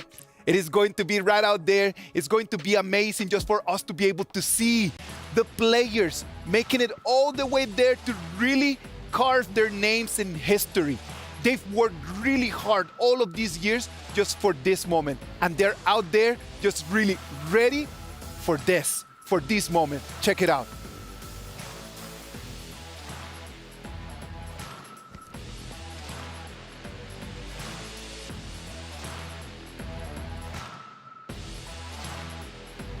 Yeah, as we could see that the players' keys that have been smashed have just been put into the bottom of that big totem that is going to be filled with resin at the end of this whole championship. But that's just going to be a gentle reminder to some of these teams just to try better next time. Yes, that's going to be the walk of glory here for the KPL Dream Team as they put in that medal into that totem and showing so much glory and etch their name in history as the first EWC champion of this series. It is lovely, man. Yes. We need to just really look forward for the future. That is the last thing that we need to be thinking. Just thinking about like our road for glory. How can we really just become just like these players? These players have really worked really hard to make it where they are right now, and they are an example for all of us for sure. Yes, absolutely. I mean, it's everybody's effort to do better. And as we get through this final part of the tournament is just really reflecting on how great of an opportunity it has been for the teams, for everybody in the production team as well as the talents, just to finally get together and give a great first global efforts and a great show in Riyadh as well. Definitely. KPL Dream Team came a long way and they finally did it. They came in, they got what they wanted, and they are showing the world who they are, and that's going to be a celebration here. This is a celebration, ladies and gentlemen. Look at that. Amazing. The sky right now here in Riyadh in the Kingdom of Saudi Arabia shines, and it's all the colors for every single one of the fans of Honor of Kings out there. Believe it or not, that sky right over there is shining not only for them, but it's for everyone. Thanks to everyone out there that is playing Honor of Kings. This has been the Honor of Kings Invitational Midseason, man. It is just that moment for us to really carve, man. Look at that. The sky is out there. Blam. Get. What does this mean to us? I think it's like just a beacon of hope, really, isn't it, for the game itself? It's just a great start for the global esports journey, and anything that's grander on this stage is only going to get even better for the teams, for everybody involved. Yeah, definitely. I feel like it's like the beginning of something new. Definitely they're showing the world of what KPL is making of. I feel like KPL Dream Team going to have so much competition down the line when they say they want to challenge the whole world. Boys, this has been amazing. Get, Blam. Thank you very much for everything, man. Ladies and gentlemen, this is it. The Honor of Kings Invitational Midseason comes to an end. But how will the future look like? We do not get to decide. You get to decide that. Please support the game, support us. I am Isaac Peña. This has been the Honor of Kings Invitational Midseason 2024. Hope to see you next time. Goodbye.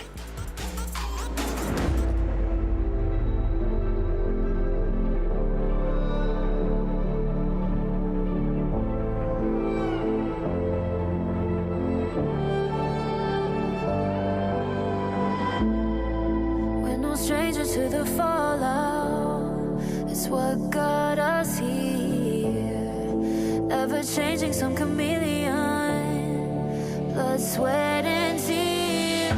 We'll never make it if we fall to everything that brings us down. With a comeback is now. Blood, sweat, and tears. Fight for what we want. Doesn't matter the cost. Every day, put in work. Blood, sweat, and tears. Nothing comes overnight. Taking numbers, start to line. We don't bow to fear. Blood, sweat, and tears.